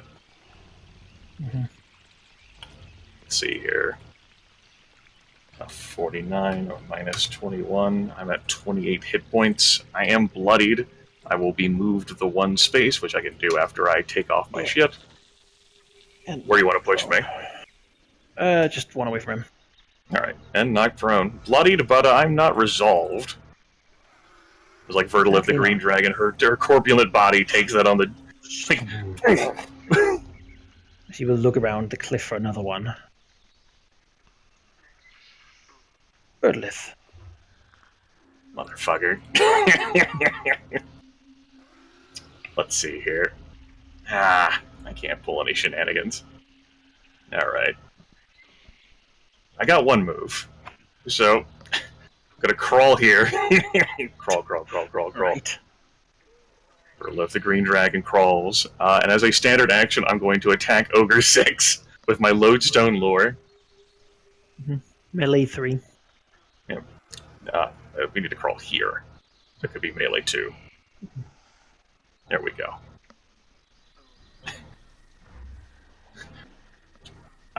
The bonus for me being prone is going to cancel out with me having combat advantage over the Ogre 6, so 5 damage.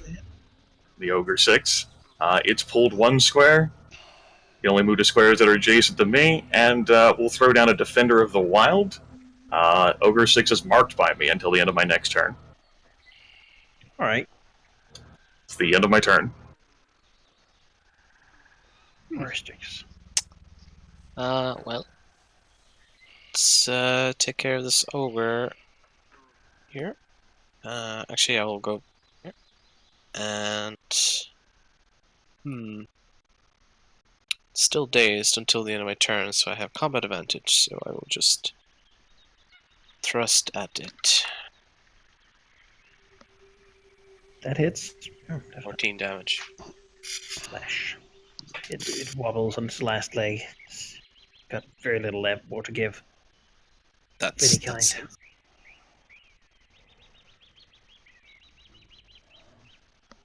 And it's no longer dazed, is it? No, it's no longer dazed. It awakens, shakes its head. Now it can finally make it to act. Veding's gonna delay after Rexos. Okay. Correct. Well, Trax is gonna do the, he's gonna do the thing. He's gonna move over here and charge in. Blank. Alright. Kablamo. Into the back of this ogre. Ogres are like, this is bullshit. Fucking dragons. Yeah. No wonder why everyone hates Look at dragons. this crap. What the fuck? All the bullshit we have to deal with when we fight dragons. 30 damage to the ogre. Oh no. Splat! So what he was doing. As Lolak looks upon this, he feels a bitter rage. It's the only one left. Trax just looks over He to could him. retreat. Could he? Could he though? He can't. We have, He's not. He's the smartest one of them, but he also knows that if he went back now, he would be the bottom of the hierarchy. Damn mad rock thrower would be above him. He can't have that. Mad Besides, Rock. he's not even that hurt, so No, he's not. time to show his older brother. Alright. Yeah. Good luck with that. Tyraxus is done. Don't wish him good luck. He will boulder us all to death. Yeah, no. I know. Veding is gonna go here and spend a healing surge. Second wind. No, just a healing surge. You can do that, right? No. No? I thought No, you could. you need Never second mind. wind to Okay. do that. He's just gonna move there then. That's it. All right. Fine, Vertilith. You know what? No. Our Velignith is right there. And Vertilith is prone, though. I am prone. So doesn't really want to attack someone prone with the. T-Rex has always been problematic. He's a smart giant. It's sort of his thing to be smart. Back a little bit, and then chuck a harpoon at T-Rex. Nice. That's a crit. Of course it is. That would be 28 damage. Okay. I don't think we don't have any rerolls left, do we? No. Oh well. Smash as he sort of veers and pulls T-Rex up. Here, T-Rex will be prone. Great.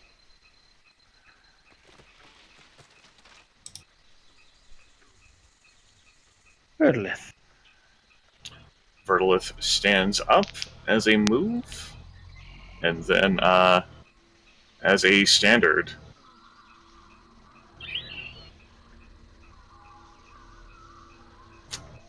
I don't have an option. I know he threatens in reach too, so approaching him is going to be a bitch. Might as well get it over with, though. Step here, Manaki, All right. or attempt to. Bring down the sword. Yep, that does it. Down to 7 hit points. But he takes 5 damage. Hooray. Yes. Smash. Alright. That was my move. Weaksy. My move, that was my standard. I don't have a minor left. I end my turn. All right. Forestix. Okay, he get around the corner here. Yeah, no matter how far away I go, I'm gonna be hit by the thing anyway, so I might as well just go close-ish. No, he's not going to focus on anyone but Raxos. Maybe. Let us dishearten this man. You still haven't gotten to actually execute anyone. So Yeah. That's probably for the better for us. Oh yeah. That sounds like a bad thing to happen. that does not hit. Okay. Service.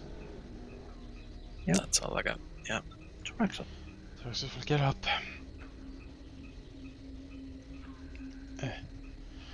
And, well, he will use his daily. Because now or never, really. Mm-hmm. You have one left after our fight. I certainly do. He's mostly just been charging. Must have been charging. So, yes. See what Tobaxus can do when he's face to face with a giant. 24 was AC. Sadly, that is one too little. Can I use a dragon point? No, they're for skill points. Oh. Well, nothing happened then. Does the special still happen if you don't hit? It does. Just looking at the ground combat advantage. Yeah, no, that's certainly true. That is 18 damage. Yep. Yep. Still half damage at least. I can And you certainly can push him. 2 squares. Yeah, I can push him away 2 squares. I don't know how much that will actually matter. Here. Push him so that you can, like... Sure. I'll push him 2 squares south. Yeah. There we go. You then shift up to 3 squares. To a square adjacent Choose to him. none if you don't want to. I don't. I'm fine over here. Velignith. Well enough. Can't really do much. Do here. Give everyone the blue aura of niceness. Yay. So nice. Nice. Yeah. I can't hit him. He's within 3, and I want to shift him 1 square further back to the Nightmare Vortex. Back to the wall. Yeah, well. That's not really optimal, but then again, dragons will be dragons, and the healer one is here now, so... Don't you dare call me Healer Dragon.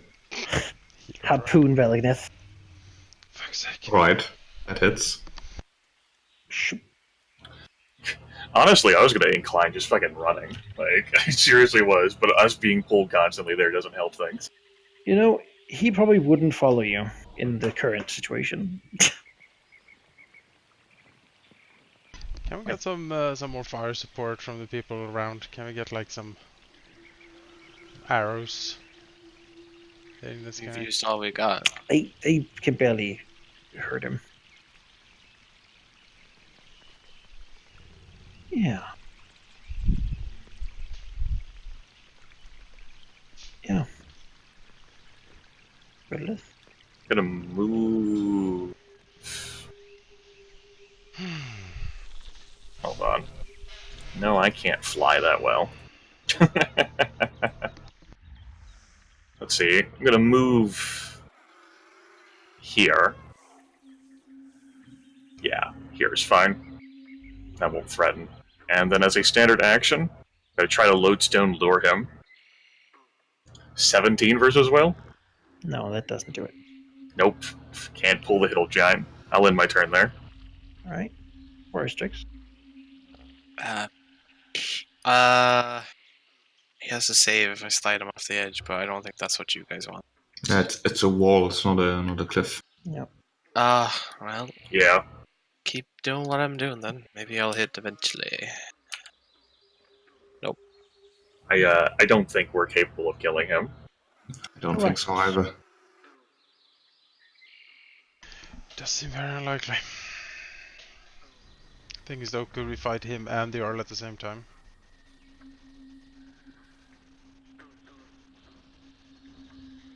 I don't know. We barely scratched him. He can pull boulders out of that wall. He'd harpoon us. He's barely been scratched. You want to fall back now? He'll let you. And he'll fall back as well. I mean, forces-wise, it's a net win, but he will go and get his boss, bring him back. We don't have any dailies. We would have to evacuate. I mean, it's not like we could fight his boss even without him, like we are currently. There's no guaranteeing what exactly he'll do. But one thing I know for sure is that we stay here. He eats 4 dragons tonight. Sure. Yeah, like, I was just looking clearly, like, what would you do during your turn, Jonas? If you charged him, you would get an opportunity action attack of opportunity against No, I you. don't provoke when I charge. Not from... What, does that just completely obviate the fact that he has 2 reach? Yep. Oh. I don't provoke opportunity attacks when I charge. Well, that changes everything. I know, that's bullshit. That's the item I bought. How could you let him have that item, Manaki? It's very cheap as well. It's like, it's not pricey at all for what it does. And I was like, yes, this is exactly what I need. Yeah, I can charge him, but yeah, I mean, a good... He's not even bloodied. We've done maybe 20-ish damage to him? He hasn't really been a target. Yeah. Birdlith has been sort of chipping away at it, but... The only one not bloody is Velostrick. Don't even talk about not bloody. Three of us have gone down. I am fine with falling back. We have killed enough of his troops to put a serious dent in his forces. Yeah. I think so. We ceded the battlefield to the Hill Giant. I mean, I will tell you, every person you kill here is never coming back. Yeah, that goes true for him too. Yeah. Okay. We will withdraw from the battlefield and let him how does that like? How does it happen, basically? I imagine it that we are bloodied and bruised. All his allies are dead, and we are looking very angry. And he might be like, "Oh, actually, I might go and report." While we let him go and do that. I mean, he's pulling back. Of course you're maybe pulling back. Yeah. It's very much mutual. It's a mutual thing. Like, he's pulling back, we're going over a ridge so that he can't shoot at us with, like, harpoons and boulders, and then he's like, well, fuck. And we're like, well, fuck. Yep. Yeah. We fight the butcher to a stalemate. The victory points will show that this was a net victory. TKO. That's what the Copper Dragons historians will say. Now we need Well, to. they will say that there was a legendary hero who saved you because he was amazing, Mary Sue main character. Now Yes, we, who saved the dragons. Did all the things. Need to move everything out of here and hide somewhere and rest up. As Lolak. Well, that will fall back. Maybe we can go to the hut. Lick his wounds. I think we have to abandon the quarry. We do. Pack everything up, move it away. And we go up in the mountain somewhere and rest up. Where the minions and followers can't follow us. Exactly. Because I think we need to split. Like, I think we're completely drained. Like,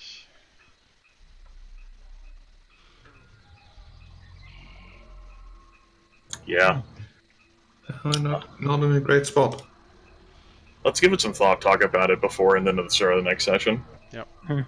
For now, you will probably at least have the night. You can take a short rest now if you want. I will. Yeah. I'll take Have the that healings.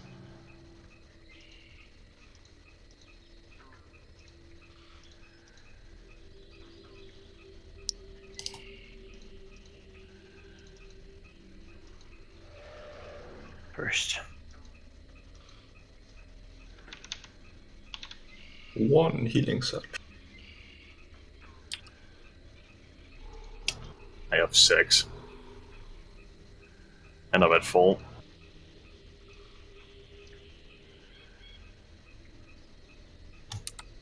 Well, the fight could have gone worse. Very worse. Could have gone worse. Could have gone better. No, I think very strict. I think the purple dragon being yanked out, like, into the middle of the battlefield to die was a bad start. Forced us to do. Yeah, I think in future fights it would also be good if we all could be sort of together. You've Like, talked about it before. It was less possible even on this. Yeah, it was very difficult, wasn't it? Like, it doesn't, like, it's hard to be together when someone is able to harpoon you and pull you 8 squares and knock you prone. Yeah. And, like, I wasn't just gonna leave I wasn't just gonna leave Valky's character out there alone, because if any of us die, all of us are effectively dead. Yeah, definitely. I'm amused that I'm the only character who didn't go down in this fight, though. Oh, that's good. I'll just tank the butcher, no big deal. You guys did well. Good fight. Alright, I am gonna head off because it is way past where I need to go to bed. Just a second then. I will just have your confirmation. I believe you have forged a compact with the dwarves. I believe so too. And I would also say you have prepared forces to stop the Serpentine. Sure. Alright. You've gathered your people.